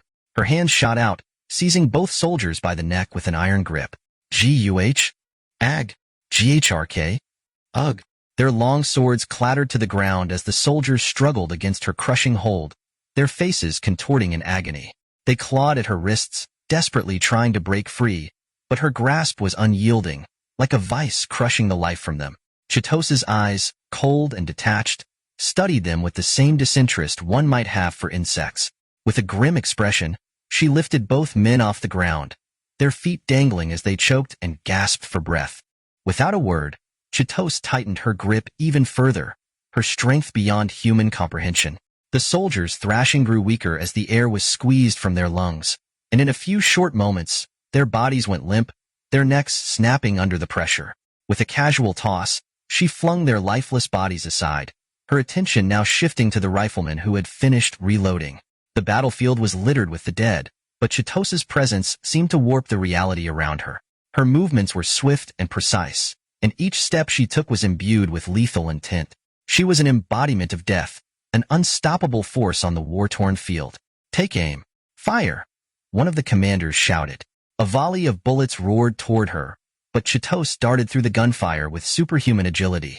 She was already upon them before they could react, her katana drawn in a blur of motion. With a single, fluid slash, she cleaved through the riflemen, their bodies falling in a grotesque symphony of blood and steel.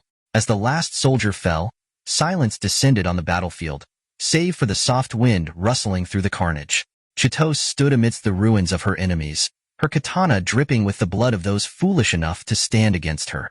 Weaklings, she muttered under her breath, wiping the blood from her blade before sheathing it. Creak. Crack. A sickening sound echoed through the air as Chitos crushed the necks of two soldiers with terrifying ease. The unsettling sound of bones breaking filled the battlefield, followed by desperate gasps that resembled the dying calls of strangled birds. Within moments, the two men who had been flailing mere seconds ago fell limp, their limbs hanging lifelessly, their bodies convulsing as a yellow liquid began to trickle down their legs. Hi. Grange and Bakra are dead. He's a monster. The remaining soldiers froze in terror as they witnessed the horrifying sight. Chitos, effortlessly holding up two fully grown men with one hand each, their necks crushed as if they were mere twigs, Fear paralyzed them as they stared at the giant, unable to comprehend the raw power before them. Weapons ready for fire. With a heavy thud, Chitos tossed the lifeless bodies aside, just as the remaining soldiers finally completed their preparations for an all-out volley. Good. Don't let Grange and Bakra's deaths be in vain. Ready to F? Before the commander could finish his orders, his head exploded like a burst pomegranate. Brain matter and blood sprayed across the battlefield as the other soldiers stood in shock, unable to process the sudden carnage. Captain, I've already told you, you're in my way. By the time they realized what had happened, Chitos had already drawn twin Smith & Wesson Model 500s from his holsters, 10.5-inch Hunter models, chambered for the devastating .500 S&W Magnum round. These colossal revolvers were not just weapons. They were designed for hunting the most dangerous game. The 50 caliber rounds they fired carried 3 times the stopping power of a standard .44 Magnum, enough force to shatter bone and eviscerate flesh. For most, firing even 10 rounds of this caliber would leave their hands trembling, too numb to even hold a pin. The soldiers didn't know the full extent of the weaponry aimed at them, but the mere sight of those monstrous barrels pointed in their direction was enough to send them into a state of sheer panic. I don't want to die. Chitos's cold, unrelenting eyes scanned the frightened men before him. Without a hint of mercy, he squeezed the triggers, unleashing thunderous roars that echoed across the battlefield. The sound of the revolver's discharge was deafening, unlike anything a handgun should produce. The soldiers' bodies were torn apart by the hail of 50 caliber rounds. Arms, legs, and even torsos were violently ripped asunder, the massive bullets leaving gaping wounds and sending entrails spilling across the ground. Those unlucky enough to be caught in Chitos's line of fire could only writhe in agony, their bodies broken and bloodied beyond recognition. My arm. My arm. I don't want to die. Someone, help. Mother. The battlefield became a graveyard of shattered men, their lifeblood staining the earth as their final breaths slipped away. Most of the soldiers who had dared to stand in Chitos's path were reduced to mangled heaps, writhing in their death throes as they clutched at their shredded organs, desperate for relief that would never come. Chitos, cold and unyielding, stepped over their broken forms without a second glance. The thunderous booms of his revolvers still echoed in the air as he continued forward, a force of nature that left nothing but devastation in his wake. Ugh. I can't take it anymore. Oh God, help us. The mages encircling Adele, projecting magical barriers, were succumbing to despair as they watched their comrades fall before Chitos. The realization hit them like a wave. They had no hope of defeating her. Just as all seemed lost, a gust of wind whipped through the air. Everyone, stand back. You've done well. Adele stepped forward, his voice commanding as he strode with an aura of raw, swirling wind surrounding him, power radiating from his very presence. Adele-sama. One of the soldiers stammered, their eyes widening with a glimmer of hope. Our victory is assured. Adele-sama has come to our aid. Another soldier cried out, his relief palpable as the tide seemed to turn. The troops quickly retreated, giving Adele space to confront Chitos directly. Silence hung heavy in the air. Adele's eyes locked onto Chitos's with a deadly focus. You've caused enough chaos, but your fate ends here. His voice rang out as he layered himself with enhancement spells. His wind armor, a shimmering vortex of elemental power, whirled around him, a barrier that deflected any attack with ease. I am invincible with this armor. Your efforts are meaningless, he boasted, his confidence swelling as the winds roared in his favor. But then it happened in a flash. Before Adele could react, Chitos closed the distance between them in an instant, her Japanese katana gleaming in the light. With a single, precise motion, she unsheathed her blade in a move that resembled a masterful II strike. Adele's breath hitched as he felt it, a sharp, piercing pain as the blade cut clean through his wind armor, severing it as if it were nothing more than a thin veil of air. How could she? Adele gasped, his eyes wide with disbelief as blood spurted from the fresh wound. His body was flung backward, crashing into a nearby boulder with a thunderous impact. Impossible, my wind armor. Sliced through? No. This can't be. I didn't even see her move. She's too fast. Adele's consciousness flickered as he struggled to comprehend the overwhelming speed of her attack, but the searing pain kept him from losing consciousness entirely. Chitos stood over him, her katana dripping with his blood. Her expression was cold and unyielding. Invincible? She scoffed. You? Don't make me laugh. With that single strike, Adele's wind armor, once touted as impenetrable, had been completely shattered. Worse, the blow had disrupted his concentration, cutting off the flow of his magic. The once mighty winds had vanished, leaving him utterly vulnerable. Why you, filthy? Adele, now stripped of his defenses, roared in fury. His pride wounded far deeper than the gash across his body. With a reckless charge, he rushed toward Chitos, his anger blinding him as he swung his sword with everything he had. Rah! But Chitos was unfazed. In a fluid motion, she intercepted his holy sword with her katana, barely exerting effort as their blades met with a resounding clang. Is that all you've got? Her voice was laced with disappointment. D-damn you, you brute. Adele snarled, gritting his teeth as their swords locked. But this was no ordinary clash of steel. He had a plan. A smug grin spread across his face as he pushed against her, the clash of their weapons intensifying. You fool. Let me teach you something. This holy sword I wield has the power to drain the magic of whoever it crosses blades with. Chitos's gaze remained steady, unfazed by his declaration. And Adele's grin widened as he felt the sword's latent power activate. Your magic's as good as mine. I'll drain you dry, just like I did with Amira. But moments passed, and nothing happened. A look of confusion spread across Adele's face. Sweat beaded on his brow. Why isn't it working? Chitos's eyes narrowed, her voice dripping with disdain. You really thought I was using magic? The realization hit him like a sledgehammer to the chest. His sword's ability to drain magic? Useless. Chitos wasn't using any magical enhancements. Her speed, her strength, it was all natural. Impossible, you're not using magic? Adele stammered, the weight of the revelation crushing his spirit. For the first time, fear flickered in his eyes. He had grossly underestimated his opponent, and now, it was too late to correct his mistake. With a sharp twist of her wrist, Chitos disarmed him effortlessly, his holy sword clattering to the ground. Adele fell to his knees, gasping for breath, utterly defeated. Pathetic, she whispered as she loomed over him. You never stood a chance. Impossible, you, in your base form? No, there's no way. This can't be happening. Adele's voice trembled with disbelief, her once steady resolve crumbling under the weight of the reality before her. The shock left her wide open, and in the brief moment she faltered, Chitos seized the opportunity. With the same brutal efficiency as before, her katana slashed through the air, cleaving Adele with precise, unyielding force. Ugh!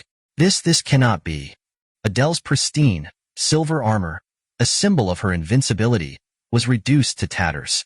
Beneath the shattered plates, only the thin fabric of her undergarment remained, offering little protection against her unrelenting foe. Is this the end already? Chitos's voice cut through the cold air, mocking and low. With her katana now chipped from the brutal exchange, she discarded the weapon without hesitation, its once gleaming blade now dull and spent. She stepped closer to Adele, her presence suffocating in its calm menace. Get up. Ugh. I said, stand up. Ah. Adele, seated in utter defeat, her once overwhelming spirit crushed, was hauled to her feet. Chitos showed no mercy, driving her fist into Adele's gut with ruthless precision. Ugh! Each strike drove the breath from Adele's lungs, reducing her to a quivering mass, unable to muster any coherent response. What happened to that so-called invincibility of yours? Chitos taunted, her voice dripping with cold contempt. Huh. Guh. Without warning, Chitos delivered a vicious headbutt, then grabbed the front of Adele's collar and effortlessly lifted her off the ground, slamming her down with a force that rattled the earth beneath them. Adele's body hit the ground with a sickening thud, and her pale skin, now exposed from the shredded undergarment, gleamed in the dim light. Her silken flesh, delicate as the finest silk, bore the marks of Chitos's relentless assault. Her once imposing figure now a broken, crumpled mess. Cough, cough. Damn it. Adele coughed violently, her body racked with pain as she struggled to breathe, the remnants of her dignity slipping away. The chill of the night air gnawed at her exposed skin, her once impervious armor reduced to scraps. Wait, you're a woman? Chitos, standing over Adele's half-naked form, narrowed her eyes in momentary surprise. Though it was fleeting, a slight amusement curled the edge of her lips. Ha, well, isn't that convenient? Her voice dropped to a sinister murmur. This just makes things more interesting. There's a whole new range of interrogation techniques to employ back at base. Adele shuddered at the implications behind Chitos's words, her mind scrambling to reject the mounting terror. No, I haven't lost yet, Adele muttered, her voice barely a whisper, as she desperately tried to summon the strength to rise once more. But as her trembling legs attempted to obey, Chitos's fist crashed into her face with brutal finality, sending her into unconsciousness. Pathetic, Chitos muttered, gazing down at her fallen opponent. Is this really the best you walkers can muster? Not much of a challenge. She wiped the blood from her knuckles, her expression cold, indifferent. The mission was complete, and with Adele captured, she could turn her attention elsewhere. Her gaze shifted across the battlefield, where her comrade Amira was finishing up her own task. Looks like things are wrapping up over there, too, Chitos remarked, her voice dispassionate as she watched the scene unfold. I don't want to die. I don't want to die. I don't want to die. Nelson's panicked whispers filled the air, his body shaking uncontrollably as he stood amidst the corpses of the elven guards. Their lifeless forms lay strewn about like discarded dolls, a silent testament to the brutality of the assault. His mind, overwhelmed by fear, could no longer process the carnage surrounding him. Well, just one more left. Amira's voice, calm and predatory, broke through Nelson's desperate chants. She stepped over the bodies of the slain elves, her massive sword dragging behind her, its edge glistening with fresh blood. Her target was clear. Peel, please, spare me my life. I'll do anything. Nelson stammered, his words spilling out in a pitiful attempt to bargain for his survival. I didn't mean for any of this to happen. Up you go. Amira ignored his pleas, hoisting her greatsword high above her head. With a single, merciless swing, she brought the blade crashing down. The sickening sound of flesh and bone being torn asunder echoed across the field. It was like the grotesque splatter of an overripe tomato crushed beneath a boot. Nelson's words died with him, replaced by silence. Amira stood over the remains, unflinching, her task complete. Without a second thought, she turned away from the gruesome scene, her face a mask of indifference. The traitorous elves were obliterated, crushed entirely by Amira's hands, leaving nothing but silence in their wake. All done here, she remarked, her voice steady despite the carnage she had wrought. I see, Chitos responded, dragging the limp body of Adele behind her by the ankle. The battlefield was awash in the stench of blood and smoke. Lady Adele, she's fallen. One of the soldiers stammered. This can't be, another whispered in disbelief. Run. Everyone, flee, a soldier shouted, panic overtaking the remaining Imperial forces. With their strongest champion, Adele, and their magical weapons and automatons destroyed, their morale crumbled. The few survivors turned tail, abandoning their positions in a desperate attempt to escape. Hey, they're getting away. Are you going to let them go? Amira asked with a smirk, watching the Imperial soldiers scatter like leaves in the wind. They won't get far. Rudel, commence extermination. Chitos replied curtly, raising her comm device to her lips. Ja, came the response, crackling over the radio. The air filled with the high-pitched roar of engines as Rudel's personal aircraft, an A-10 Thunderbolt II, modified with 11 hardpoints and armed with the SUU-23 gun pod, housing the GAU-4 Vulcan cannon, sliced through the gray clouds. Enemies of the Supreme Leader are filth, and filth must be purged. Major Rudel bellowed over the comms, his voice dripping with zeal as he nosedived towards the retreating enemy, the aircraft's targeting systems locking on with mechanical precision.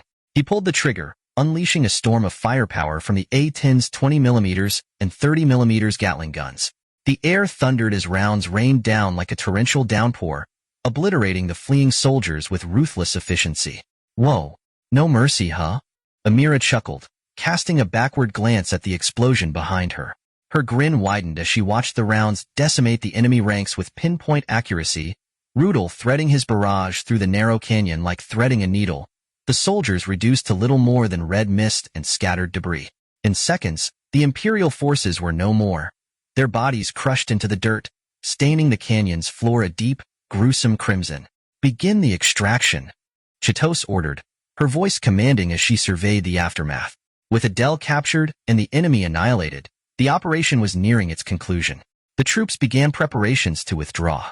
Recover the bodies and ensure the crashed craft is completely destroyed, Chitos commanded, directing a portion of her soldiers towards the wreckage of the downed President Hawk. Understood, they responded in unison, their movements swift and disciplined. Chitose and Kazuya boarded a cargo container lowered by an MV-22 Osprey, hovering above the battlefield. As the winch lifted them aboard, they prepared to return to Dale's base. We survived, somehow, Kazuya thought to himself, his body aching from the wounds sustained in battle. As the Osprey soared through the sky, his mind drifted to Chitose, her overwhelming power and how effortlessly she had defeated Adele. What level is Chitose now? He wondered. He activated his system, curiosity gnawing at him. Divine Trial, Part 2, Survive the Valley of Monsters. Complete. That's not it. Kazuya muttered, scrolling through the options. Help, you have no rewards or abilities to claim for capturing Adele Saxon. Well, that's disappointing, but this is what I'm looking for. After fumbling with the system's interface for a moment, Kazuya finally opened the desired screen. Name, Katayama Chitose. Level, Infinity. Title, The Judicator, The Fanatic. Personality traits, fanaticism, obsessive love, devotion, dangerous dependence. Level, Infinite? What? Does this mean she's the strongest? And what's with these titles? The Judicator? The Fanatic? What is this? Kazuya's thoughts spiraled as he stared at the screen in disbelief. He glanced up to find Chitose looking at him, her hands wrapped tightly around his, her expression filled with concern. As their eyes met, Kazuya's mind buzzed with a whirlwind of questions, leaving him more confused than ever. Yet, his bewilderment was quickly sidelined as the rescue operation drew to a close. Dale's base, emergency response. Commander to Operating Room 1. All others, divert to the medical bay. The shouts echoed throughout the base as the returning troops were rushed into triage. Hurry, a soldier yelled, as Kazuya, Misha, Fine, Reina, and Elle were all hurried into the base hospital. Kazuya, critically injured, was immediately whisked into surgery, while the others, suffering from less severe wounds, were sent to the treatment rooms for immediate care. Master! Chitose paced nervously outside the operating room, her face lined with worry. Her normally composed demeanor was unraveling as her thoughts remained fixed on Kazuya's condition. Suddenly, a soldier sprinted towards her, his face pale with urgency.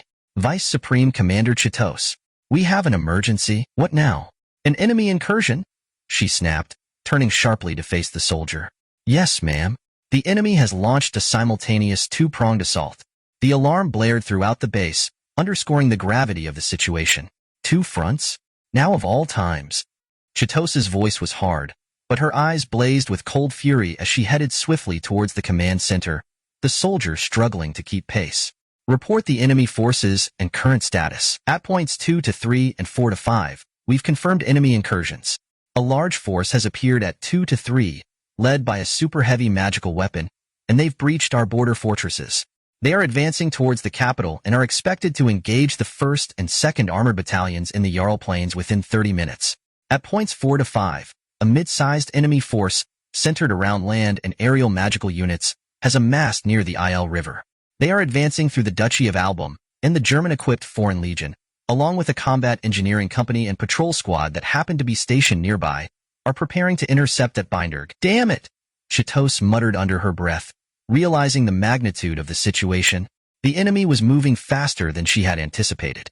Volume 03, Chapter 18. In the desolate expanse of the Jail Plains, where the horizon seemed endless and barren, a massive battle was unfolding.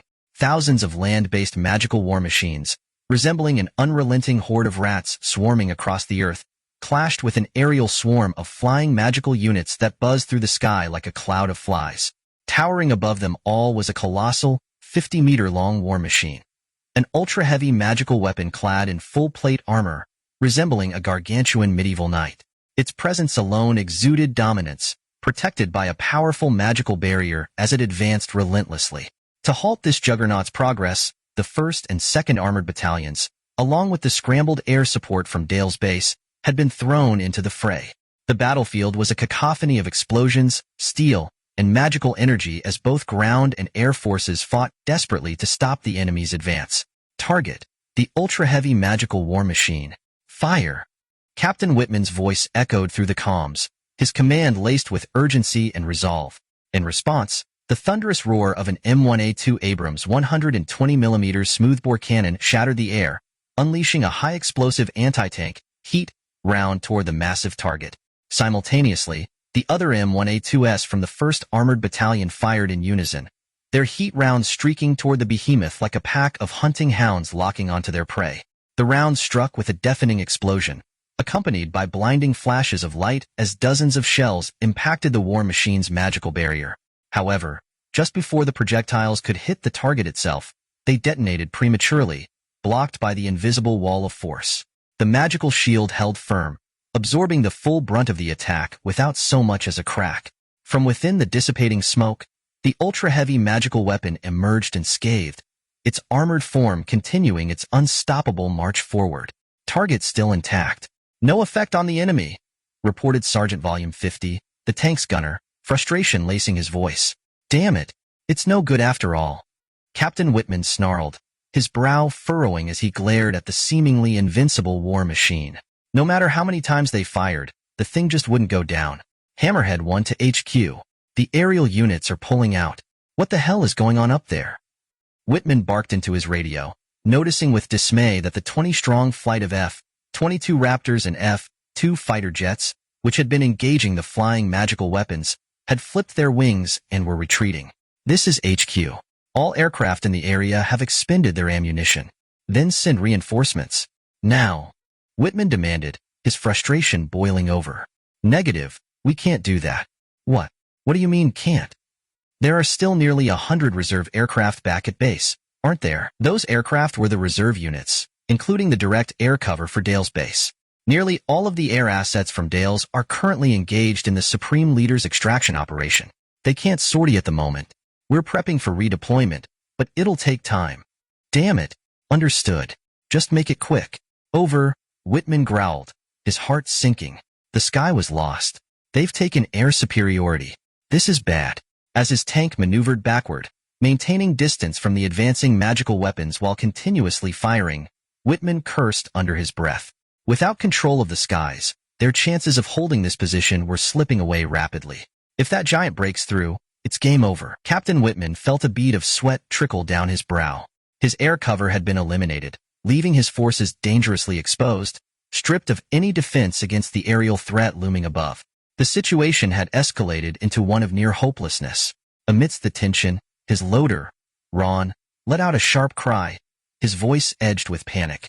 Captain, enemy aircraft approaching from 3 o'clock. The aerial units, now unopposed in the skies after the tactical withdrawal of their allied air squadron, circled freely above. With the superior skill of their pilots and the advanced capabilities of their aircraft, they had previously kept the enemy at bay. But now, these airborne magical assault units, free from interference, turned their attention toward the vulnerable tank battalion below, which could only crawl across the ground like helpless prey. Load all tanks with multi-purpose high-explosive shells. Target. Enemy airborne magical units at 3 o'clock. Whitman barked, his voice cutting through the chaos. In a rare tactical oversight by the enemy, a formation of roughly 30 magical assault units descended to near ground level, aiming to deliver a devastating strafing run against the 1st Armored Battalion. As the sleek, otherworldly machines approached, the 50 M1A2 Abrams tanks roared to life, their turret motors whirring in unison as they rotated toward the oncoming threat. Fire! The magical units, still hindered by technical limitations, could only manage a speed of 100 to 200 kilometers per hour, far too slow to evade the deadly reach of the Abrams cannons. The moment they entered the kill zone, Whitman gave the order, and a volley of 50 multi-purpose high-explosive rounds hurtled through the air toward the enemy. With deafening roars, the shells exploded in proximity to the magical units, detonating in a coordinated barrage that spread a lethal web of anti-air fire across the sky. 6 of the enemy machines were instantly caught in the barrage, either disintegrating midair or spiraling to the ground in flames, crashing in violent eruptions of smoke and fire. Withdraw. All units, fall back now. The panicked voice of the Imperial commander crackled through the magical communication systems aboard the surviving magical units. Roger, came the shaky reply from the remaining pilots, clearly rattled by the unexpected and fierce retaliation from what they had considered defenseless ground forces. However, the retreat was short-lived. As the remaining 24 magical assault units began their escape, the second volley from the 2nd Armored Battalion struck. Another barrage of high-explosive rounds tore through the sky, obliterating 8 more of the retreating units. The battlefield lit up with the fireballs of crashing enemies, as the once feared aerial assault force was rapidly reduced in number. "Damn it! You'll pay for this!" one of the Imperial pilots snarled, filled with rage as he watched his comrades fall. His eyes narrowed as he spotted a vulnerability in the M1A2 tanks. They couldn't engage targets directly above them. "I'll take you out from above. Let's see you handle this." With burning vengeance driving him, the Imperial pilot pulled his control yoke hard, sending his magical assault unit into a steep dive. He zeroed in on a tank, positioning himself for a direct vertical strike from above where the tank's firepower couldn't reach. This was the moment of truth. The pilot had found his mark. "What the? This is bad." Sergeant Bulkman of the Hammerhead 2-5 tank stiffened in shock as he peered out from the commander's hatch, his wide eyes fixed on the target approaching from above. He felt a surge of dread in his gut. "Damn it! They're really going for us." The enemy pilot grinned as the plan played out exactly as anticipated. By approaching from directly overhead, they had evaded any chance of counterfire, closing in to deliver the fatal blow. His craft raised its arcane cannon, aiming squarely at the relatively thin armor atop the M1A2 tank's turret. Just as he was about to unleash a magical projectile, a deafening explosion rocked the air. "What the hell?" Bulkman yelled as debris from the shattered, flying magecraft rained down, clattering against his helmet. Blinking through tears of shock and pain, he looked around, utterly bewildered by what had just happened. "Hey, you there. Tank crew. Are you all right?" The voice crackled through the radio, breaking Bulkman's trance.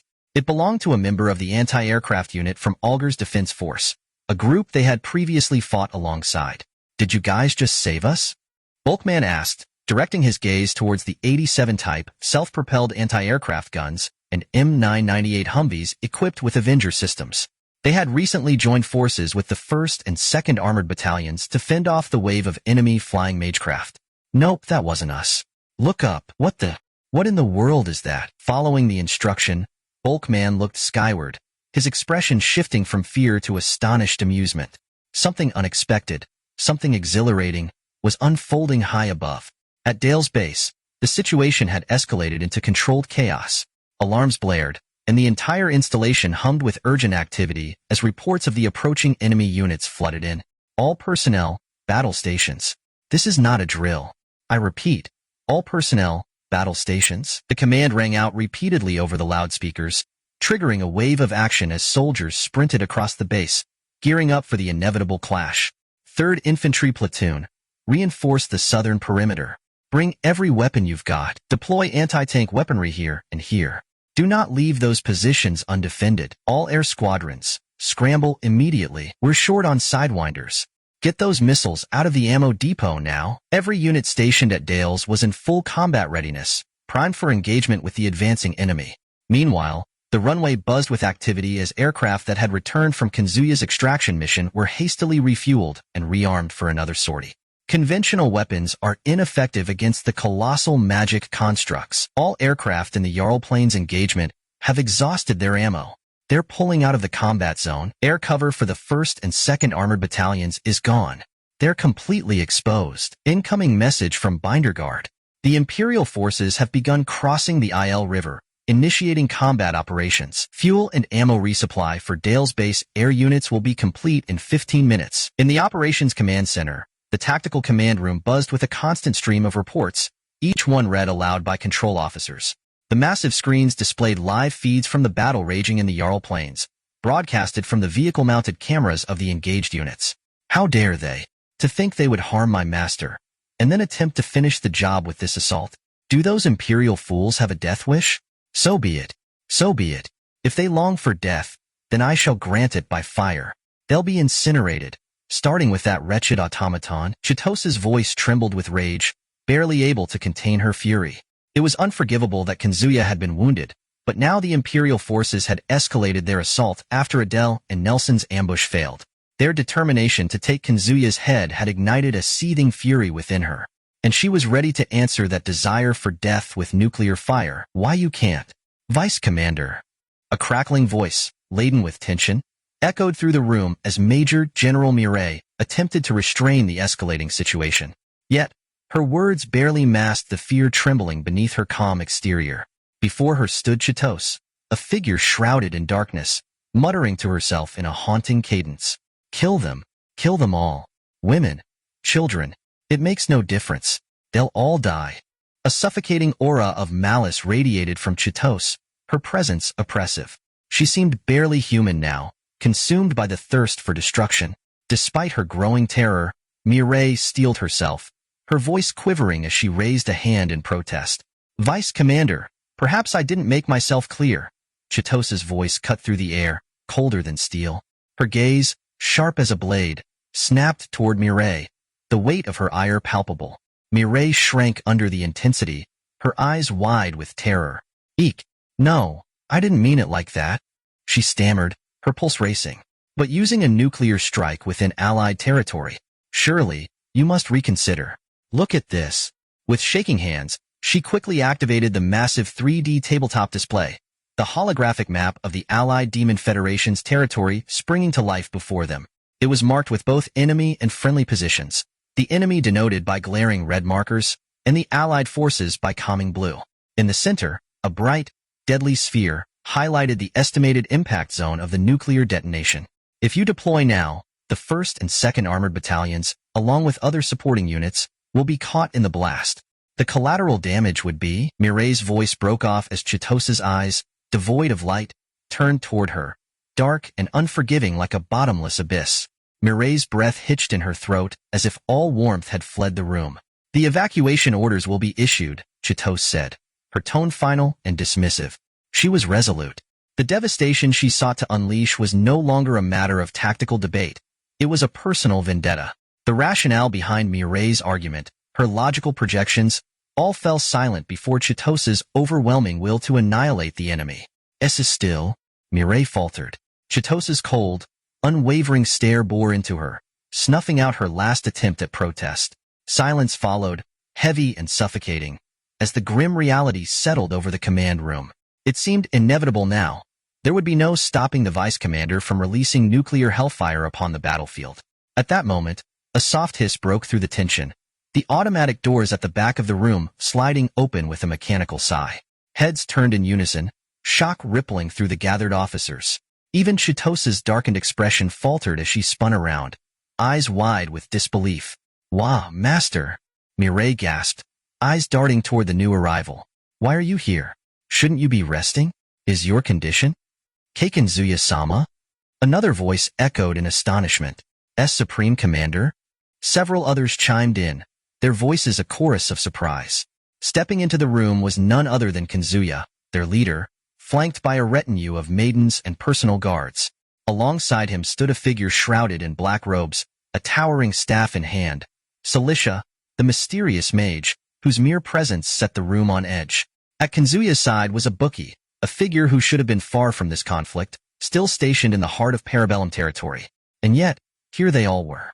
Kanzuya strode forward with a calm that seemed unnatural given the circumstances, his composure an anchor amid the storm of chaos. "I'm fine," he said casually, brushing off their concerns with a wave of his hand. "Now, what's the current situation?" Mireille blinked, still processing the fact that Kanzuya was standing before her. He had been in surgery mere moments ago. Yet here he was, demanding a situation report as if nothing had happened. "But Supreme Commander, your health?" Cilicia and the maids handled it. "Recovery magic," he replied matter-of-factly, cutting off Chitose's attempt to express her concern. Chitose's eyes narrowed, her previous fury momentarily replaced by suspicion. She finally took note of the hooded mage at Kanzuya's side. "Cilicia?" She spat, venom lacing her words. "Why are you here? You traitorous wench." Her words dripped with hostility, her eyes flashing with an anger barely restrained. The room seemed to crackle with tension once more, though now it stemmed from a more personal conflict between the two women. Chitose's hand drifted toward her sidearm, a reflexive gesture signaling that violence could erupt at any moment. "I brought her here, just in case," Ibuki declared, a serious glint in her eye as she stepped forward. "What did you say?" "Ibuki, do you even comprehend the situation? Despite our efforts to show our allegiance, she was an enemy combatant, a prisoner. To entertain the idea of including her, I am fully aware," Ibuki interrupted, her tone resolute. "However, considering the potential of Cilicia's powers, we cannot afford to disregard her. After all, Master's condition has significantly improved since her arrival." "Ugh," But can we trust her? What guarantee do we have that she won't harm our master? Your concerns are unwarranted. The notion that I would inflict harm upon Kazuya-sama is pure folly, Celicia interjected, her voice dripping with disdain. And let me clarify, I have not sworn fealty to you. I am merely Kazuya-sama's obedient servant. As the tension escalated between Chitose and Ibuki, Celicia stepped in, a mockery evident in her demeanor. With a dismissive snort, she turned her gaze toward Chitose. What are you going to do about it? What did you say, you insolent wretch? Chitose snapped, her hands clenched into fists. Is there an issue? Celicia replied coolly, her expression unfazed. Thank you, Mireille. Enough, both of you. This is not the time for petty squabbles, Kazuya interjected, having received an overview of the situation from Major Mireille. Why yes, my apologies, Kazuya-sama. Chitose stammered, her bravado fading. I am sorry as well, Kazuya-sama, Ibuki added, their unease palpable as they flinched at the irritation underlying Kazuya's voice. Good. Now, let's focus on taking down that behemoth, Kazuya commanded, his voice firm, projecting determination to all present. Understood. However, Kazuya-sama, the target is deploying a powerful magical barrier, rendering any half-hearted assault ineffective, Ibuki cautioned, her brow furrowing in concern. It certainly seems that way, Kazuya acknowledged, glancing at the massive monitor displaying the colossal magical war machine advancing towards the capital, seemingly unfazed by the barrages from the 1st and 2nd Armored Divisions. Therefore, we should use nuclear weaponry to ensure a decisive strike, Ibuki proposed, her eyes narrowing in contemplation. No, we won't resort to nuclear options, Kazuya replied, shaking his head. Excuse me? Chitose questioned, tilting her head in confusion at his refusal. It's about time, Ibuki interjected, just as a report crackled through the communication system in the operations room. Unidentified aircraft approaching from the southeast. IFF, responding, their friendly forces. Count exceeds 200 units. The atmosphere shifted instantly as a wave of hope surged through the command room. Kazuya's mind raced with possibilities, each pulse of adrenaline sharpening his focus on the imminent battle. Allies were arriving, and with their combined strength, they would turn the tide. Prepare the troops. We engage at once. Kazuya ordered, the weight of leadership settling upon his shoulders as he faced the encroaching threat, ready to forge a new path through the chaos ahead. This is astonishing. A grand exhibition of aircraft. Sergeant Bulkman's voice held a note of admiration as he observed the squadron of Allied aircraft soaring through the sky, having come to his rescue at a critical moment. The planes flitting about overhead were an eclectic mix hastily dispatched from the Parabellum mainland, making their way through the forward operating bases to participate in the urgent rescue operation for Kazuya. Among the ranks of the Parabellum Army and Air Force were formidable combat aircraft, the F-15 Eagle, F-15E Strike Eagle, F-16 Fighting Falcon, F-22 Raptor, Su-33, Su-35, Rafale, Typhoon, Saab-39 Gripen, and the F-2. From the Parabellum Navy and Marine Corps came legendary machines like the F-14 Tomcat, F divided by a -18E divided by F Super Hornet, and the Harrier II.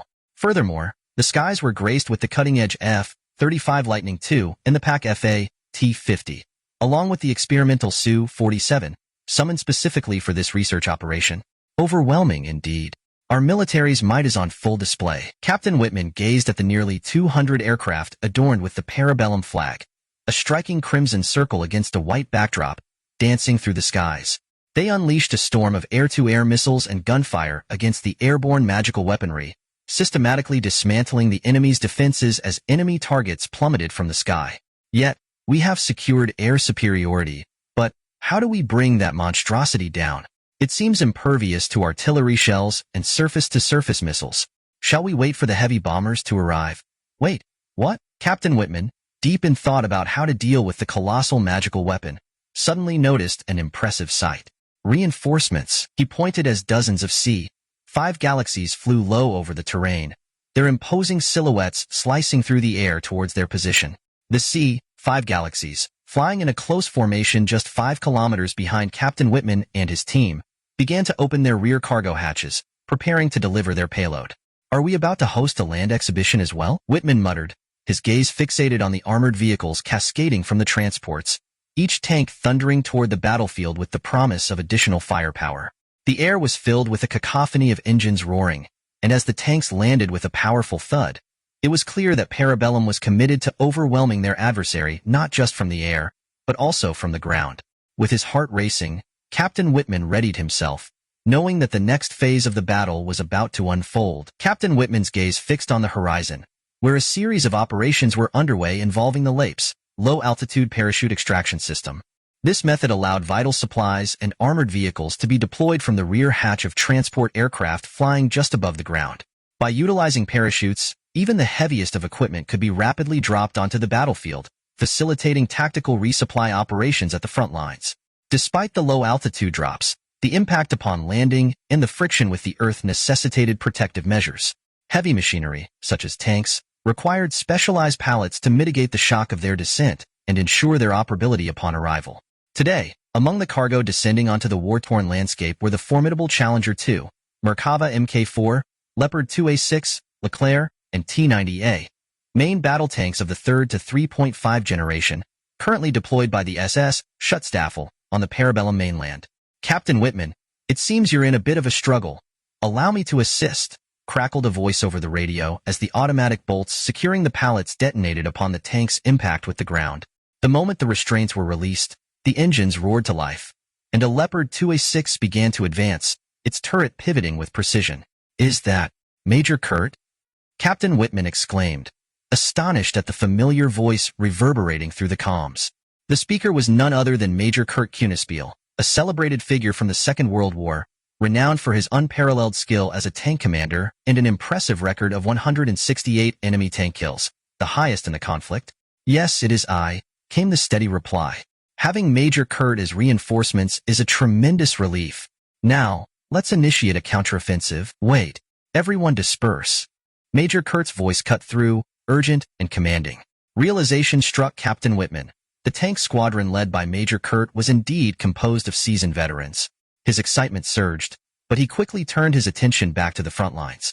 In that instant, the sharp warning cry of Sergeant Bulkman echoed in his ear, a harbinger of the impending danger. His eyes widened as he beheld the colossal magical weapon before him, a massive cannon gripped firmly in its right hand, with a shield held aloft in its left. Time seemed to slow, and Captain Whitman found himself momentarily paralyzed, enveloped in a blinding light that obliterated the chaotic world around him. As reinforcements arrived on the battlefield, poised to launch a counteroffensive, the atmosphere in the operations command room fell into an eerie silence. An overwhelming assault from a colossal magical weapon had rendered the situation far worse than anticipated. The MQ-9 Reaper, finally on site, transmitted footage that painted a harrowing picture. The 1st Armored Battalion was engulfed by a blinding flash, obliterated by a direct hit from the magical artillery. A titanic mushroom cloud, reminiscent of a nuclear detonation, rose ominously above the jail plains. The 1st Armored Battalion sustained catastrophic losses. The sheer destructive power of the magical cannon left everyone speechless, the gravity of their situation settling heavily upon them. I retract my previous statement. We must deploy the nuclear option." Kanzuya's expression hardened as he reassessed the threat posed by the massive weapon. Wait a moment, Kanzuya-sama. As I explained to the Vice President earlier, employing a nuclear strike now will result in unimaginable collateral damage. I am fully aware of that. Kanzuya snapped, frustration lacing his voice. Then I implore you to reconsider. At the very least, we must provide the troops with time to withdraw. Withdraw the troops? Mireille, what are you talking about? Huh? Kanzuya and Mireille exchanged puzzled glances, their conversation spiraling into confusion. Master, Major Mireille was not present at the meeting that decided the nuclear protocol. Ah, that explains it. Mireille, clearly out of her depth, cast glances between Kanzuya and Chitose, her expression a mix of confusion and concern. Mireille, we will utilize the nuclear option, but not directly. Does that mean details will follow? Realization dawned on Mireille, her eyes widening in shock as she instinctively covered her mouth. Nagato, launch code 099-5215. Huh. Master. As Kanzuya grasped the phone situated in the command room, intending to relay the launch code to the 666th unit, known as the Dustbusters, the only division authorized to manage and deploy nuclear arms, Chitose suddenly recalled something crucial. Her face flushed with anxiety, and she hesitantly interrupted Kanzuya's command. What in the world is happening? Chitose? Kanzuya's voice pierced through the tension. The receiver pressed firmly against his ear, his expression taut with urgency. Well, that launch code is no longer valid. Why not? It has already been used by me. By the way, what was the target for the missile when you launched it? Kanzuya's voice turned icy, a muscle in his temple twitching involuntarily. The entire empire, particularly the heavily populated urban centers. Chitose, we need to talk later. Why, yes, understood. Chitose nodded weakly, a stark contrast to the formidable figure he had been just hours earlier when he had single-handedly overwhelmed both Adele and the Imperial forces. Haha, you've really outdone yourself this time. Ugh. Chitose barely stifled a gasp at Celicia's comment, her words barely a whisper, but they threatened to escape his lips. He clenched his fists tightly, fighting to maintain his composure. So, the current launch code is still 00000000, correct? Yes. Once a launch code is utilized, it resets to 00000000. Thanks for your patience. Launch code 00000000. Target: supermassive magical weapon. As Kanzuya relayed the current launch code to the Dustbusters, he turned his gaze towards Celicia, his expression brimming with barely concealed rage. Acknowledged. Command received. Missile launch preparations are complete. Please issue the launch order. Launch. At Kanzuya's command, the LGM-30 Minuteman III, equipped with an W-87 nuclear warhead, was finally unleashed from its subterranean silo beneath Parabellum. The Intercontinental Ballistic Missile, ICBM, propelled toward its ominous destination. The air crackled with a palpable tension, a silent understanding passing among the operatives present. This was no ordinary launch. It was a declaration of intent, an escalation that could alter the course of the conflict. Kanzuya stood resolute, acutely aware of the consequences, yet unwavering in his resolve. As the missile soared into the sky, the gravity of their actions weighed heavily upon them, a somber reminder of the cost of war and the thin veneer that separated victory from annihilation. Volume 03, Chapter 19. Time receded slightly, revealing a tense atmosphere engulfing the Parabellum mainland as reports surfaced regarding the catastrophic descent of the President Hawk, carrying Kanzuya. In response to this crisis, an emergency declaration echoed throughout the nation. Under the steely command of a bookie, numerous units geared up for the audacious rescue operation aimed at retrieving Kanzuya. Amidst the rising clamor that gripped the homeland, a singular call reverberated within the confines of the 666th Division, affectionately dubbed the Dustbusters. Proceed as instructed. Initiate launch preparations for ICBMs and SLBMs. Warheads are to be nuclear, targeting the entirety of the Elza's magic empire. Launch code is 099-52158. Await the firing order. Understood, came the reply, laced with a tension that belied Chitose's barely contained fury. As the authorization for the use of nuclear weapons fell into his hands, Colonel Hildorf, commander of the 666th Division, trembled slightly, gripping the receiver with a quivering hand. Colonel, who was that call from? From Vice President Chitose. More importantly, everyone. Rejoice. We have been granted permission to utilize nuclear arms. The target is the entirety of the Elza's magic empire. The colonel's voice resonated with an unsettling glee, his anticipation evident as he turned to address his subordinates. Whole territory, you say? One officer stammered, disbelief etched across his features. Indeed, the whole territory. Our beloved Chancellor may have been slain, and this is only natural. Well, technically, Chitose is now acting Chancellor, but, regardless, we await the firing order. Now, why aren't we contacting each unit? Prepare to load nuclear warheads onto the intercontinental ballistic missiles and strategic bombers. Time is of the essence. We have much to do, so let's move swiftly. Yes, sir, echoed the chorus of his subordinates, snapping back to reality under Hildorf's urging. Noticing his men frozen like deer caught in headlights, Hildorf urged them on, igniting a flurry of activity as they diligently adhered to their pre-established protocols. As he observed the hustle and bustle of his officers, Hildorf murmured under his breath, a hint of dark amusement threading through his words, "To think I would witness Armageddon with my own eyes. How fortunate I am." A sinister chuckle escaped his lips, an unsettling expression of delight dancing across his face. Yet, as dawn broke the following day, news of Kanzuya's successful rescue swept through the ranks, thwarting the impending disaster. In that moment, Hildorf felt a palpable disappointment wash over him, his shoulders sagging as he grappled with the unexpected turn of events. the vision of chaos slipping through his fingers like grains of sand. The present moment returned with grim intensity as Kazuya made his final decision, the authorization of nuclear weapon deployment. The command to the elite 666th unit was swift and decisive. Your orders are clear. Launch code 00000000. Target: the colossal magical war machine. The transmission of the launch codes and target coordinates galvanized the 666th unit into action, preparing for the imminent missile launch. The soldiers worked with precision, honed through years of discipline and training. Command acknowledged. Missile launch systems are prepped and ready. Awaiting your final authorization. A tense silence followed. Then Kazuya's cold voice pierced through the comms. Fire. Launching missile. At that moment, two operators, with synchronized precision, inserted their keys into the control consoles and turned them simultaneously. The final step was taken by Colonel Hildolfer, whose twisted grin betrayed his anticipation. With a fist clenched tight, he slammed through the safety cover, shattering it, before pressing the launch button with force. From deep within the fortified missile silos of the Parabellum homeland, the Intercontinental Ballistic Missile, LGM-30 Minuteman III, roared to life. White smoke trailed its ascent as the missile streaked towards the sky. First and second boosters successfully detached. With seamless execution, the first and second stages of the rocket boosters separated, sending the LGM-30 into the upper atmosphere.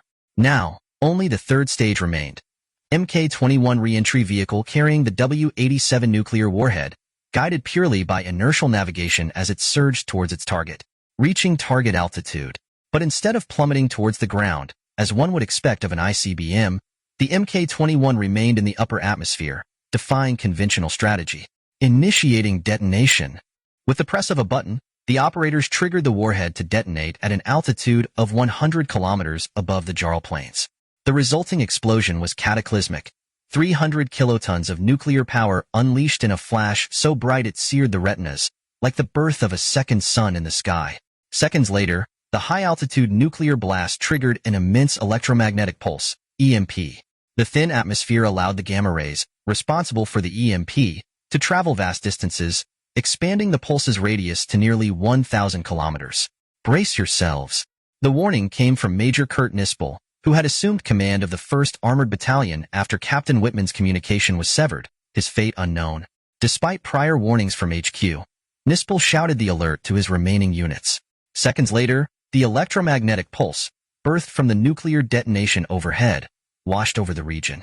Even though the air units had evacuated as a precaution, the lingering tank battalions and ground forces were caught in the wave of energy. Under the strategic directives of Kazuya, the aircraft and armored vehicles were equipped with robust countermeasures against electromagnetic pulses, EMPs, rendering them impervious to the assault.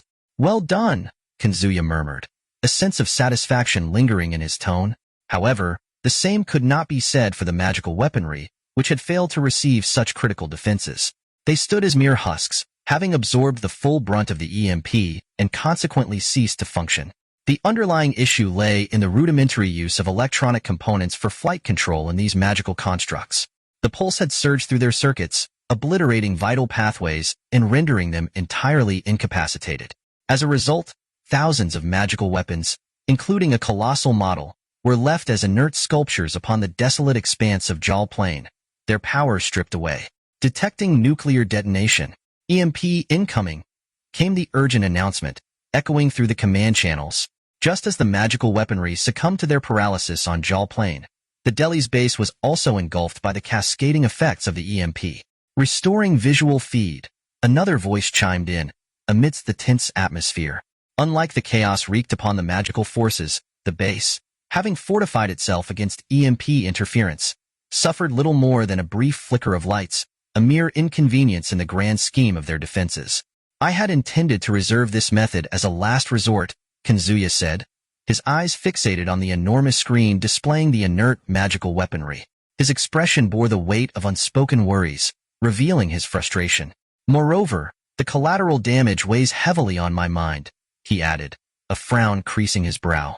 While the high-altitude nuclear detonation had spared the ground forces from immediate harm, reports flooded in regarding the loss of over half of Parabellum satellites. This devastation crippled long-range communications via satellite and rendered internet services effectively useless. My lord, we will manage the aftermath. Please, allow yourself some rest. Despite your recovery, fatigue must still linger. A voice interjected, laced with concern. Is that so? Very well. Chitose? I apologize, but I entrust the remaining tasks to you, Kazuya replied, acknowledging her counsel with a weary nod. Understood, my lord. Chitose responded with a firm salute, her resolve unyielding. Kazuya, still bearing the scars of exhaustion, accepted her suggestion and rose from his seat. He departed the room, accompanied by a bookie and the others, leaving the command center behind. As he exited, Chitose straightened her posture, turning to face her subordinates with a commanding presence. Deploy all early warning control aircraft immediately. Prioritize the restoration of our communication networks.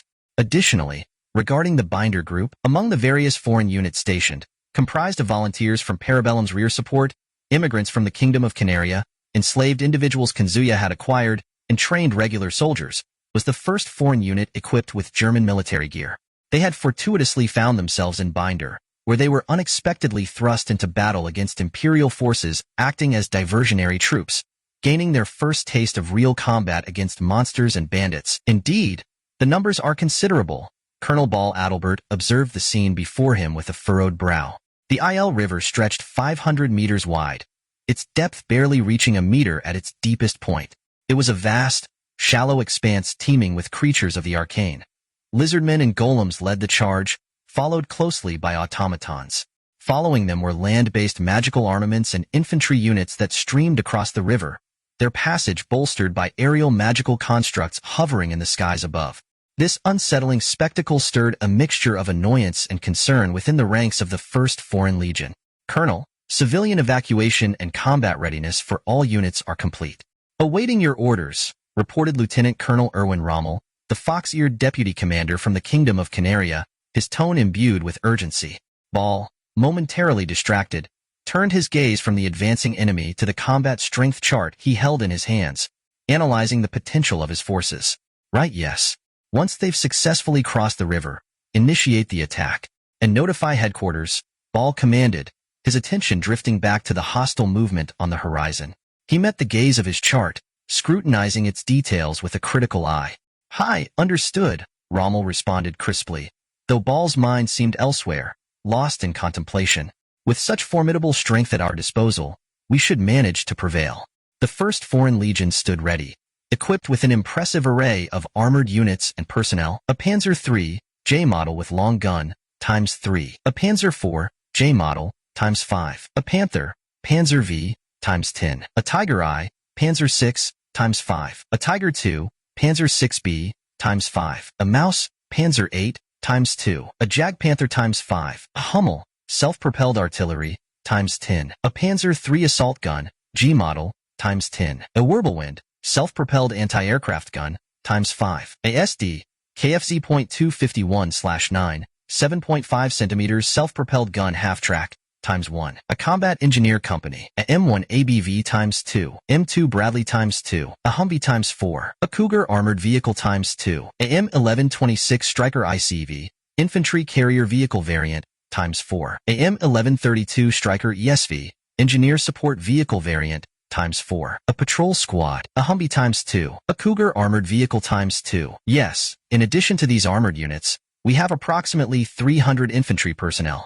While our equipment may be considered outdated, significant improvements have been made. Furthermore, our preparations have included extensive training and live-fire exercises, ensuring our supplies of weapons, ammunition, and fuel are more than adequate. Still, I worry about their lack of experience. Colonel Ball.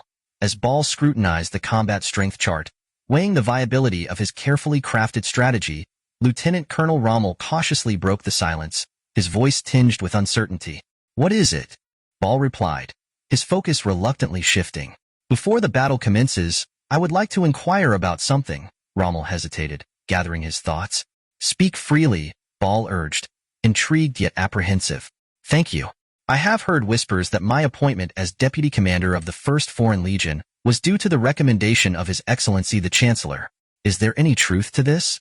Rommel finally mustered the courage to voice his lingering curiosity, a question that had troubled him since assuming his position. It's true, but what of it? Kazuya's voice echoed in the tense atmosphere, his question hanging like an unaddressed order on the battlefield. It's just that I'm puzzled as to why His Excellency recommended someone he has never met. Someone like me. As the deputy commander of the unit, murmured Major Rommel, his brow furrowed in confusion. Ah, so you seek the reasoning behind it? If I had to put it bluntly, it's simply because you are Elvin Rommel of the fox-eared tribe, Colonel Ball replied, a smile tugging at his lips. I see. Kanzuya refrained from mentioning the absurdity of the fact that Major Rommel shared a name with Erwin Rommel, the famed Desert Fox of the Third Reich, as well as the peculiar coincidence of his being a member of the fox-eared tribe. Instead, he observed Colonel Ball's grin, which only deepened Major Rommel's confusion, causing him to tilt his head repeatedly as if seeking clarity. Well, regardless of the circumstances, His Excellency has high expectations for you, Ball continued, his tone shifting to a more serious note. Is that so? Major Rommel forced himself to accept Ball's explanation, though uncertainty still lingered in his expression. Just then, a resounding gunshot echoed through the command post of Binderug. What was that? The enemy hasn't crossed the river yet. Who fired? Signalman, investigate. Understood. From CP to all units, who fired? Roger.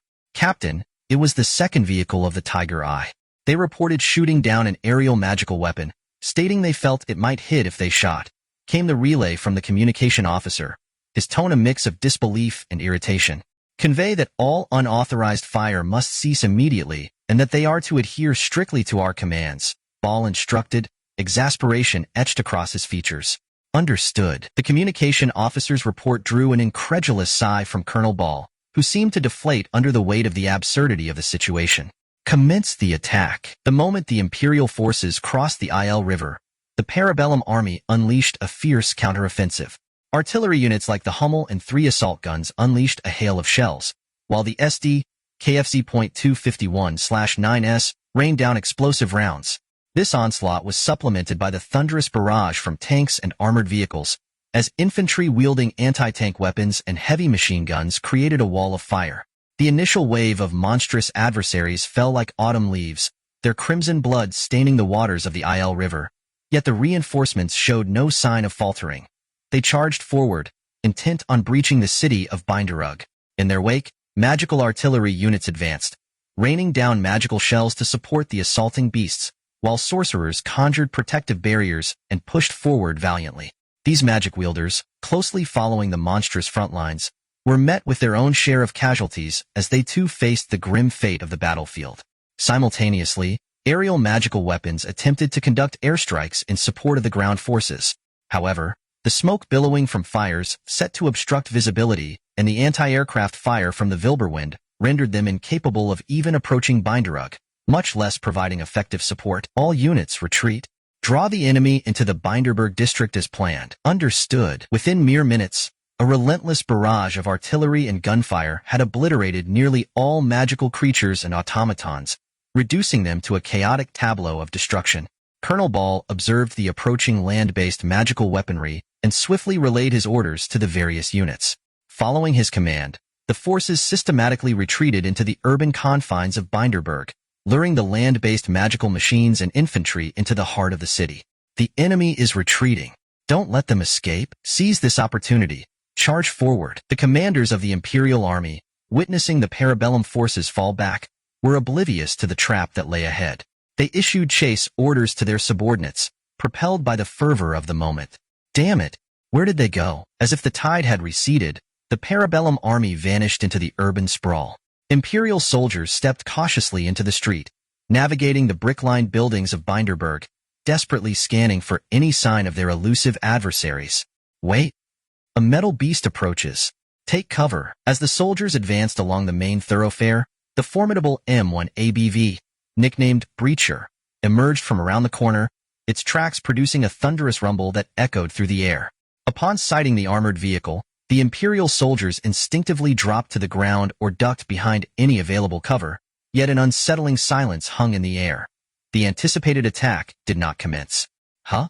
Hey, that one doesn't have a cannon like the other metal beasts. Cautiously lifting his head, one soldier noted the absence of an artillery piece on the turret of the M1 ABV. You're right. If that's the case, we can approach and eliminate whoever's inside. We could win this. With a collective gulp, hope blossomed in the hearts of the soldiers, who had previously endured countless defeats at the hands of these armored monstrosities. Slowly, they began to rise from their crouched positions. Heh heh, looks like it's not going to fire at us. Let's go. Charge. What? Get down. Just as the Imperial soldiers prepared to launch their charge, the M1 ABV, a bulldozer-like machine outfitted with a formidable plow, fired a demoning explosive line from the rocket-propelled device mounted on its turret.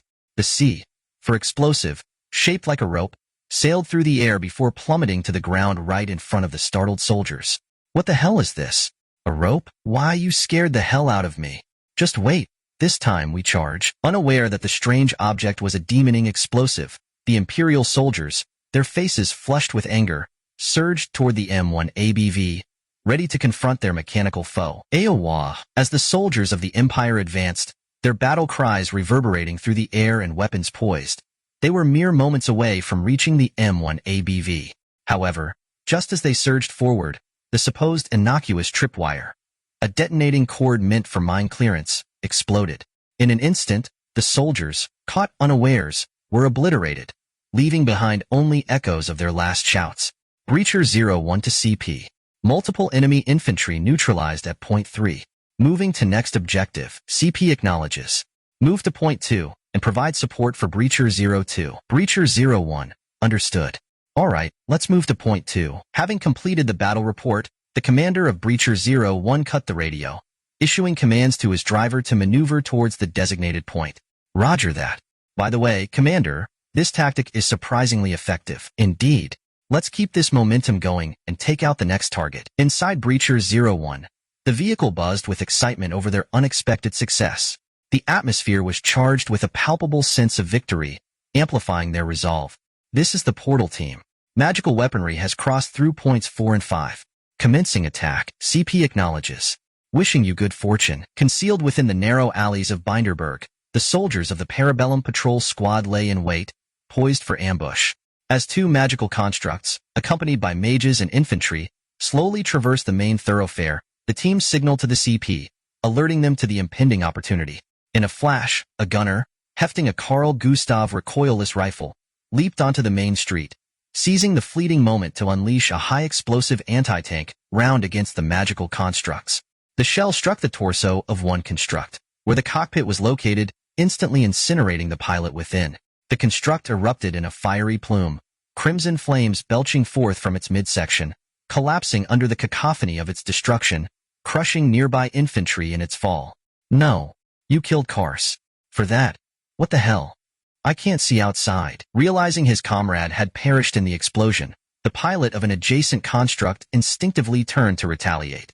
But before he could react, a soldier from Parabellum, concealed behind cover, used an M109 heavy sniper rifle, armed with 25mm ammunition superior to the .50 caliber anti-material rifles, to deliver a lethal shot to the cockpit, effectively silencing any further resistance. Now, fire, launch. The transmission from the battlefield flickered momentarily before stabilizing, revealing the chaotic scene as the Carl Gustav recoiled from its recent shot.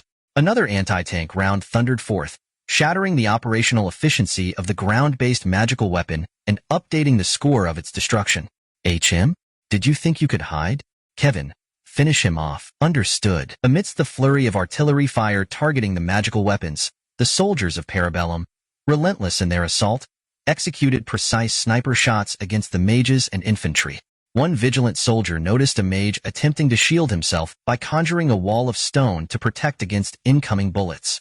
While the mage had successfully encased himself within rocky barricades, the overhead was exposed. A simpler solution would have been to lob a grenade and end the engagement swiftly. Yet, a sergeant in the patrol unit perceived an invaluable opportunity to test the recently deployed M25 IWS, the airburst grenade launcher. Soldier with the M25 IWS. Prepare to engage, the sergeant commanded, his voice cutting through the din of battle.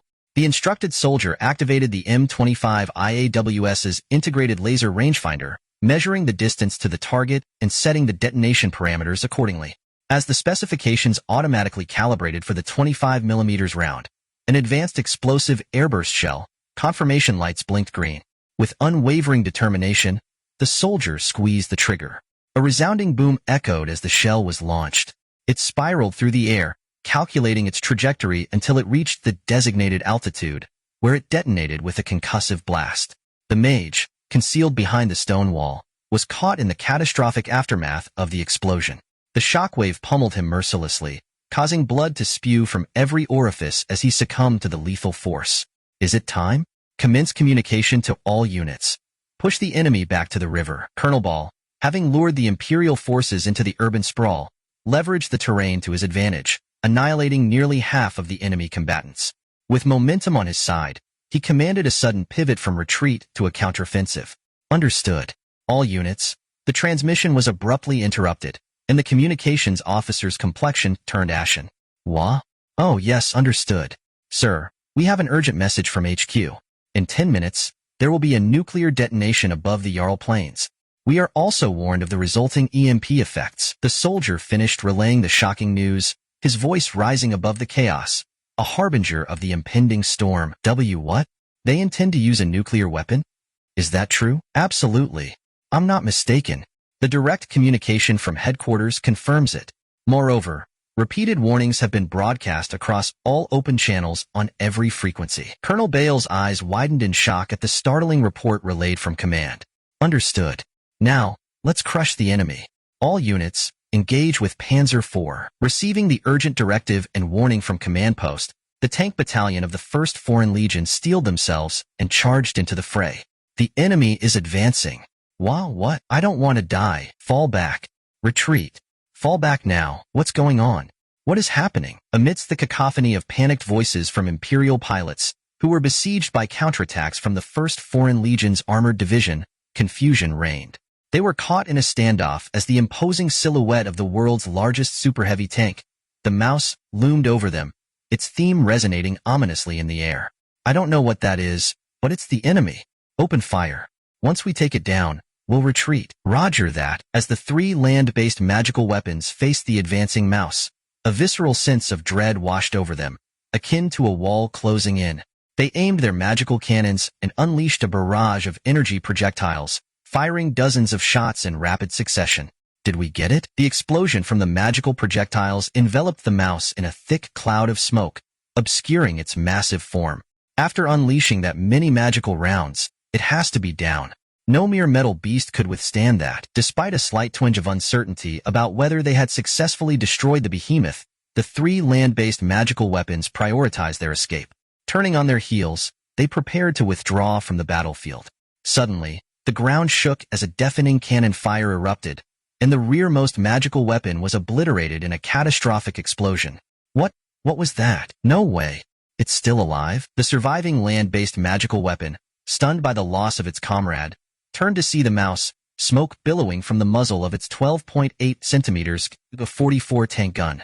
Advance. Though the Mouse had absorbed a tremendous onslaught of magical rounds, its formidable front armor, ranging from 220 to 240 millimeters, combined with its armored hull, which boasted a thickness of 200 millimeters, rendered it impervious to destruction by mere magical projectiles.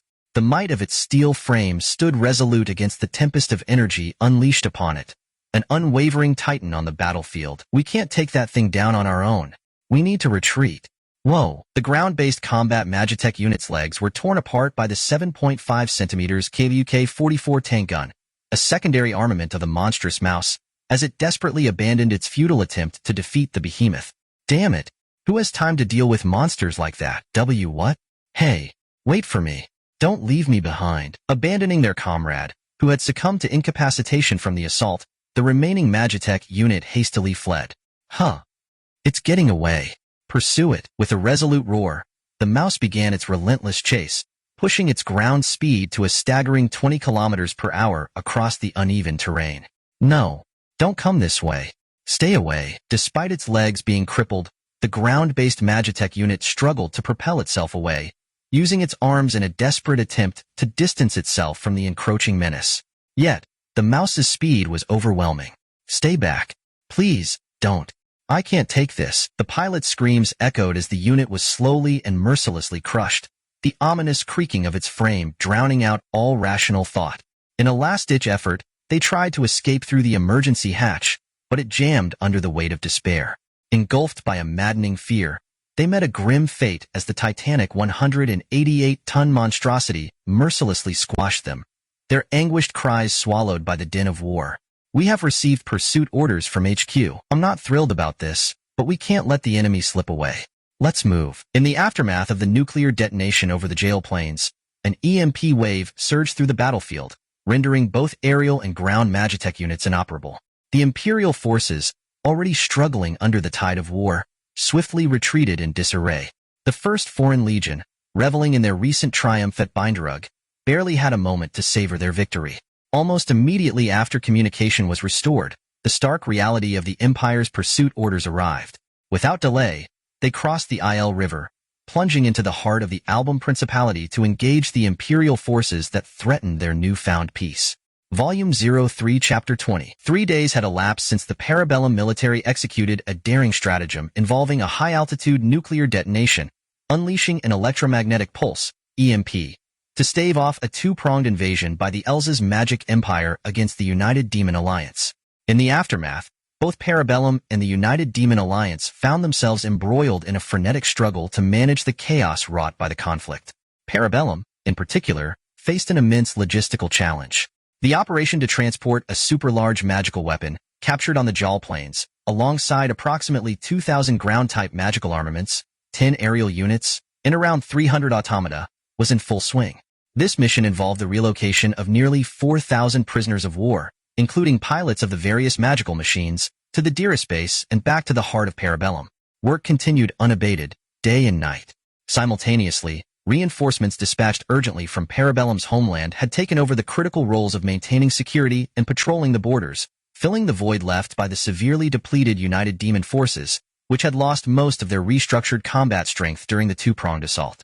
Amidst this turmoil, a commotion erupted outside the hospital at Dearest base. He is currently resting. Visiting hours are not permitted, a nurse stated, her tone firm yet sympathetic. I demand to see my brother, cried a voice, desperation cutting through the air. Let me see Kanzuya, another voice chimed in, equally frantic. Correction. This was not merely a commotion. It was a full-blown uproar. The entrance to the hospital, where Kanzuya had been hospitalized for precautionary reasons, was the scene of a heated exchange. Chitose, armed with determination, was engaged in a confrontation with Iris and Karen. The latter two had somehow acquired news of Kanzuya's hospitalization following the catastrophic crash of his President Hawk aircraft. Fueled by urgency, they had commandeered one of the few aerial vessels from the Kingdom of Canaris, a battleship, to be precise. This reckless act had not only breached airspace regulations, but had also triggered a scramble of fighter jets from Dearest base in response to the imminent threat. How many times must I tell you? It's impossible right now. Wait. You lot. The two troublemakers, Iris and Karen, were determined to see Kanzuya unharmed, and with a momentary lapse in Chitosa's vigilance, they slipped into the hospital.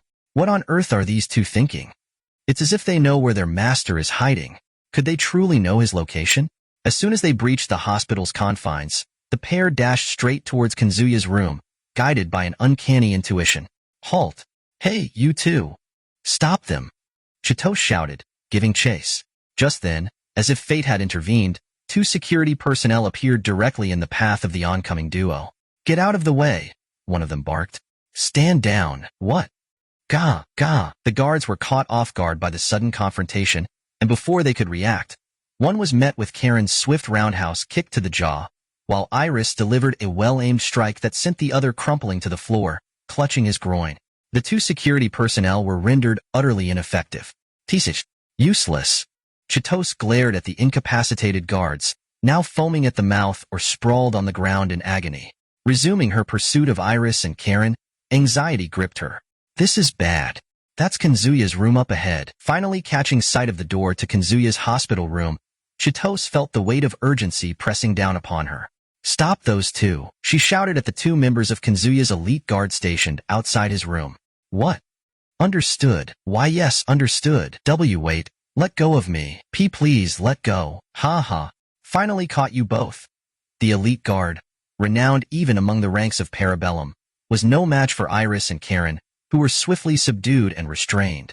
Phew. You two will pay for this. Chitose declared triumphantly. Tisish, we were so close. Kanzuya, no. Brother. Let me see him. Just as Chito sighed in relief, having caught Iris and Karen before they could invade Kanzuya's sanctum, the automatic door to the hospital room slid open unexpectedly, triggered by the returning elite guards. To their astonishment, the door revealed a rather intimate scene. Kanzuya, come on, open your mouth. No. I can feed myself fine. Hey, Kanzuya, what do you think of Rain? What do you mean? Come on. How can you not get it? I'm asking if she's cute. Well, I think she's cute, but really? Then I'll be Kanzuya's wife. What? Rain? What are you saying? What do you mean? It's perfectly normal. From the moment we met, my instincts as an ogre have been urging me to seek a strong mate. Besides, it seems Mother is interested too. It's a race against time. What? Even Mother? No way, Kanzuya is mine. Sister, that's pretty bold. Saying that right in front of him. And no, I mean it's not like that, Kanzuya. This is, not what it seems. It's not that at all. Rain is innocent. This is bad. Trapped within the confines of the hospital room, Kanzuya wore a wry smile, attempting to defuse the tension between Fine and Rain as they vied for his affection.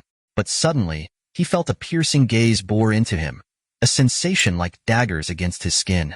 Turning to the now open door, he finally registered the dark, brooding eyes of Chitose, Iris, and Karen, staring back at him, their expressions a mixture of irritation and indignation. Master? Chitose tilted her head, her neck creaking like a malfunctioning toy robot. A disquieting expression etched across her face. I came all this way because I was worried. Brother? This is punishment time. Iris's voice rang out with a cheerful, flower-like smile, contrasting starkly with her ominous words. Kanzuya? Your nose seems to be growing. You look rather pleased. Truly. Colin glared at Kanzuya, her forehead etched with tense veins, a grimace tightening her features, sending an icy, chilling stare his way. What a day of misfortune this is. Kanzuya, bracing himself for the impending calamity that would soon befall him, gently closed his eyes in resignation. In the depths of the dire space, within a dimly lit chamber, something was about to commence. Blah. Cough, cough. So you've awakened. Adele lay completely exposed, his limbs meticulously restrained, the effects of a drug-induced stupor leaving him in a haze of confusion. The jarring sensation of frigid water cascading over him jolted his senses, sharpening his awareness. Cough. Did you need something from me? Adele, adorned with a collar of subjugation and bound with intricate restraints that rendered him immobile, could only muster a fierce glare at Chitose, as if he could will her to collapse under the intensity of his stare. It's been 4 days, but you seem to be in good spirits. With a group of female officers stationed behind him, Chitose sat elegantly, her long legs crossed as she lounged on the chair before Adele. Rising with poise, she approached him, who was bound with arms suspended above his head, and whispered conspiratorially into his ear. Because that wouldn't be entertaining otherwise. The moment Adele heard her voice, an icy shiver raced down his spine. Chitose chuckled softly at the sight of Adele's face contorting in fear, relishing the moment. Now, the reason I've come here today is, I won't say a word. That's quite all right. I don't need you to. Adele's vehement declaration was met with an unexpected affirmation from Chitose, leaving him momentarily bewildered. Adele had assumed she was here to extract intelligence for the Empire, but her response threw him off balance. What's with that puzzled look? Allow me to enlighten you. If you simply spill your secrets, the torture would cease, wouldn't it? This also serves as my means of venting frustration. Blood drained from Adele's face at the disconcerting revelation delivered with a radiant smile. Then let us begin, shall we? Chitose motioned to her subordinates, who rolled in a cart laden with a variety of gruesome implements designed for torture, each tool more sinister than the last. Now, which one shall I choose? How about this? For your fingernails. It appeared that Chitose intended to psychologically torment Adele first, as she began to methodically pick up each torture device, explaining their intended use with a chilling enthusiasm. What's wrong? You look a bit pale. As Chitose neared the end of her grim demonstration, she produced a slender rod with electric currents crackling from its tip, playfully bringing it close to Adele's face. What? Adele, mentally reeling from the sheer horror of her words, nearly blurted out his willingness to share anything if only they would spare him. Yet, at the last moment, he clenched his jaw, fighting back the desperation that threatened to escape. A smirk of defiance twisted his mouth as he mustered the courage to speak through his fear. Damn it! What are you waiting for? You worthless bitch. Do you think I'm going to cower at something like this? Though his insides quaked with fear, Adele steeled himself and spat toward Chitos, the words laced with defiance. Yet, the power of the slave collar rendered even that act impossible. Don't get too cocky, you hear? Chitos's expression darkened at Adele's words, a flicker of anger igniting within her. She drove the electrode she held straight into his mouth, the cold metal biting into his flesh. If only you hadn't come. If only you hadn't shown up, Chitos muttered, her voice a low growl, her resentment spilling forth like a poison. Because of you, I was reprimanded by Master. I was removed from night duty for an entire month, despite narrowly escaping demotion after a failed attempt to deploy nuclear weapons that could have ensnared Allied forces and innocent civilians alike. Chitos bore the weight of punishment. Several penalties inflicted upon her, including her disgraceful removal from night duty for an entire month.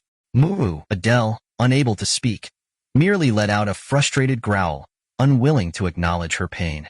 After Master returns, I was promised to be cherished. Yet now that promise is stripped away as punishment. How am I to bear this grudge without seeking retribution? Muga!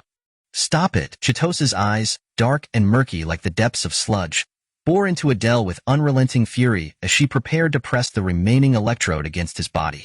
Just then, the telephone in the room blared with an insistent, jarring ring. Understood. The vice president has called. The meeting has been moved up. As the phone rang, a subordinate's voice cut through the tension just before Chitos could unleash her torment upon Adele, freezing her in place. Lucky bastard, she muttered, exasperated. Ha ha. Finally released from the suffocating grip of fear, Adele slumped, his exhaustion palpable. Chitos withdrew the electrode from his mouth, her voice dripping with frustration. This isn't over. Clean up this mess. And don't forget the medication.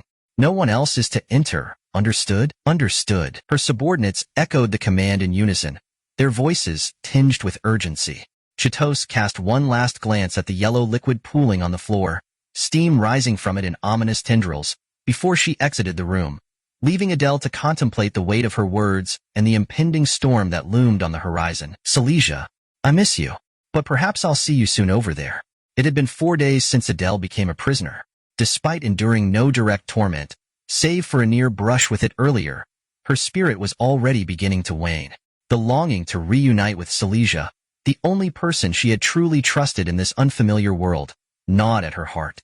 A biting wind howled through the dale's base, cutting through the air with a chill that penetrated to the bone, while snowflakes danced in the flurry, casting a somber atmosphere over the military installation. Thus, I declare this meeting adjourned. With that pronouncement, Chitos concluded a crucial conference that would determine the fate of the Parabellum. I'm exhausted.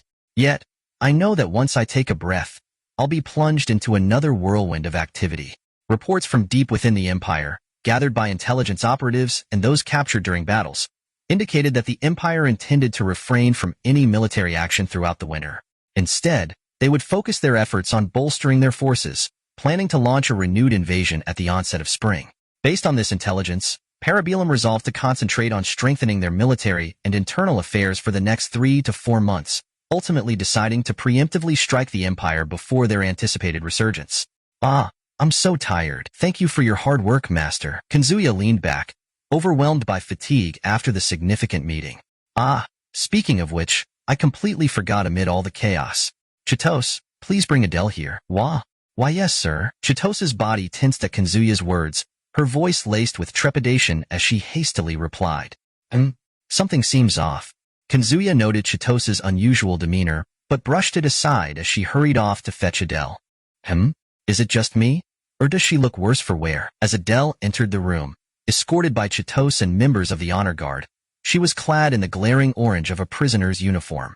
Her unsteady gait and drawn features elicited a frown from Kanzuya. It's probably just your imagination. If you say so, then that's good, she muttered, deflecting Kanzuya's scrutiny.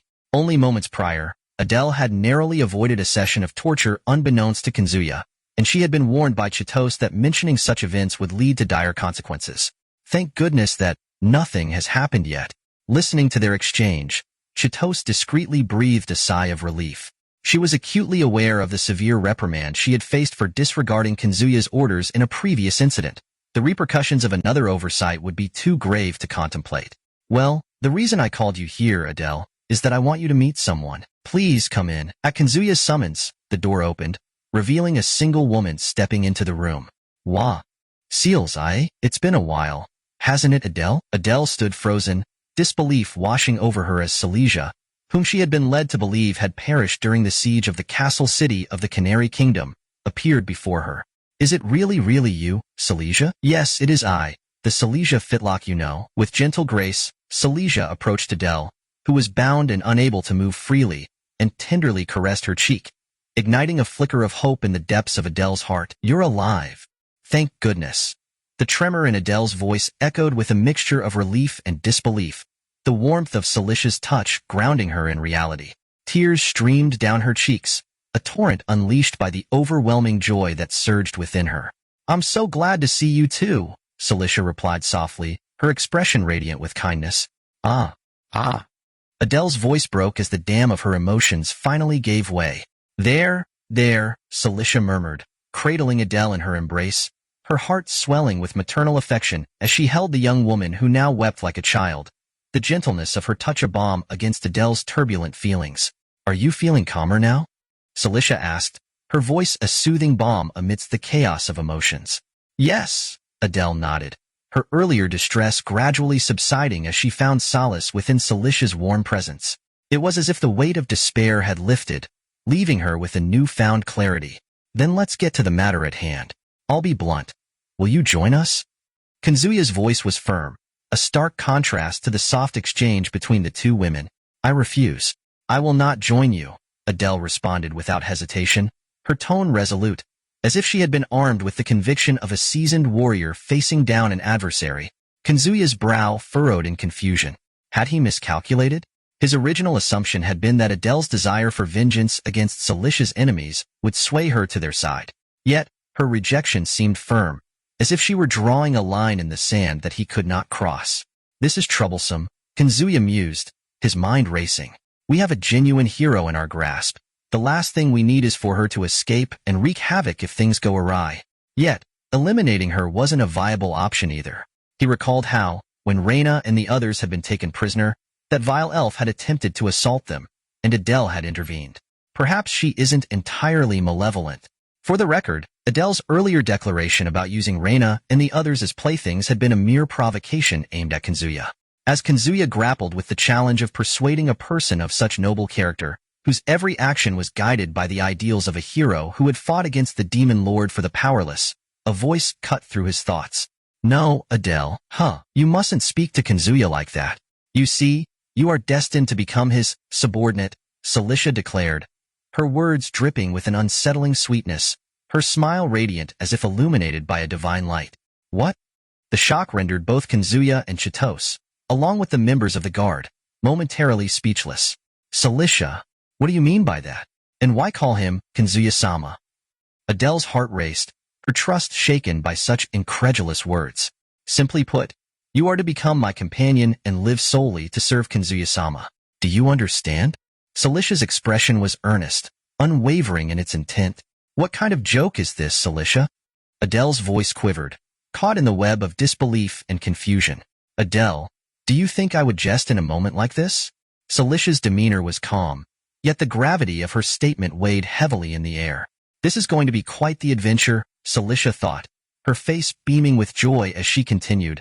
Just imagine all the ways we can serve Kanzuya-sama together. Adele felt a chill creep over her, an inexplicable dread curling in her gut as she absorbed Silesia's words. What has happened to you, Silesia? You're not yourself. Could it be that? What have you done to her? Adele's voice rose to a fever pitch, her eyes blazing with fury as she glared at Kanzuya and the others, suspicion etched on her face.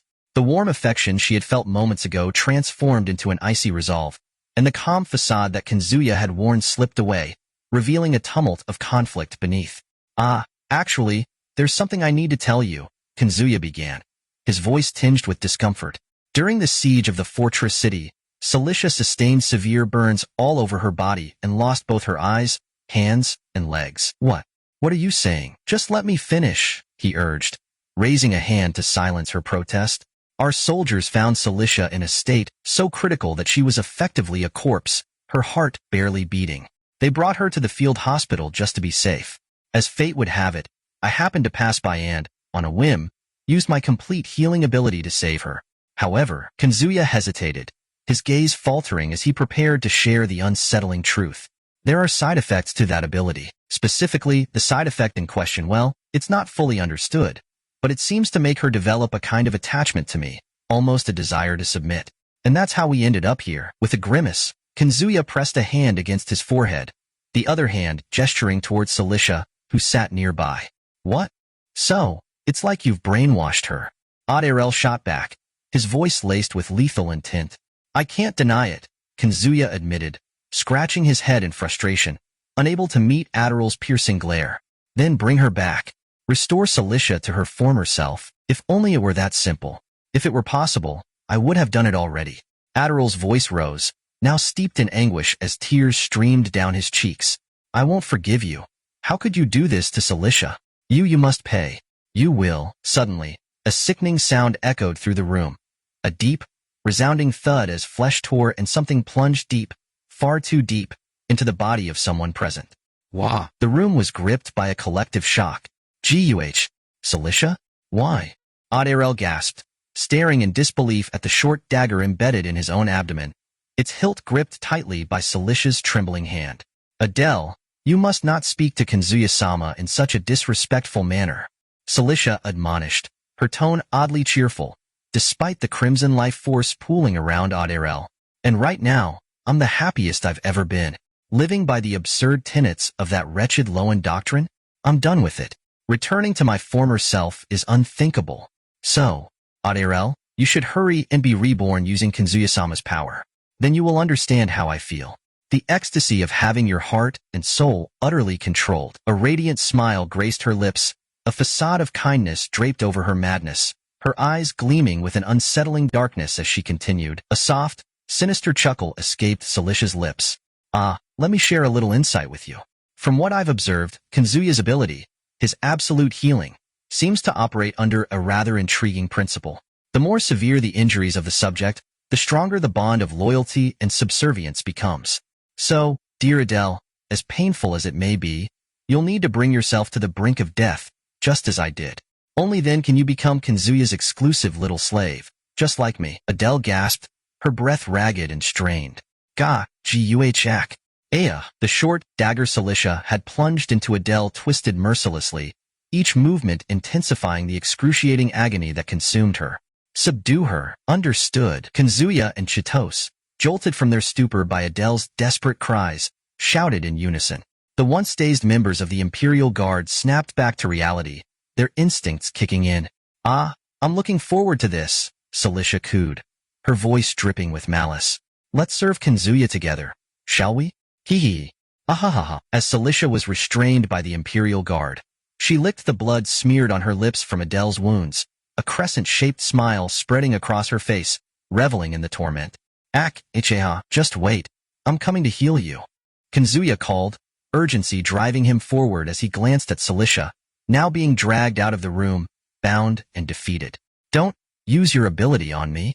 Don't brainwash me. Adele gasped, her voice barely above a whisper, a mixture of defiance and despair. Even so, if you stay like this, you'll die. Kazuya retorted, frustration mounting in his chest. Shut up. Adele's injuries were catastrophic. Her insides were shredded beyond immediate repair. Even if she were rushed to a hospital, it wouldn't be enough. Kazuya realized that the only way to save her was to wield his absolute healing. I can't just stand by and watch a life I can save slip away, he murmured, a grim determination settling in his gut. I hope you don't hold this against me. Stop. No. Adele shouted, the fire in her eyes clashing with her feeble state. But steeling himself against her protests, Kazuya disregarded her pleas. He placed his hand over Adele's wound, focusing his energy to activate his ability. In that moment, without fully understanding the consequences, another soul had succumbed to the insatiable hunger of Kazuya's absolute healing. Volume 03, Chapter 21. At the furthest edge behind the Demon King's castle lay the execution grounds. The site, typically an abandoned expanse featuring guillotines and gallows, was seldom approached by anyone, reserved for the infrequent executions of condemned criminals. Yet today, A vast assembly of demonkin had gathered, their presence a stark contrast to the usual desolation. What a wretched atmosphere this is. Amira sat deeply ensconced in a lavish chair reserved for special guests, her expression a stormy visage as she surveyed the scene. Before her, approximately 300 elves were bound, their hands restrained behind their backs, a sight that stirred a mixture of disdain and reluctance within her. Surrounding Amira were her loyal aides, the royal guards, and the chiefs of various clans, all convened for this grim occasion. However, the spot where the elven chief, Rodney Zaltz, would usually sit was occupied by an unfamiliar elf, a replacement chosen under dire circumstances. Rodney, do you have any final words? Amira's voice rang out, commanding yet laced with an underlying tension. I have nothing to say. All of this is the result of my foolish son, Nelson's actions. Given the gravity of this situation, it would be futile to protest even if my entire clan were to be wiped out, he replied, his tone a heavy resignation. What lay ahead was not merely the execution of Rodney and his kin, but a reckoning for their betrayal, turning against their homeland, the United Demon States, to ally with the Empire. Even more grave was the fact that they had conspired to assassinate Kazuya, the head of their allied nation, Parabellum. Very well, take him away, Amira ordered, her voice devoid of emotion. Despite their shared longevity, the bonds of friendship forged over centuries could not shield her from the grim reality of the situation. Rodney, her dear friend, bowed his head in solemn acknowledgement before he was escorted towards the execution platform, his heart heavy with sorrow. The bitter weight of necessity hung in the air. To slay a friend for the sake of the kingdom, it is an abhorrent task. As she watched Rodney being led to the guillotine and saw the members of the Zaltz clan, young and old, being shackled and dragged towards the gallows, Amira clenched her jaw tightly, her teeth grinding with pent-up frustration. The anguished cries and despairing wails of the elves awaiting their fates filled her ears, a symphony of suffering that twisted her gut. Just as she prepared to give the order for execution, a voice broke through the tumult. Your Majesty! A breathless royal guard rushed towards Amira, urgency etched across his features. What is it? Kazuya has arrived? Amira inquired, her heart skipping a beat at the mention of the man she held a secret fondness for, a flicker of joy lighting up her eyes despite her confusion. She turned her gaze towards the direction the guard had come from. There he was, Kazuya, flanked by his personal guard. An expression of satisfaction plastered across his face. Clinging to his arm was Lean, her demeanor exuding contentment, while Finn, her cheeks flushed with embarrassment, held tightly onto the sleeve of his garment, her eyes sparkling with a mix of shyness and admiration. Behind them, Chitos and the others followed, their expressions a blend of envy and disapproval, casting Kazuya wary glances as he strode confidently towards the execution grounds. Those foolish girls. Despite feeling a twinge of jealousy towards her own daughters, Amira rose from her seat, descending from the viewing platform to greet Kazuya. Kazuya, what brings you here so suddenly? I heard they were executing some elves, he replied, his tone casual yet serious. Ah yes, we must hold someone accountable for the outrageous actions of Nelson. But what of it? Kazuya hesitated before continuing. Actually, I came here with a request regarding that. Oh, and what might this request entail? Amira inquired, arching an eyebrow. If you're going to kill them, why not hand them all over to me? The moment Kazuya uttered those words, the chieftains, who had been eavesdropping with rapt attention, were rendered speechless, as were the elves, their faces frozen in shock. That's a bit difficult. This is meant to serve as a warning. After all, Amira replied, her expression stern. In that case, how about just the women? Kazuya suggested, his voice laced with urgency. Observing Amira's reluctance, Kazuya quickly presented a compromise. If that's the case, I wouldn't mind that. But what are you planning to do with them once you take them home? What? I just intend to have a little fun, Kazuya declared, casting a deliberately lascivious gaze over the group of elves. Hick. Realizing the implications of his words and gaze, the female elves gasped, visions of their grim futures swirling in their minds, eliciting faint whimpers of despair. You say that you intend to enjoy yourself, yet your true intentions are far more sinister, you liar. If enjoyment were truly the goal, Kazuya could have simply asked for women from the outset instead of insisting on all of them. How very kind of you, indeed. Amira discerned Kazuya's true motive with ease, suppressing an amused chuckle within. Chitos has quite the challenge ahead of her. A challenge? This is my master, after all. Shifting her gaze from Kazuya to Chitose, Amira communicated silently with her eyes. Chitose, nostrils flaring in a display of indifference, returned her look with an expression that said, "Of course." "Then it's settled. We have an agreement," Kazuya stated, a hint of satisfaction creeping into his voice. "All right, I understand. Now, you heard the conversation. Hand the women over to Kazuya and his group," Amira commanded. "Huh," came the resounding response from the guards. With her order echoing through the air, the elite guards swiftly led over 100 female elves, delivering them into Kazuya's custody. "Well then, we'll take our leave," Kazuya said, readying to depart. "Are you leaving already?" Amira asked, a note of surprise in her voice. "Yes, our business here is concluded." "I see," she replied, waving them off. "Until next time." As Kazuya and his companions waved farewell and began to leave, Amira reciprocated the gesture, watching them disappear into the distance. "I am grateful for your assistance in rescuing my daughters."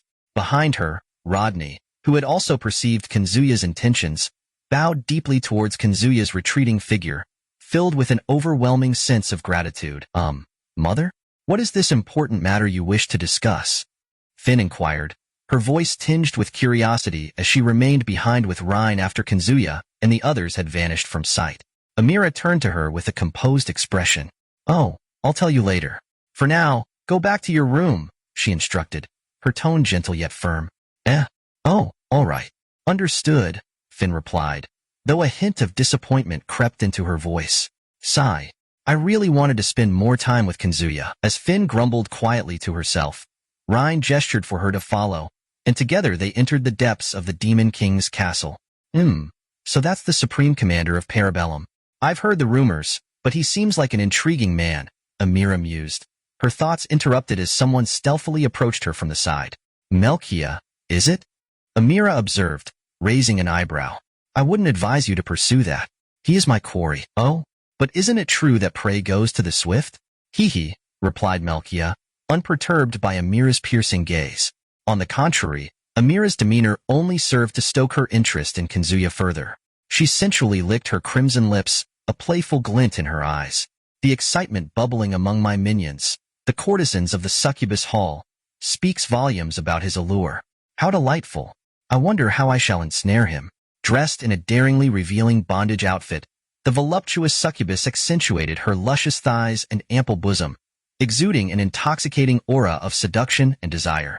With a wicked glimmer in her eye, Melkia Zikatalis, the matriarch of her kind, contemplated the myriad ways to ensnare Kazuya, knowing well the chaos and corruption her beauty and skill could sow among men. Summoning of weapons. As of 2014, any weapon that has been planned, developed, or manufactured is now summonable. Available summoning capacity and troop composition, current level, 67. A infantry, 200,000. A artillery, 25,000. A vehicles, 25,000. A aircraft, 10,000. A naval vessels, 9,500. Note: the personnel required to operate artillery, vehicles, aircraft, and naval vessels will be summoned alongside these weapons. Note: support personnel, engineers, mechanics, communications personnel, supply personnel, medics, etc., are not included in the infantry count and can be summoned separately. Currently, the support personnel available can reach a total army scale. Note: there are no restrictions on summoning heavy or small arms that infantry can operate. Help. Ability notes. Summoning can be performed through voice or thought without using the menu screen.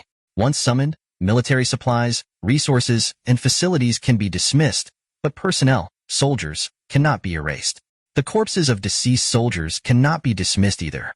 Furthermore, it is impossible to summon the same individual who has died. Summoning abilities are unavailable during combat. Support personnel can now engage actively in self-defense combat. The forces are gradually falling into place. A few days after the execution of the Saul's family, Kazuya found himself in a temporary chamber, courtesy of the Demon King's maid, where he seized the opportunity to assess his abilities following the planned meeting with Amira. Present in the room were Kazuya, the maid El, Wilhelm, and a handful of his elite guard. Meanwhile, the likes of Chitose and other accompanying members were engaged in discussions with the diplomats of the Demon Alliance in a separate chamber, finalizing the details of the upcoming counteroffensive against the Empire, as well as the new agreements established during Kazuya's dialogue with Amira. Knock, knock. Excuse me. Lady Nagato, Lady Amira requests your presence. I apologize for the inconvenience, but we kindly ask that you make your way here. Kanzuya, patiently awaiting the conclusion of Chitos and the others' discussions, was approached by a maid whose attire was notably more revealing than the others he had encountered. He couldn't help but wonder if there was a pressing matter at hand, or if it was something altogether different. A flicker of curiosity sparked within him as he considered why Amira had summoned him so unexpectedly. Nevertheless, he responded to the maid and departed the room alongside L and the others. As Kanzuya was led away, the maid couldn't hide a mischievous smile creeping onto her lips, a subtle indication of her intentions, unbeknownst to him. This way, please. Come in, the maid gestured as they entered a dimly lit chamber, thick with an intoxicating sweetness that hung in the air. What is this place? And where is Amira? Kanzuya questioned inwardly, his unease growing as they stepped further inside. Wah! Master, there's no demon lord here. And this scent, Wilhelm, acutely aware due to his Wolfkin heritage, was the first to sense the anomaly. Oh dear, have I been discovered already? How unfortunate. The woman emerging from the shadows remarked, her eyes glinting with an unsettling allure. Sleep now, as Wilhelm raised a warning, his voice faltering in alarm. The maid's bewitching gaze shimmered ominously. In an instant, the elite guards, members of his retinue, crumpled to the floor with a thud, unconscious. What the? Are you all right? Kanzuya exclaimed, panic lacing his words. Oh, two remain. You're quite resilient to withstand my gaze, but it's futile. Sleep now, ugh. Master!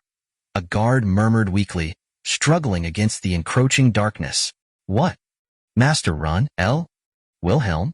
Damn it! Though he fought against the overwhelming urge to succumb, L and Wilhelm were ultimately overtaken by the potency of the woman's spell. Their resistance faltered as a second wave of her enchanted gaze washed over them, plunging them into the depths of unconsciousness, joining the ranks of the fallen guards. Now that the nuisances have been dealt with, shall we indulge ourselves, Fleet Commander? From the dim shadows where she had been lurking, the succubus clan leader, Melkia Zicatarius, stepped forward, her smile predatory, reminiscent of a carnivorous beast eyeing its prey. Kanzuya, is it?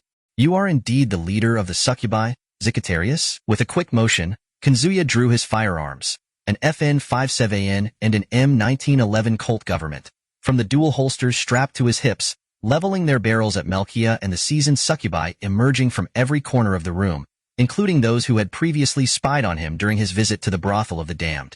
Damn it, I'm surrounded. The door behind me is locked, and the maid acting as my guide stands resolutely in the way. What should I do? Charge through them? Oh, Fleet Commander, it brings me such joy to know that you remember my name. But let me reintroduce myself. I am Melkia Zicatarius, the clan leader of the succubi. I trust we'll be on friendly terms from now on. She leaned forward slightly, her ample bosom swaying provocatively as she performed a mock bow, a playful yet dangerous glint in her crimson eyes. No need for pleasantries. Speak plainly. What do you want from me? More importantly, what have you done to Elle and the others? Oh, is that so? Then I shall take your advice to heart. As for those children, you needn't worry. They are merely asleep, courtesy of my enchanted gaze, until my business is concluded. Business? What are you plotting? Plotting? Oh, come now. If a male and female are present, it's only natural for certain activities to unfold. Wouldn't you agree? With that, Melkia's sultry smile deepened as she and her fellow succubi closed the distance between themselves and Kanzuya, the air thickening with a palpable tension. Don't move. I have no intention of becoming your plaything. Oh, but you know the saying, a meal set before a man is a shame not to devour, don't you? Now, why not lower that crude instrument of yours and let us engage in something far more pleasurable? Shit? Wah? Ugh. In an instant, before Kanzuya could process her words, Melkia and her cohorts were upon him, their enchanting presence ensnaring him like a web. He felt himself drawn into Melkia's soft embrace, the warmth of her body overwhelming his senses. Now, let us render Fleet Commander Kanzuya utterly powerless beneath our charm. How simple was that? Now, I just need to ensure this man becomes enraptured by our bodies, allowing us to manipulate Parabellum from the shadows. Ah, I must be careful not to go too far in my indulgences. Yes, Melkia-sama. With a triumphant gleam in her eye, Melkia addressed her chosen elite succubi, their voices harmonizing in eager agreement as she led Kanzuya deeper into the room, enveloped in their intoxicating allure. Amira received an alarming report from the maid entrusted with Kanzuya's care. Kanzuya had vanished from his room. A sense of dread washed over her, compelling her to hasten toward Melchia's quarters. Melchia, respond. Humph! Despite her repeated calls, the silence that greeted Amira only fueled her anxiety. Frustrated, she delivered a forceful kick to the door of Melchia's locked private chamber, splintering the wood as she barged inside. Damn it! I'm too late. The moment she stepped over the threshold, the heavy aroma of aphrodisiacs engulfed her senses, and the scene that unfolded within crystallized in her mind. This is bad. I don't want to think about it, but if Kanzuya has fallen prey to Melchia, no, worse yet, if Chitos finds out. Melchia, where are you? I know you're here. Answer me. Her irritation mounting at Melchia's continued silence, Amira strode deeper into the room, her boots thudding heavily against the floor as she made her way to the farthest door. Ugh! What in the world is happening here? As Amira flung the door open, an overwhelming wave of pungent fragrance surged forth, threatening to choke her. The intensity of the scent made her recoil slightly, yet her eyes widened in shock at the sight before her. Ah, ha, ha, ha, eehee, eehee. So good. Ah, no. I can't take any more. It's too much. Ah, Amira? Melchia, her eyes glazed and body twitching, managed to register Amira's presence, her voice a mere whisper amidst the chaos. Are you all right? Melchia, what on earth happened? In a moment of panic, Amira momentarily forgot her mission to rescue Kanzuya and discipline Melchia. She rushed to help the disheveled figure of Melchia, who appeared utterly disoriented. Ah, haha, I meant to bring him down, but I've been brought down instead? What did you say? Ugh, it's too late.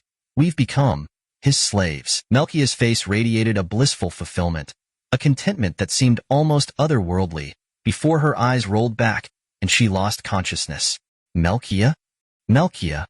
Wait, is she just unconscious? A rush of fear gripped Amira, her heart pounding as she initially feared Melchia was dead.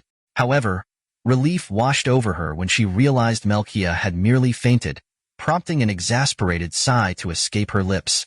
What on earth did Kanzuya do to her? Blushing from the lingering scent of the aphrodisiac that hung heavily in the air, Amira turned her gaze to the dozens of succubi sprawled out across the room, utterly incapacitated. She couldn't help but marvel at the spectacle that had unfolded. Kanzuya let out a weary sigh, reflecting on the tumultuous events that had just unfolded. Ah, I'm exhausted. Had he truly bested Melchia and her companions? He found himself luxuriating in a hot shower, the steam rising around him like a shroud, after having been abruptly roused alongside Elle and the others. Of course, he mused, the magical eye of charm wouldn't affect someone like me, not with my enhanced mental fortitude. Yet, he couldn't deny the effort it took to pretend he was under its influence. Perhaps he had gone a bit overboard in his retribution. After all, it was not his nature to push limits unnecessarily. The memory of his recent indulgence flickered through his mind as he dried himself off, recalling how he had thoroughly punished Melchia and her cohorts, forcing them to beg for his forgiveness amid overwhelming pleasure. It had been a moment of unyielding dominance. But then again, I had them at my mercy, he thought, a smirk playing at the corners of his lips. Just a little pent-up frustration, that's all.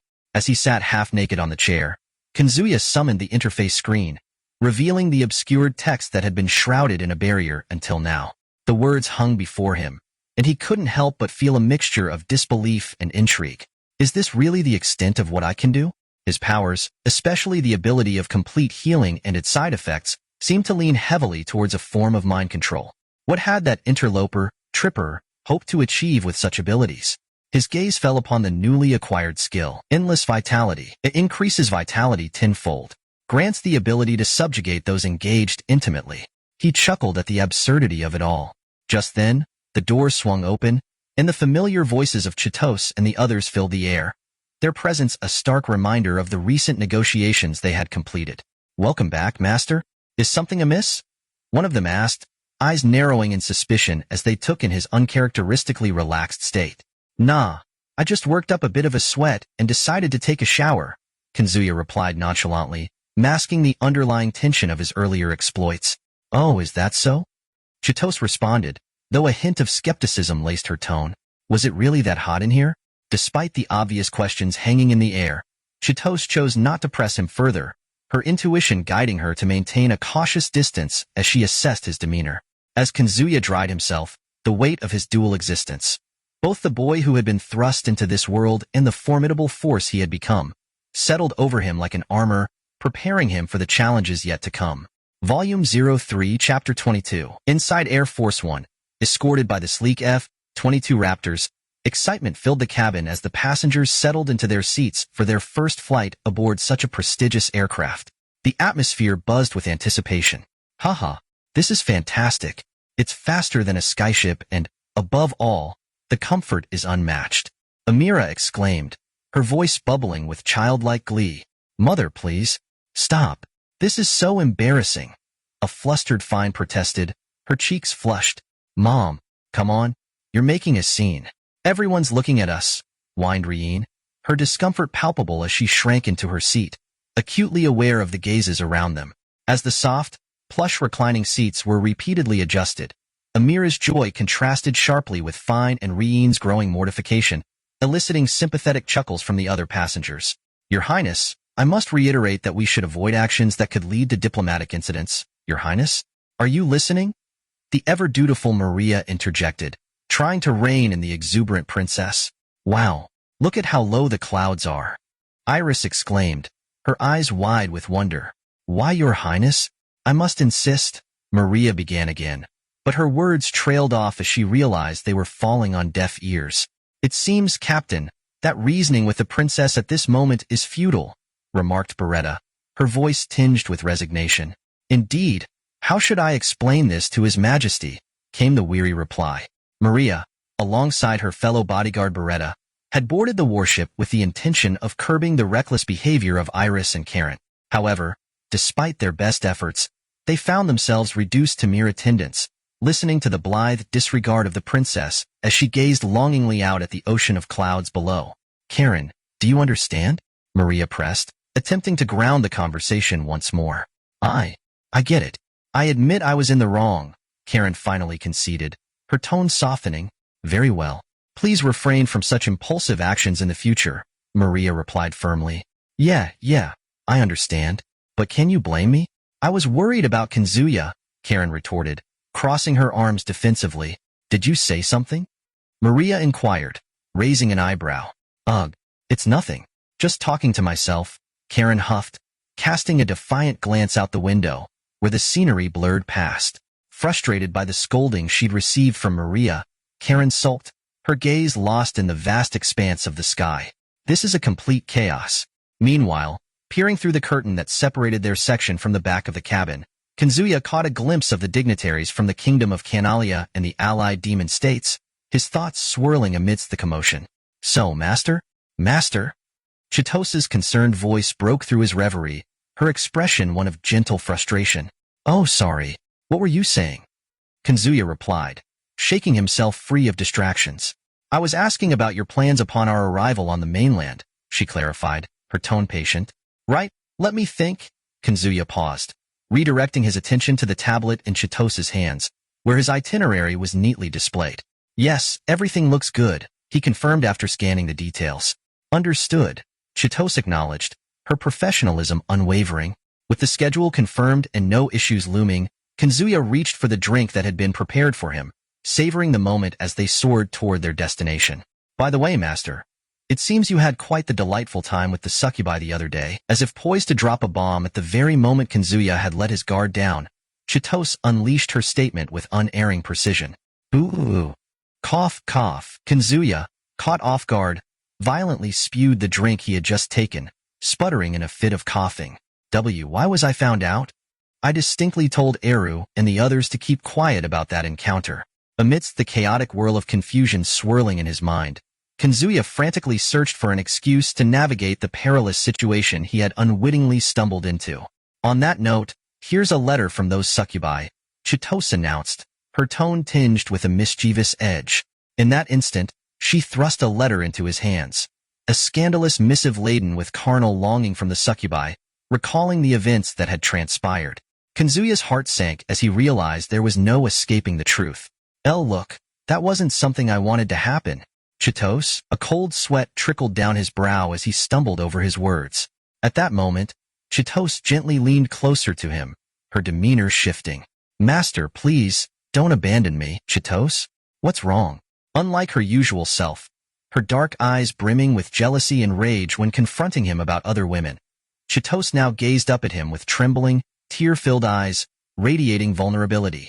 Her unexpected behavior deepened Kazuya's turmoil, stirring a tempest of thoughts within him. More and more women are gathering around you, master. I fear that one day, you will grow tired of me and cast me aside. Chitose, overwhelmed by the stark contrast of her typically fierce persona to this fragile state, Kazuya felt a pang in his chest.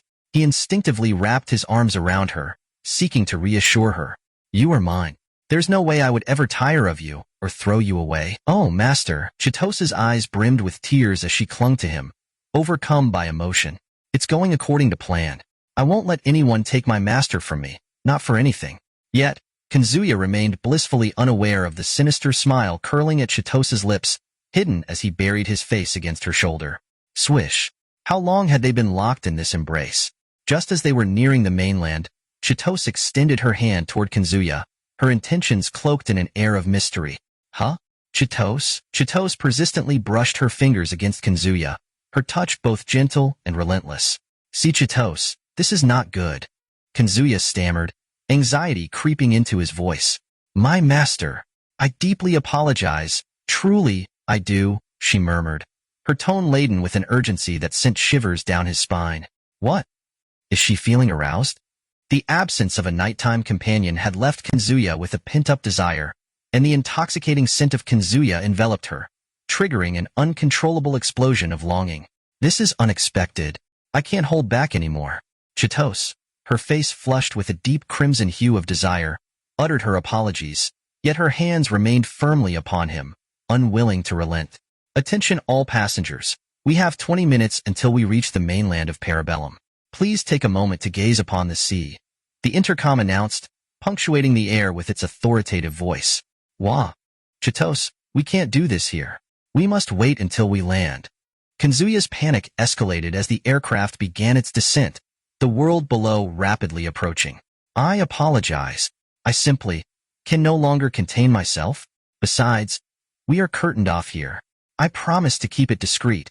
No one in the back will notice, she insisted, her tone both pleading and desperate. Discreet? What does that even mean?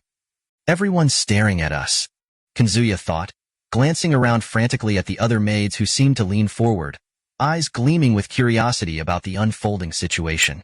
Just as Kazuya felt his anxiety reach a breaking point, Chitose's hand found its way to him once more. A sudden cheer erupted from the back of the cabin, followed by a flurry of footsteps racing towards them. Damn it, we were so close, and now this interruption. Summoning the last remnants of her fading composure, Chitose hastily adjusted her disheveled uniform and sat up straight, attempting to regain her dignity. That was a close call. My heart nearly stopped. Kazuya, what is that floating on the sea? Chitose asked, hastily rearranging her attire just as Amira, in a fervor of excitement, flung open the curtain and burst into the front cabin, accompanied by her entourage. Those are the ships from our navy, Kazuya stuttered, pointing awkwardly as he struggled to redirect the attention away from their previous encounter. Amira was referring to a grand assembly of Parabellum's naval fleet, reminiscent of the time Karen had visited the mainland, where ships from various factions had gathered in a magnificent display of maritime power. In stark contrast to the past, the fleet now engaged in rigorous combat training in preparation for the counteroffensive scheduled in just a few months. Each vessel maneuvered with intensity, the sounds of blank cannon fire and simulated munitions echoing across the sea. The brilliant sunlight reflected off the waves, leaving trails of frothy white foam in the wake of the ships. Plumes of smoke from the blank shots swirled and danced in the breeze, creating a dynamic tapestry across the sky. Wow, you really managed to gather this many ships, Amira exclaimed, pressing her face against the window, her wide eyes sparkling as she observed the grand fleet below. Hey, Kazuya. It feels like there are more vessels now than when I visited the homeland of Parabellum, she noted, her curiosity piqued. Ah, that's because many of the ships were in dry dock for refurbishment back then, Kazuya replied, his tone casual yet informative. The bustling activity of the ships was a stark contrast to the previous situation. Karen, having noticed the increased number of vessels, turned to Kazuya with a questioning look. While it's fine for those interested to visit individually later, Could you give us a brief overview? Sure, he said, adjusting his posture to face her more directly. To sum it up, there are over 50 battleships, both new and old, more than 150 aircraft carriers, and a staggering number of cruisers, destroyers, and other naval craft that I've lost count of. Just to think they even have dreadnoughts among them, he added, a hint of pride in his voice. Huh. I don't quite understand it all, but it sounds impressive, Amira mused, her expression one of admiration mingled with confusion. Kazuya nodded thoughtfully. In simple terms, the fleet currently assembled beneath us could potentially crush 10 to 20 small nations without breaking a sweat. A heavy silence enveloped the room as the implication of his words sank in. Amira and her compatriots from the Demon Alliance were jolted by the sheer power of Parabellum, the realization dawning upon them like a chill sweeping through the air. On the other hand, Karen and her party from the Canary Kingdom, while having some understanding of the situation, felt the sting of their naivety as they confronted the grim reality Kazuya laid bare before them. They grasped the weight of what it would mean to oppose Kazuya, or Parabellum, as an enemy. It would not just be a battle but a massacre, an unyielding slaughter devoid of mercy. Why did it suddenly get so quiet? Kazuya asked, noticing the shift in mood. Ah, it's nothing, Amira replied quickly, a nervous smile gracing her lips. Just forget about it, okay? Karen added, attempting to maintain a light atmosphere despite the heavy topic. Kazuya merely tilted his head, bemused by the serious expressions etched on their faces. The contrast between their grave thoughts and his casual demeanor made him wonder what was brewing in their minds. Very well, everyone. I'll arrange for a guide, so feel free to explore as you wish. This visit had materialized due to Kazuya's obligation to return to the mainland for various reasons, which had ignited Amira's curiosity to see what life was like in the heart of Parabellum. Well, I've seen it before, but, if it's not too much trouble for Kazuya, I'd prefer to stay by his side. Amira's voice trailed off, her hesitation evident. Kazuya had initially entertained the thought of assigning an appropriate officer as a guide for them, allowing them to enjoy their freedom. However, this idea was swiftly dismissed by the group's enthusiasm. Oniai-chan, that's so unfair. You're trying to get ahead, Lean exclaimed, her voice a mix of indignation and playfulness. And no, Lean, it's not like that. Fien, who had previously visited the Parabellum mainland, found herself at a loss, flustered by her sister's accusation. I've already seen it before, so I don't mind. I could wait nearby until Kazuya finishes his business. Despite her claim of patience, Karen's eyes sparkled with mischief, signaling her intent to linger close to Kazuya. I'll be right by Big Brother's side, Iris declared boldly, clinging to Kazuya's arm as if it were a lifeline. Then, I suppose I'll tag along with Kazuya as well, Amira chimed in, inadvertently undermining the very purpose of their visit. So what was the point of coming here then? I have no objection to you coming along, but I assure you it won't be as fun as you think, Kazuya responded, a blend of exasperation and amusement coloring his tone. Nevertheless, he granted them permission to accompany him. Master, Chitose stammered, her cheeks flushed with urgency as she struggled to voice her feelings. That's right. Noticing Chitose's increasingly flustered demeanor, Kazuya devised a plan, attaching a condition to their outing. All right then, you can all come, but you'll need to ride in the vehicle I've arranged for us. But I want to ride in the same car as you, Big Brother. Lean protested, her voice rising in disappointment. Boo-hoo. I want to be with you too. Iris joined in, both girls expressing their objections with a chorus of playful outrage. Your Highness, you mustn't trouble Kazuya too much, Phyllis cautioned in a hushed tone, her eyes darting toward the prince. Rena, hold on just a moment, Iris replied, a hint of exasperation in her voice. Ugh, fine. I understand, Rena conceded, her brow furrowing in reluctance. All right, Iris echoed, her tone carrying a mix of resignation and compliance. The warning lingered in the air, a gentle reminder that excessive demands could lead to Kazuya's displeasure. Reluctantly, Iris nodded in acknowledgement, aware that the balance of their relationship hung delicately on the edge of camaraderie and annoyance. Rena's face twisted into a pout at Amira's single, pointed remark, yet she chose to comply, submitting to the group's consensus with a visible huff. Shall we proceed then? Kazuya proposed, his voice steady despite the underlying tension among the group. A wave of relief washed over him as he observed the resolute nods from the others, excluding the visibly disgruntled Iris and Rena. As Kazuya prepared to board the vehicle, His gaze drifted toward the distance. What on earth do they intend to do with the women of the Zaltz clan? The sight of them, fear etched across their faces, boarding a large bus, juxtaposed against the backdrop of Air Force One gliding through the sky, filled him with unease. Amira, observing the scene unfold, couldn't shake the feeling of curiosity mixed with apprehension. Why bring them to the mainland? Her thoughts raced as she tried to decipher the implications of their arrival. Kazuya steeled himself, aware that the journey ahead held uncertainties, both for him and those he was responsible for. The complexities of leadership weighed heavily on his shoulders, each decision rippling outward, affecting not just his friends but entire clans and their futures. The mission was far from straightforward, and he couldn't afford to let the worries of his companions distract him. He inhaled deeply, resolving to face whatever challenges lay ahead with a steadfast heart. As Kazuya approached his destination, the opulent estate nestled in the heart of the Parabellum mainland, Amira and the others stepped inside, their eyes widening in astonishment. Father, father, father, brother, brother, big brother, wah? Wait a moment. So many of you. Guh. The moment Kazuya crossed the threshold, he was overwhelmed by a jubilant horde of children eagerly awaiting his return. Ah, not on my stomach. Get off. Kazuya protested, struggling under the weight of the delighted youngsters. Master? Hey, you lot. Wow. Mom is mad. The delighted cries of the children filled the air as Chitose, in a flurry of motion, rushed to extricate Kazuya from his playful captors. So, Kazuya is the father, and Chitose is the mother. Is that so? Karen's voice broke through the chaos, her brow furrowing as she addressed the puzzling scene. It was as if she had voiced the collective bewilderment shared by everyone present, all of whom watched Kazuya buried beneath a sea of eager faces. Well, these kids are. Finally freed from the enthusiastic embrace of the children by Chitose, Kazuya brushed off the dust from his clothes, his expression one of mixed exasperation and affection as he prepared to explain. Orphans, the response echoed back, a chorus of curious inquiries.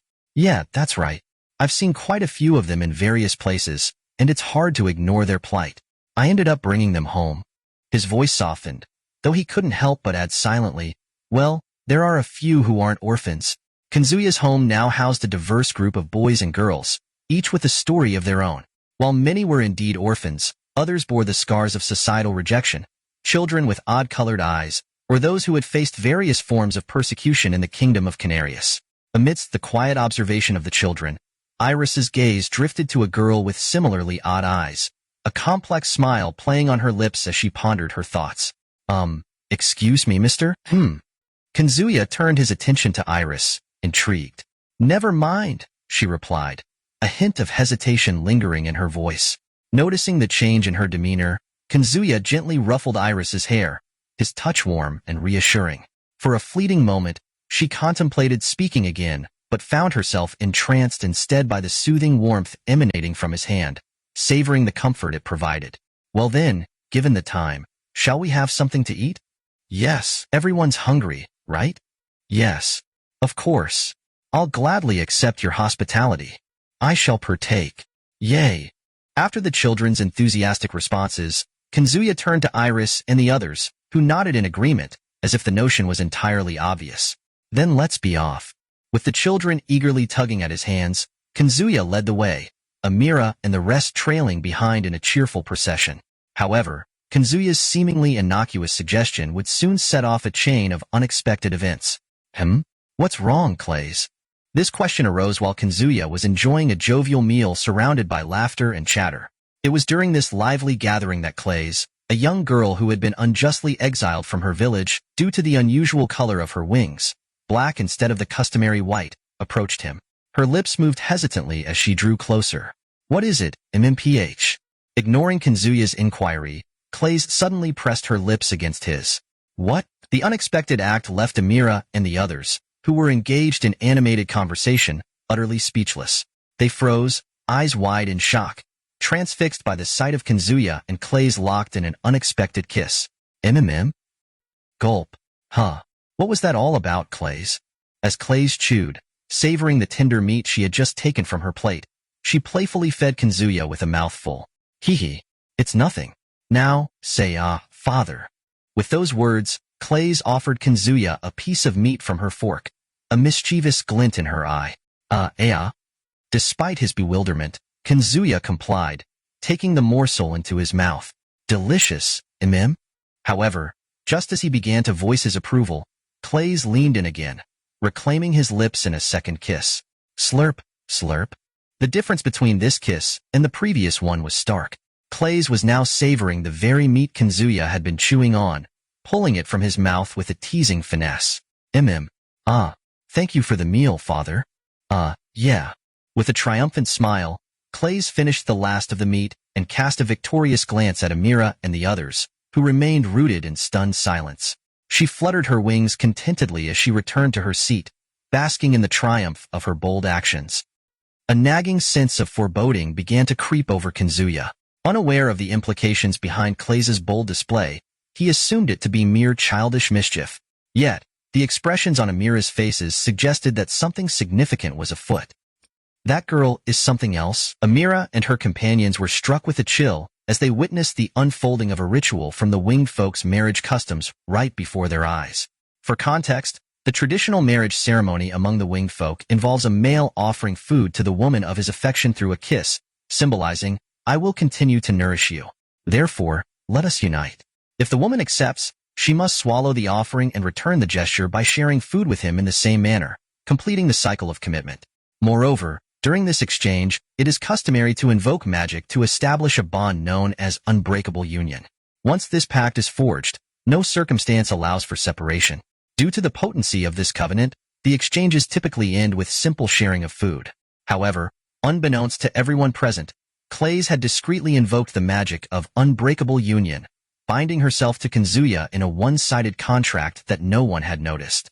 Volume 03, Chapter 23. In a secluded chamber within the majestic castle of the Canary Kingdom, an array of magical potions, their ingredients, and the requisite tools for concoction filled the shelves. This particular room, designed for the study of potion making, had been carefully cleared of all outsiders, leaving only Iris and her devoted maid, Wires, in its confines. "Why, Your Highness, I have gathered everything you requested, just as you instructed," Wires stammered, her voice tinged with trepidation. "Thank you," Iris replied, her tone light yet shrouded in mystery. But may I ask what you intend to do?" The maid's brow furrowed in concern. "That is the secret. You may leave now," Iris stated firmly, a playful smile creeping across her lips. Wait, Your Highness?" Wires hesitated, anxiety etched across her features. "I will repeat myself, Wires. Please leave. And remember, this must remain between us." "Why, yes, understood." With a reluctant nod, Wires retreated, casting one last worried glance back at her mistress. Alone in the chamber, Iris let out a triumphant laugh that echoed off the stone walls. At last, all the ingredients are gathered. Now, all I need to do is mix them perfectly. Just wait for me, dear brother." Her heart fluttered at the thought of Kanzuya as she surveyed the array of materials laid out before her. Iris picked up various components, each one meticulously prepared by her maid, and began the delicate process of alchemy. "Now, let's see. This goes here," she spoke to herself, her fingers dancing deftly over the supplies. From a dusty corner of the room, she retrieved a forbidden tome, its pages yellowed with age. With a serious expression, she delved into its contents, her brow furrowing in concentration. As she scrutinized the page detailing the forbidden substances, her eyes narrowed, and she began grinding and mixing the ingredients with precise movements, her mind racing with thoughts of what she was about to create. And now, the wyvern's whiskers. Let's test it here for now. Standing at the precipice of completion, Iris decided to evaluate her concoction's effects. She poured a viscous, brightly colored liquid, a vivid mixture reminiscent of a painter's palette, into a separate container, preparing to administer it to the test subject, a small mouse specifically bred for her experiments. "Here you go, little one. Drink up," she commanded, her voice steady and calm. The mouse hesitated at first, but eventually consumed the liquid. "Oh wow, that's incredible.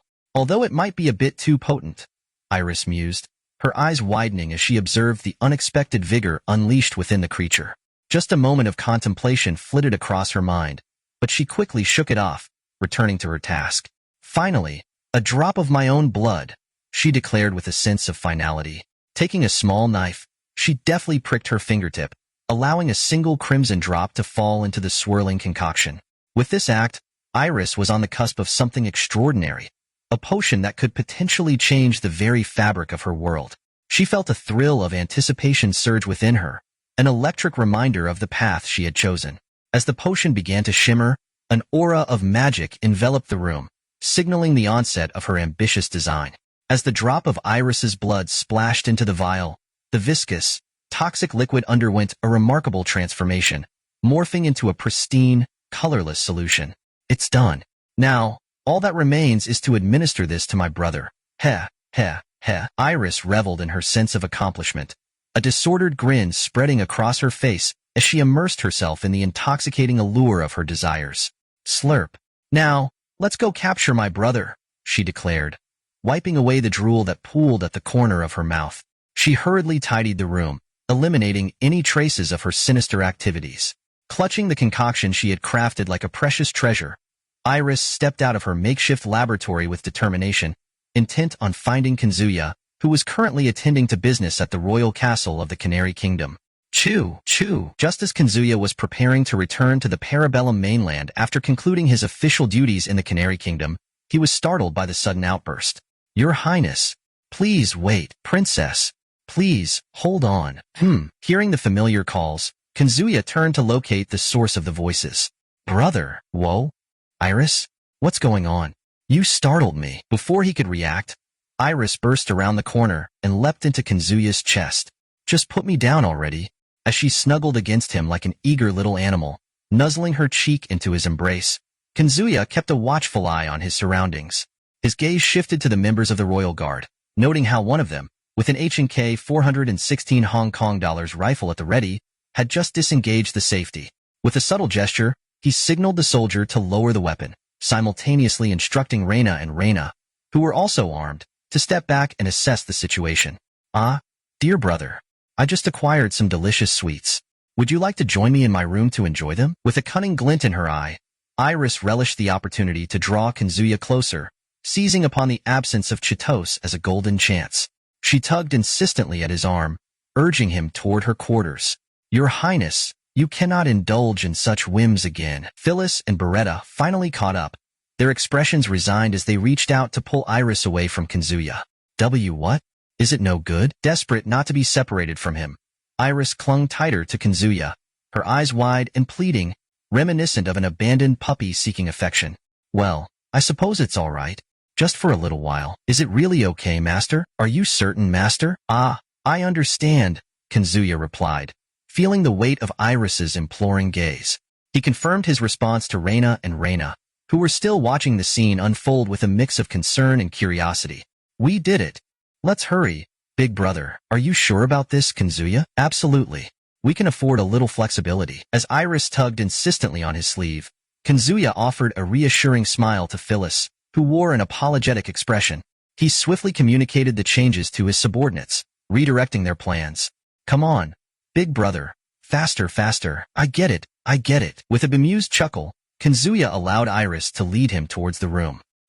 This is unexpected. It seems the plan will require adjustments. In her original scheme, Iris had envisioned a private tea party with Kazuya, during which she intended to employ the mysterious item they had discussed. Instead, she found herself sharing the space with Reina, who accompanied Kazuya as unwanted companions. Iris cast them a glare infused with barely concealed animosity. Is it delicious, big brother? Ah, it's delightful, Kazuya replied, savoring a sweet pastry resembling a cookie, his smile brightening at Iris's question. If you too would like some, feel free to indulge. Iris was relieved to have prepared this delicacy in advance, a tactical move to ensure they would not be left empty-handed. As she positioned herself strategically behind Kazuya, she discreetly offered the pastries on a separate plate to the servants, Reina, who busied themselves with their duties. No, thank you. We really couldn't. Please, don't trouble yourselves on our account. Nonsense. Just try them, Reina. They're truly exquisite. Despite their initial reluctance to accept Iris's offering, Reina found themselves urged by Kazuya's gentle insistence. Hesitantly, they extended their hands towards the pastries, taking a tentative bite. This is delicious, so good, see? As the two women involuntarily expressed their delight, Kazuya observed them with a warmth reminiscent of a father cherishing his children, a broad smile gracing his face. So that's it, big brother. Haha, is that so? The lively exchange between Kazuya and Iris continued, punctuated by the sound of candy wrappers rustling as Reina and Lena savored their sweet treats. However, just 5 minutes into their sugary indulgence, an unexpected turn of events unfolded. Why? What? What's wrong? As Kazuya and Iris reveled in their conversation, Reina and Lena began to sway dizzily, their balance faltering before they collapsed to the floor with a soft thud. Reina? Lena? The sudden incident shocked Kazuya, who rushed toward the two girls with alarm. Finally, Iris observed the deep slumber that had claimed the two after they consumed the confection laced with sleep-inducing agents. A dark, cold smile crept across her face as she discreetly placed a similar concoction in her own mouth behind Kazuya. Are you all right? Reina, Lena. Hey, someone. MPH? Gulp, gulp, gulp. Chew. Huh. Hee. Big brother. Everything's fine. Really? They're just sleeping, that's all, right? As Kazuya turned to call for help, Iris seized the moment, pressing her lips to his with fervent insistence, forcing him to swallow the mysterious substance as she did so, her expression alight with excitement. Iris, what are you, ga? Before he could question Iris's unexpected action or comprehend the implications of her words, a surge of heat erupted within his body. It's burning. My body. My blood is on fire. Overwhelmed by this strange phenomenon, Kazuya instinctively huddled down, his forehead nearly touching the floor as he wrapped his arms around himself, struggling to contain the turmoil within. Iris, what have you? Fu, our first kiss together. So sweet. While Kazuya fought valiantly against the tempest of emotions raging inside him, Iris sensuously traced her finger along her lips, lost in the recollection of their contact, relishing the euphoria of her first kiss. Iris. What is it, big brother? Snapped back to reality by Kazuya's urgent call, Iris approached him, kneeling right in front of his trembling form. What did you make me drink? Oh, don't worry about it. What I gave you was just a little something, a powerful blend of aphrodisiac and love potion, known as Lady's Fall. An aphrodisiac and a love potion? The words that slipped from Iris's lips sent a chill down Kazuya's spine, illuminating the dire predicament he had unwittingly stepped into. Ordinarily, this potion is primarily used by men, but it seems the love potion isn't particularly effective on you, dear brother. However, the aphrodisiac appears to be working splendidly. Iris licked her lips, her gaze fixated on Kazuya, whose presence was all too evident, straining against the confines of his trousers. Unfortunately, with the fortitude granted by a potent mental enhancement spell, any love-inducing concoction had no bearing on him. Kazuya wrestled with his surging desires, desperately trying to rein them in with sheer willpower. Ugh, the love potion should have worked properly. Why isn't it? I've barely taken a sip, yet. My body feels unbearably hot, and all I can think about is you, brother. What could it be? The intensity of Iris's words sent a jolt through Kazuya, his gaze snapping upward in shock. Brother. Please make me yours. In a moment of reckless abandon, Iris had taken a small dose of the potion meant to ensnare nobles through a kiss, inadvertently amplifying her feelings for Kazuya. The fire in her body radiated an intoxicating lust, her eyes shimmering with a desire far too mature for her years. This is bad. At this rate? Anyone, it's futile, dear brother. I've cast a simple barrier spell to muffle your cries and keep any sounds from escaping. Kazuya's mind raced. If he didn't find help soon, he might be forced into a situation he never wanted. He shouted desperately, but Iris's preemptive measures thwarted his attempts at summoning aid. Damn it, then I'll just, brother? You could stop struggling. Why not succumb to your desires and take me? I wouldn't mind at all. With sheer determination, Kazuya stumbled to his feet, staggering toward the door. Iris watched him with a teasing smile, her expression a mixture of amusement and longing, as if to say she found his resistance endearing. Just a little more. It was at that precise moment, as Kazuya's hand almost brushed the door of the room, that he heard a voice call out to him. Brother, please look over here. Wah. Kazuya stammered, surprise evident in his voice. Snap. Lost in a haze of feverish thoughts, Kazuya turned instinctively at Iris's exuberant call, his mind devoid of any questions. Do you not like blue fruits? They aren't quite ripe yet, but I assure you, they're delicious. She chimed, her eyes sparkling with mischief. The instant Kazuya met Iris's gaze, filled with a playful glimmer, the tether of his reason unraveled, fraying into the void of his rapidly spiraling thoughts. Overwhelmed by a primal instinct, Kazuya let out a roar akin to that of a wild beast, forgetting entirely about the presence of his subordinates outside, his mind consumed by a singular focus. "Oh my, you're quite aggressive, aren't you?" Iris giggled, clearly delighted by his reaction. With unrestrained joy, Iris welcomed Kazuya, savoring the fulfillment of a long-cherished dream. The air around them pulsed with a mix of excitement and chaos, a symphony of emotion that filled the room as their worlds collided in this moment of unexpected fervor. In the adjacent room where sweet confections had been consumed, Iris's chamber lay silent, steeped in the aftermath of the unexpected. "What have I done?" Kazuya, now imbued with the wisdom of a sage, cradled his head in his hands, overwhelmed by the weight of his thoughts. Beside him, Iris lay with a look of sheer delight on her face, her voice breaking the stillness with an air of playful mischief. "Oh, you're awake, Kazuya?" "Yes." His response was measured, but within, a tempest brewed.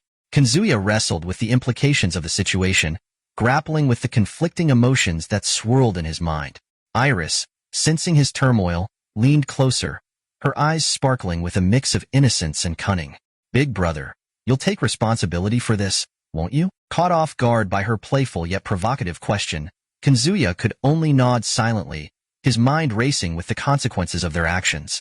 Volume 03, Chapter 24. Under the powerful support of Parabellum, the restoration efforts had not only erased the scars of war but transformed Karen's fortress city into a major trading hub. The once devastated city now flourished with unprecedented prosperity, basking in the vibrancy of commerce and the affluence brought by their alliance with Parabellum. In the bustling streets, the city's residents laughed openly, enjoying the peace that had returned to their lives.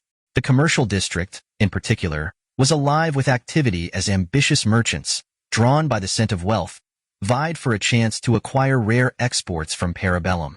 These goods were exclusive to the fortress city, making competition fierce. The air was filled with the energy of opportunity and trade, a stark contrast to the city's once war-torn state.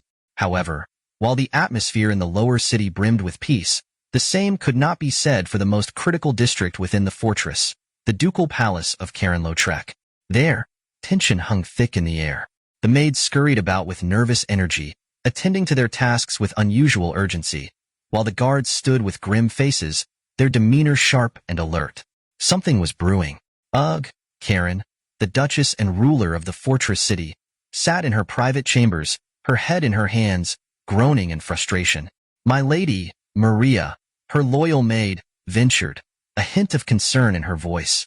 "Are you truly going to go through with this? If you're wavering this much, then perhaps—" "Be quiet," Karen snapped, her voice rising with the sudden intensity of a cornered predator. "I cannot. I will not lose to that little Titu the princess. I refuse to stand idly by while she claims all of Kazuya's attention." Even as she spoke, Karen's thoughts raced. She was already behind. She knew it. If she continued to hesitate, her place at Kazuya's side would be lost forever. She had to act now, before it was too late. Driven by Maria's subtle prodding and her own rising desperation, Karen had orchestrated a grand scheme. She had utilized every connection, every ounce of influence at her disposal to ensure that Kazuya would attend the upcoming Restoration Gala, alone. This gala, which marked the successful rebuilding of the fortress city, was the perfect opportunity. It would be her last chance to win his heart, and she had meticulously planned a bold move to ensure success. Yet now, as the moment of truth approached, the plan that had seemed so perfect in her mind was suddenly causing her to falter. Doubt gnawed at her resolve, the shame of what she was about to do making her hesitate. "Ah, Lady Karen," Maria sighed, exasperated by her mistress's indecision. "I understand that you are troubled, but you should know that the Supreme Commander will be arriving very shortly." Her maid's calm reminder sliced through Karen's spiraling thoughts, bringing her back to reality. There was no time left to second-guess herself. Whether she was ready or not, the moment was at hand, and Kazuya would soon arrive. Her fate, and perhaps Kazuya's, would be decided tonight. "What? What are you saying, Maria? We still have time." "Wait, what? Is it already this late?" Karen, who had been lost in her thoughts, was abruptly pulled back to reality by Maria's words. "Why didn't you tell me sooner, Maria?" With a sigh, Maria responded calmly. I've called out to you several times already.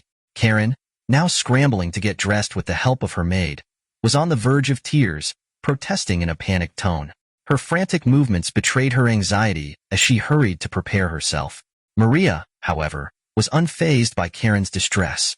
She glanced out the window, her gaze catching the sight of the setting sun, where a VH-60N presidential Hawk helicopter sliced through the twilight sky.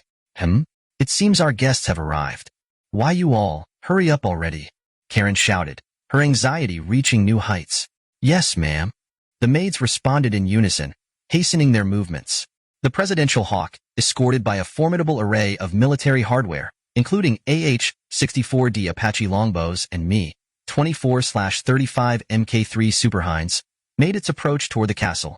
Overhead, the airspace was dominated by F-22 Raptors and F-35B Lightning IIs, completing the intimidating security detail. The sight of the aerial escort only heightened Karen's agitation, and she urged her maids to speed up as she finished getting ready. Maria turned to her lady with a composed expression. And what about the plan, Lady Karen? We're going through with it. Karen's eyes flashed with determination. At this point, there's no turning back. As you wish. I'll proceed accordingly, Maria responded, bowing slightly. Since meeting Kazuya, Lady Karen has changed, she thought to herself, a soft smile playing on her lips. She used to be so cold, rarely smiling. People even called her the Ice Duchess. But now she's full of life. Karen, now fully dressed and her resolve set, took a deep breath. All right, I'm off. She stormed out of the room, prepared to face Kazuya. Maria watched her leave, quietly savoring the transformation in Karen's demeanor. There was warmth in her gaze, as if the old Ice Duchess had melted away, replaced by someone far more radiant. As the President Hawk touched down on the helipad, newly constructed within the fortress city during the reconstruction efforts, Kazuya disembarked, setting foot once more on the hallowed grounds of the Citadel. There's been a noticeable increase in security lately. He glanced up at the circling F-22 Raptors and F-35s, giving them a casual wave to signal their departure. The sleek warbirds responded with a banking maneuver, heading back to base. Nearby, Kazuya's personal guard stood at attention, awaiting further orders. With a resigned sigh, he acknowledged the heightened security detail, a direct response to the assassination attempt that had nearly claimed his life. Ah, Kazuya. A voice, breathless and strained, broke through his thoughts. Karen had appeared, panting heavily yet trying her best to maintain an air of composure. Just in time, barely. Driven by the determination not to keep their important guest waiting, and the fear of stumbling before the critical plan had even begun, Karen had sprinted across the castle grounds. She breathed a sigh of relief, grateful that she'd managed to reach the helipad just as Kazuya descended from the aircraft. Sorry, did I keep you waiting? Kazuya raised an eyebrow, momentarily taken aback by her disheveled appearance. Despite her best efforts, it was clear that Karen had hurried over, though her hair and outfit remained impeccably arranged. A flicker of surprise crossed his face before he quickly composed himself, offering her a warm smile as though nothing were amiss. Huh? No, not at all, Karen replied, catching her breath. Besides, it's not the time for idle chit-chat. Come on, let's go this way. Regaining her composure, she flashed a radiant smile and took Kazuya by the hand, leading him toward the grand ballroom where the gathering awaited. Inside the glittering hall, daughters of nobles and wealthy merchants adorned in extravagant gowns lit up the room, their vibrant attire painting the atmosphere with elegance and allure. Their mothers, stately and poised, added to the air of sophistication, each exuding a carefully measured dose of charm. The men, with smiles on their faces, observed the scene with veiled intentions. Beneath the surface, a battle of subtlety and strategy raged as they vied for political advantage, seeking to secure alliances or leverage opportunities amid the festivities. Ah, yes, Viscount Barrick. This is dangerous. Karen kept her expression serene as she engaged with the nobles and merchants that swarmed her like flies, each eager for a moment of her attention. But internally, her nerves were fraying. The source of her anxiety was not the crowd itself, but the figure standing a short distance away. Kazuya, surrounded by a throng of young, beautiful women and equally captivating noblewomen, was at the center of their adoring gazes. The younger girls looked at him with wide-eyed admiration, while the older ladies cast him enticing glances, their every movement dripping with seductive allure. This is bad. Really bad? Karen could barely focus on her diplomatic exchanges, all too aware of the magnetic pull Kazuya exerted on the room. She knew the stakes were high, and tonight's event could set the course for alliances and rivalries that would shape the future of the realm.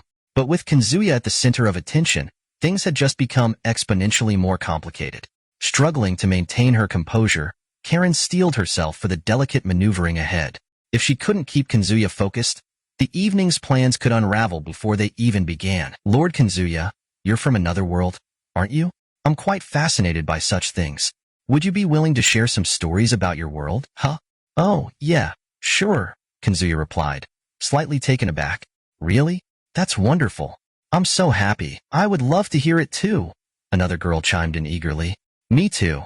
Please tell us. The barrage of youthful energy, their innocent and curious expressions, all coupled with their flawless, youthful beauty, made Kazuya's defenses crumble. With a reluctant nod, he found himself surrounded by more young women, all vying for his attention. Each one, seemingly more determined than the next, refused to be outdone by their peers. As Kazuya tried to navigate the overwhelming situation, the proximity of the girls, despite their youthful innocence, was almost disarming. He felt a gentle tug on his sleeve. Glancing down, he saw someone else vying for his attention. A dignified noblewoman, concealing her lips behind a delicate fan, her eyes gleaming with a provocative promise. "My lord," she began softly, her voice laced with a sultry undertone. "Might I have the honor of a more personal conversation with you this evening? I assure you, it could be most enlightening." Kazuya froze, unsure of how to respond. He understood her meaning. There was no mistaking the veiled invitation in her words. Well, he stumbled over his words, thoroughly caught off guard. Suddenly, another noblewoman, smiling mischievously, interrupted with a sly grin. "Oh, Miss Maldya, don't you think it's a bit unfair to monopolize the commander? After all, I too would love to hear his stories, like how he once brought a princess to tears, begging for forgiveness, as he filled her womb with his seed. Doesn't that sound like an interesting tale?" Kazuya's blood ran cold. How in the world do they know about that? He thought, stunned at the speed with which information had spread through the aristocratic circles. It was as if the social elite had their own intelligence network, spreading gossip with a speed rivaling that of military radio transmissions. No, I can't let this continue. Things are getting out of hand. I'll have to act sooner than planned, he thought, his military mind kicking into high gear. "Excuse me for a moment," Kazuya said quickly, attempting to break free from the throng of eager women. "Oh, Lord Lautrec?" A voice behind him called, surprised. At the helm of the evening's gathering was Karen, the Duchess of Lautrec, the one responsible for hosting the elaborate party. Although she hadn't expected to monopolize Kazuya's attention for the entire evening, the sight of him being surrounded, and possibly claimed, by other women stirred something in her. A sense of urgency settled in. If she didn't act now, she might lose him to these hungry vultures. Pushing her way through the crowd of persistent nobles, Karen moved swiftly, her face set in a determined expression. She had a plan. One she was now forced to accelerate. "Maria, it's time to start the plan.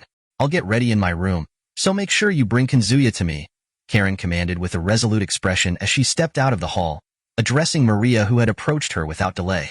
"Understood," Maria responded, her face reflecting the same seriousness as she nodded and swiftly returned to the crowded party, intent on retrieving Kazuya. "All right, let's do this, Karen." Karen pumped herself up mentally as she hurried toward her private room. She felt like a rabbit trapped in a den of predators who weren't after her, but after Kazuya's power and wealth. Meanwhile, Kazuya, aware of the gazes from the beautiful women around him, mused over this unspoken reality. "Hey, what's your problem?" A girl who had been clinging to Kazuya suddenly shrieked in protest as Maria assertively cut through the crowd and stepped between them. "I apologize for the interruption, but I have a message from Lady Karen. She has prepared the item she mentioned earlier and requests your presence in her room." Maria spoke calmly yet firmly, directing her words to Kazuya while offering only a brief, almost dismissive apology to the girl. "Item? Did she mention something like that?" Kazuya wondered, his mind drawing a blank. "All right, I'll head over now," Kazuya finally responded, his decision less about curiosity and more about escaping the clutches of the persistent women surrounding him. "If you would follow me," Maria gestured, quickly turning on her heels and heading toward the exit. "Wait, you're leaving, Kazuya-sama?" one of the girls asked in a plaintive tone, her hand catching his arm before he could fully break free. Oh, yeah, I'll be back. Maybe, Kazuya replied, trying his best to extricate himself from the situation without causing a scene. In truth, he had grown weary of the transparent ambitions of these women, their interest in him clearly driven by his status. We'll be waiting for you, Kazuya-sama, one of the women added, her voice dripping with calculated sweetness. Yes, please don't forget about us, another chimed in. Aha, got it.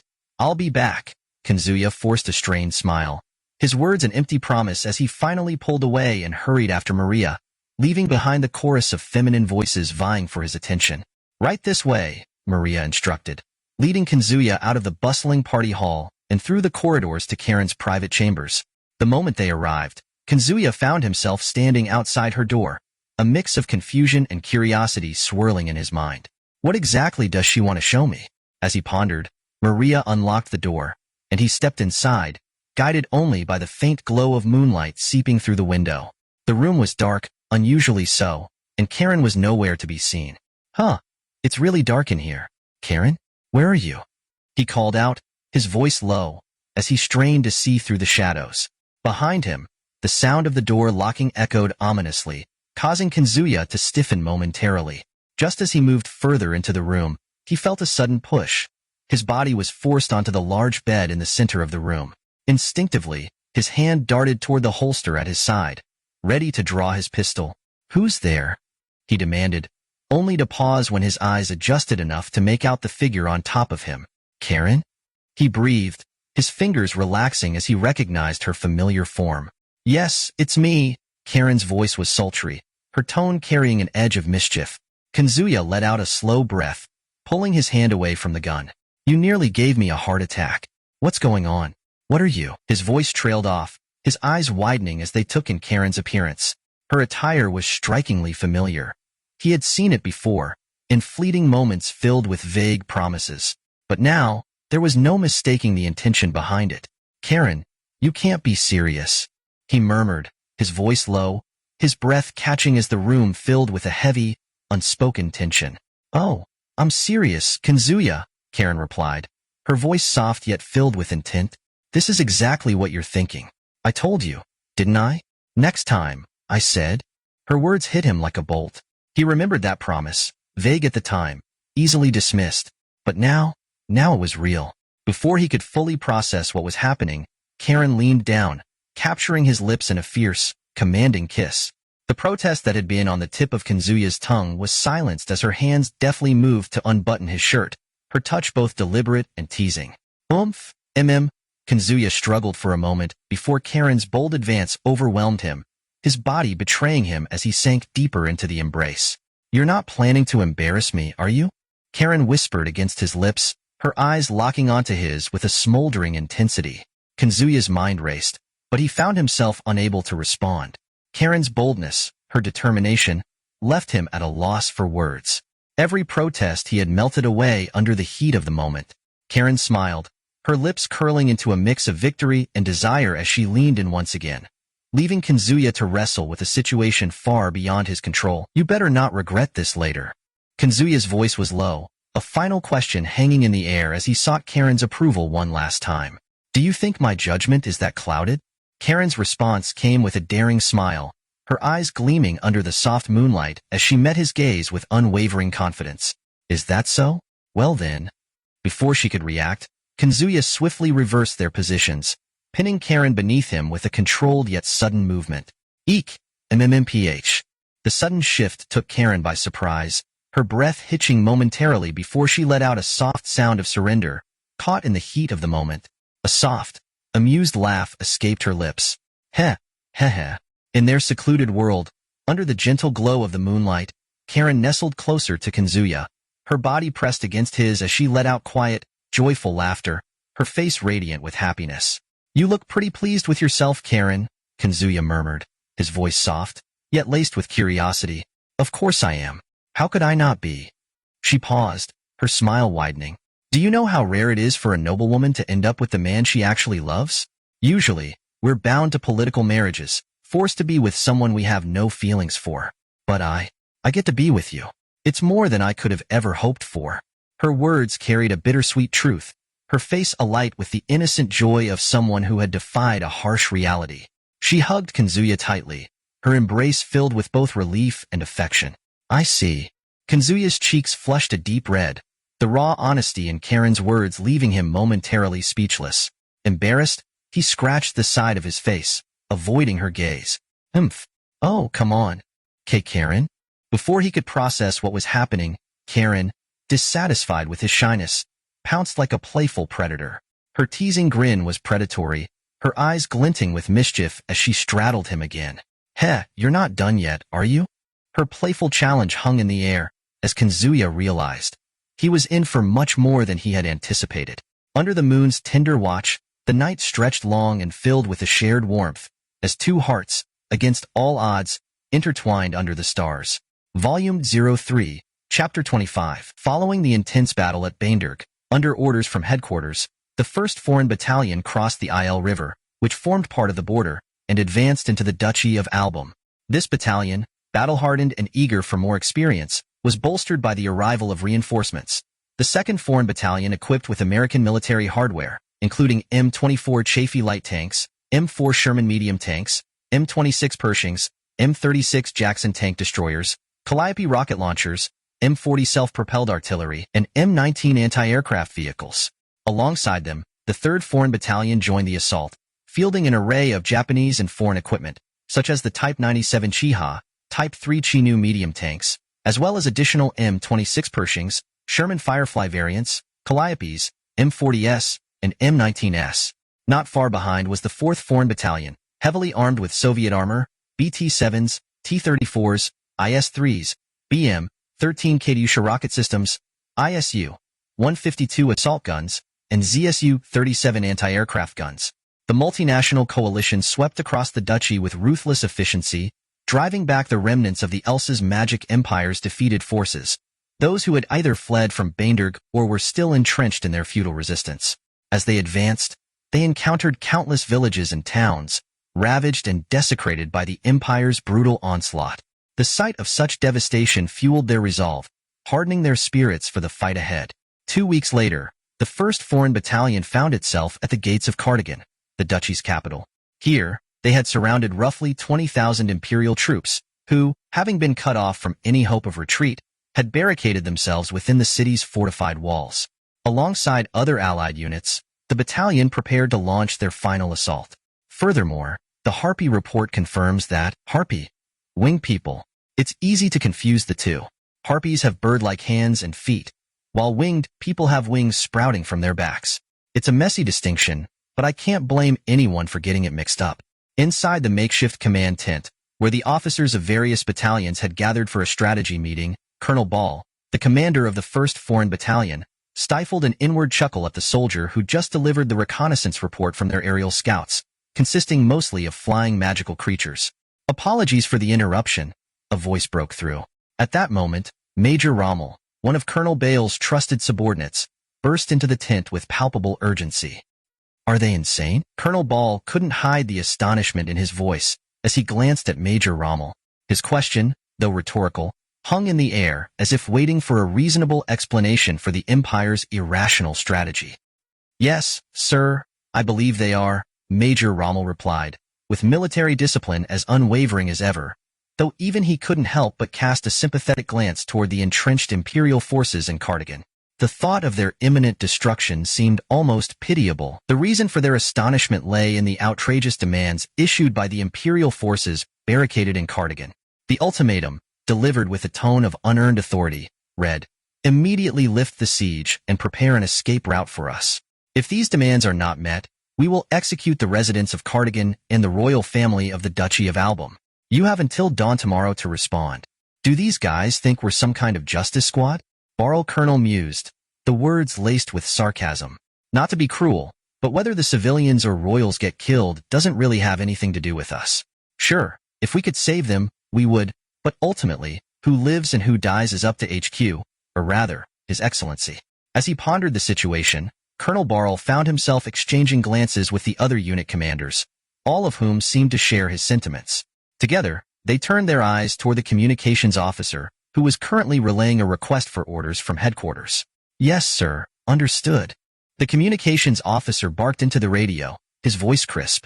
Turning toward Colonel Barl, he delivered the response, Colonel Barl, orders from HQ. No change to the mission objective. Colonel Barl will take command and eliminate the Imperial forces entrenched in Cardigan as swiftly as possible. As for the hostages, rescue them if you can. Furthermore, His Excellency has promised temporary leave and other rewards for the units that achieve notable success. Ugh, I'm in command? Colonel Barl grumbled under his breath. As a man who preferred to avoid extra responsibilities, he was less than thrilled about the sudden promotion. But before his complaint could settle, a deafening roar of excitement erupted around him. Yeses. Leave time, baby. Rewards. The other commanders, their spirits instantly rekindled, shouted in exuberance. Exhausted from back-to-back missions and relentless training with hardly any rest, the men of the 2nd, 3rd, and 4th Foreign Brigades, along with the other units stationed here, had been eagerly awaiting even the smallest sliver of downtime. Now, the promise of leave and rewards had them practically leaping from their tents with renewed energy. Let's get it done, boys. They bellowed in unison, charging into action without hesitation. Barl sighed, watching them go with an amused smirk. Well, I guess there's no stopping them now. He straightened his uniform and prepared to step into his unwanted role as commander, knowing full well that this battle was about to escalate fast. Are you like horses chasing a carrot dangled before you? Colonel Ball stood alone, surveying the now empty tent. A moment earlier, it had been full, but his subordinates had dispersed in an instant, eager to act, leaving him feeling a weight on his shoulders. And that's the gist of it. Got it? Now, moving on to the mission briefing. The plan is simple. Your unit will infiltrate Cardigan under the cover of darkness and eliminate the enemy. The armored battalion will follow up as backup, but artillery support is off the table. There's a chance the hostages could be caught in the crossfire. But with your skills, you won't need artillery support anyway. The enemy consists mostly of infantry wielding swords and spears. You'll manage just fine. The order was clear. Infiltrate Cardigan and wipe out the enemy. It was such a straightforward, almost simplistic plan that it barely qualified as a strategy. Yet, Colonel Ball had relayed the directive to his subordinate infantry units, composed of magical creatures, yokai soldiers, clad in the winter gear of the old German army. He gathered them to explain the situation and outline the mission's objectives. Silence. He looked around at his troops, puzzled by their sudden quiet. What's wrong with you all? At that precise moment, the silence erupted into jubilation. Yes. They shouted in unison, voices filled with unrestrained excitement. The sheer joy on their faces was almost unnerving. They hadn't even fought yet, but it was as if they had already tasted victory. At this rate, if they failed to bring back results, the disappointment might kill them. The source of their enthusiasm was apparent. They were elated at the prospect of finally earning some leave. Colonel Ball watched them bounce around with excitement, a warm smile spreading across his face. These soldiers are basically a bunch of undead maniacs, he thought. To be honest, they were more than half vampire now. Originally, this infantry unit, once the 1st Foreign Legion, had been formed from enslaved magical creatures and beast folk. But thanks to Kanzuya's meddling, half of them had been transformed into vampires, while the other half were composed of wolf and tiger beast men. All right, settle down. You can celebrate after you bring in some results. Colonel Ball called out to his rowdy troops. Sir, yes, sir.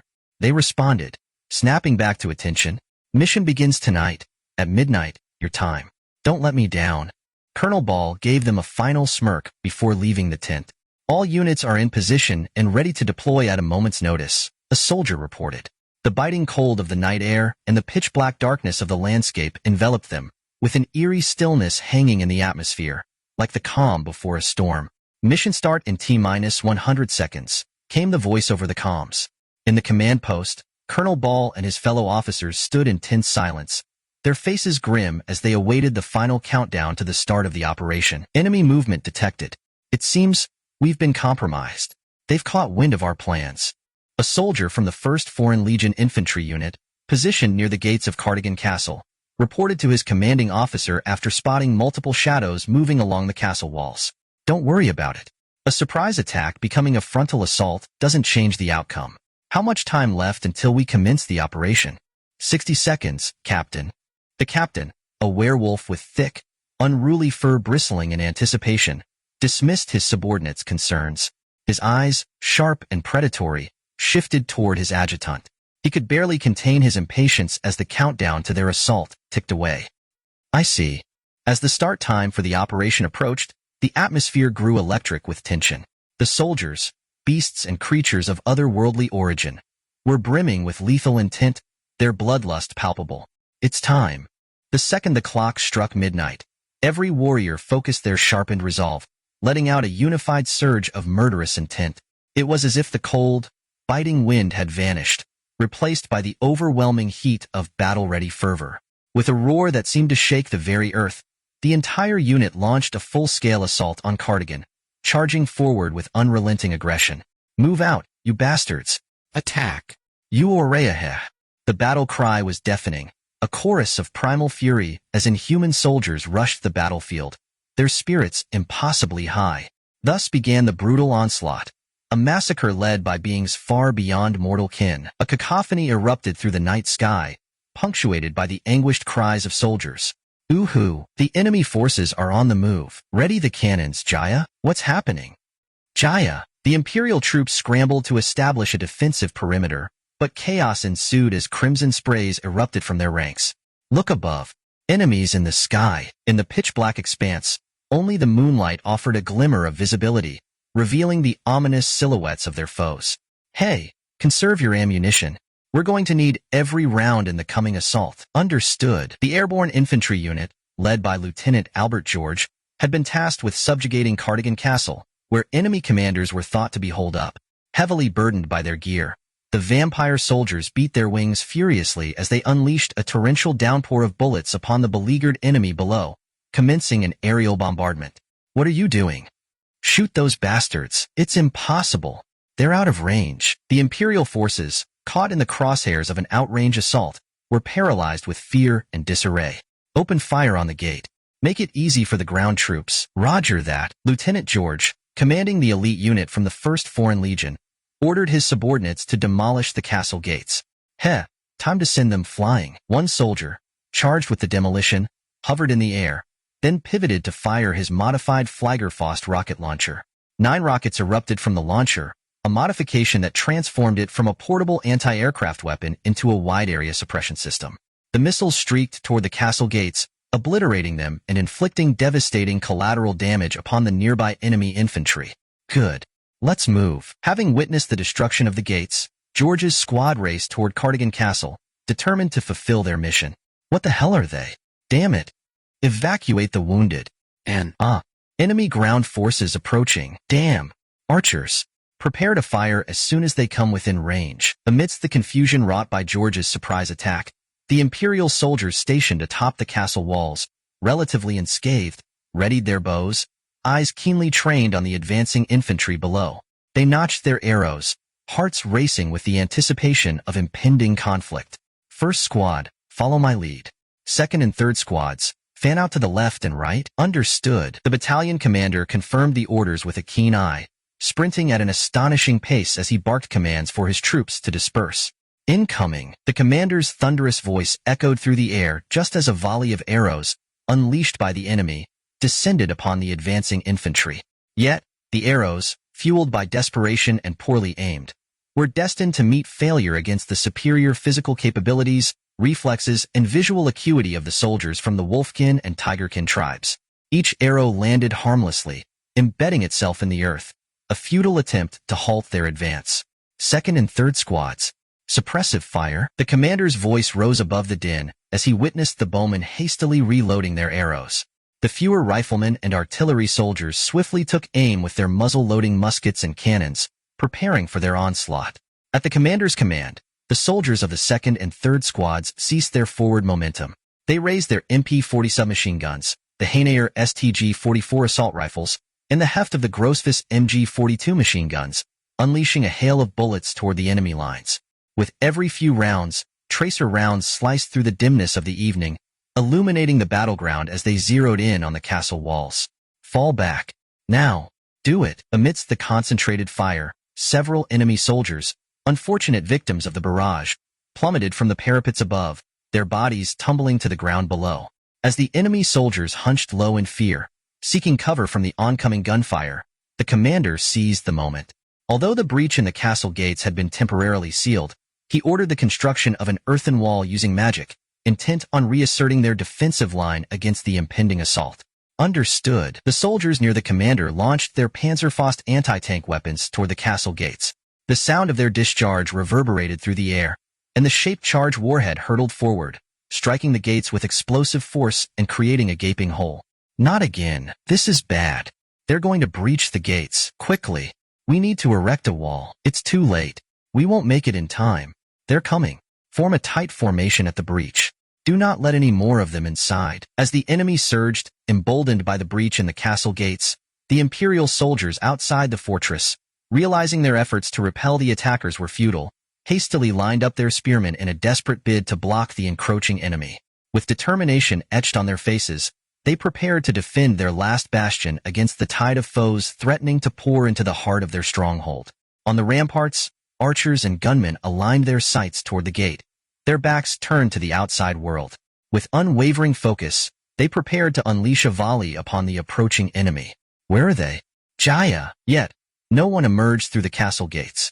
Why, you ask? What the? Where? Jaya! Charge! Charge! Charge! Annihilate them all. The destruction of the gate was merely a ruse.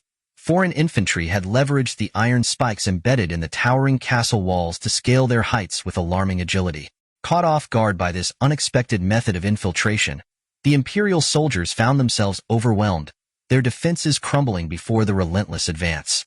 Damn you swine! Ugh-ya-ya! Gunfire erupted across the battlefield, the cacophony of chaos claiming the lives of Imperial soldiers with merciless precision. Flaru, Daya, Terry? Don't come near me. You're too slow.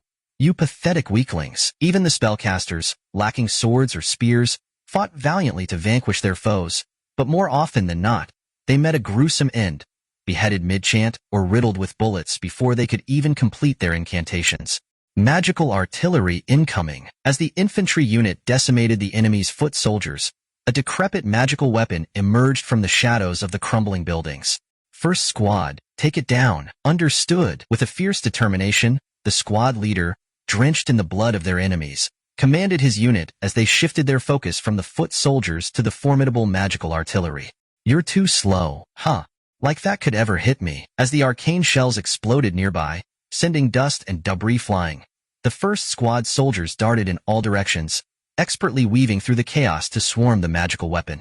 Where are they? The pilot of the magical artillery panicked, bewildered by the sudden disappearance of the enemies that had just been within sight. Setup complete. Same here. Let's get the hell out of here. Vanishing from the pilot's line of sight, the soldiers of the first squad had taken position atop the shoulder of the magical weapon.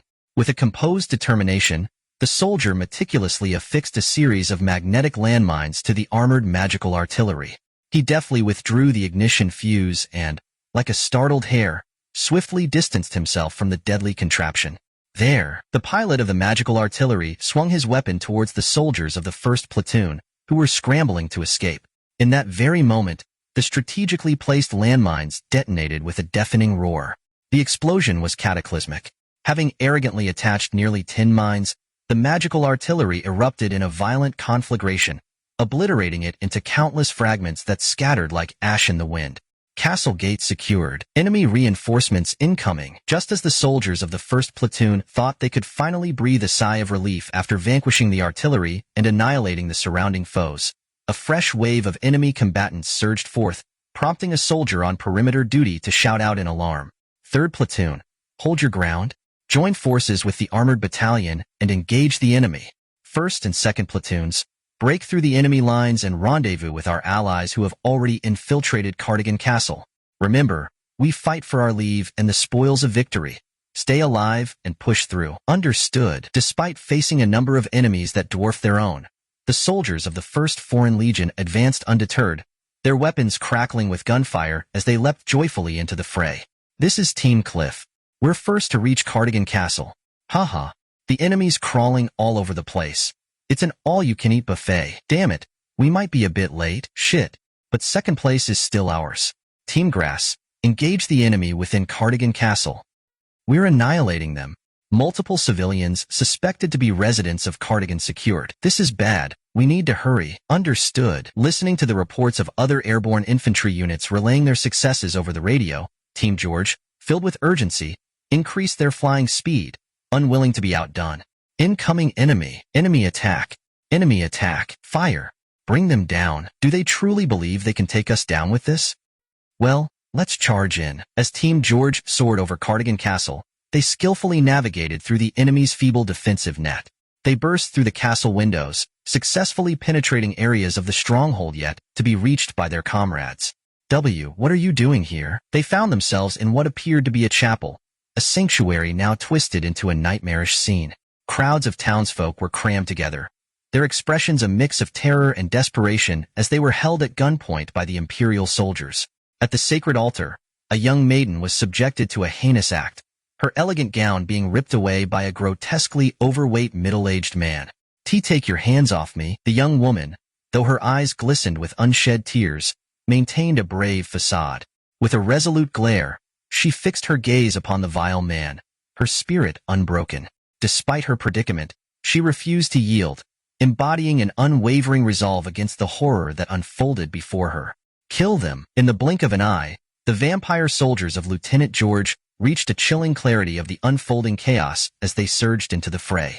Instinctively, they interpreted their commander's intentions, swiftly incapacitating every Imperial soldier in sight, except for one unfortunate middle-aged man, whose trousers hung embarrassingly around his ankles. Damn insects. The hapless middle-aged soldier was launched through the air, a victim of Lieutenant George's inhuman strength, as if he were a mere soccer ball. Hayuta, take me. Hey, you piece of filth. After bouncing several times upon impact with the unforgiving ground, the Imperial officer finally came to a halt, crumpled and bleeding profusely as he begged for mercy. Lieutenant George stepped forward, placing a boot firmly on the officer's head, the pressure increasing as he pulled his Luger P-08 from its holster and pressed the muzzle against the officer's forehead. Please, I beg you, spare me. I'm about to impart a crucial lesson to you. Those who become our captives and are implicated in war crimes, especially the heinous acts you were planning to commit, face immediate and unrelenting torture. Veins bulged on Lieutenant George's forehead, his lips curling into a sinister grin as he loomed over the trembling officer. Bind this scum. Understood. At George's command, a nearby soldier sprang into action, roughly securing the officer's arms and legs with coarse rope. With a glance at the restrained figure, Lieutenant George turned his attention toward a woman nearby, who was now clad in a combat jacket loaned by one of his subordinates. He approached her, keen to establish a connection amid the turmoil. I am Lieutenant Albert George of the Parabellum Army, 1st Foreign Legion. May I have the honor of your name? Felt. Carlton.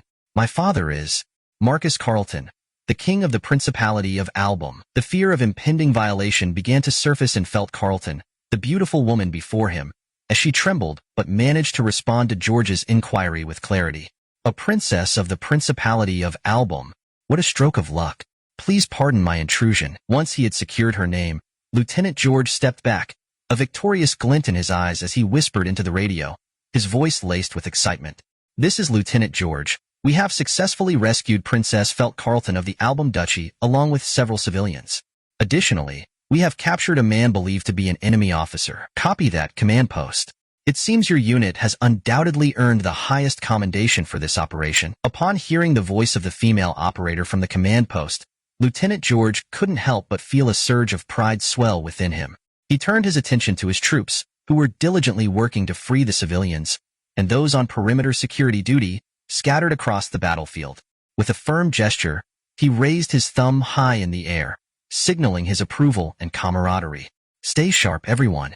We've accomplished our primary objective, but let's ensure the area is secure, he called out, his voice carrying over the sound of the distant artillery and the soft murmur of civilians who were beginning to realize they were safe. As the sun dipped lower on the horizon, casting long shadows across the rubble-strewn ground, the atmosphere shifted from one of tension to tentative relief. The follow-up infantry units, bolstered by the armored brigade, surged forward with calculated precision. They moved methodically through the remnants of what had been an enemy stronghold, systematically eliminating or capturing any remaining Imperial soldiers who had lingered in the Cardigan region. With each enemy combatant apprehended, the grip of fear slowly loosened on the hearts of the civilians, allowing hope to seep in. Lieutenant George watched as his men worked tirelessly, their training manifesting in every precise maneuver and coordinated action. He noted the military jargon slipping seamlessly into their communications. Terms like tango down and mop-up operation echoed through the radio waves, lending an air of professionalism and determination to their mission. "Sir, we've got a couple of hostiles on the northeast flank," one of the sergeants reported, his face streaked with dirt and sweat, yet his voice steady and unwavering. "Requesting permission to engage." "Negative, Sergeant. We'll hold our position until reinforcements arrive. I want to avoid any unnecessary casualties among the civilians," George replied, his mind racing through possible scenarios. The stakes were high, and every decision could mean the difference between life and death. He was acutely aware that the eyes of the world were upon them. Failure was not an option. With the weight of responsibility heavy on his shoulders, he knew that the success of this operation would resonate beyond the battlefield, echoing through the halls of military command and into the hearts of those who had suffered under imperial rule. Each captured soldier and liberated civilian represented a step toward freedom, a chance to reclaim their lives and their dignity. As the day turned to dusk, the scene around them transformed. The sound of gunfire faded, replaced by the cries of gratitude from the rescued civilians. Mothers clutched their children, their faces illuminated with tears of relief. It was a poignant reminder of why they fought, and it fueled George's resolve even further. "Remember, men, this isn't just about victory. It's about what we're fighting for, the future of these people," he said, his voice carrying a weight that silenced the noise of the battlefield. "Let's make sure they know they're not alone anymore."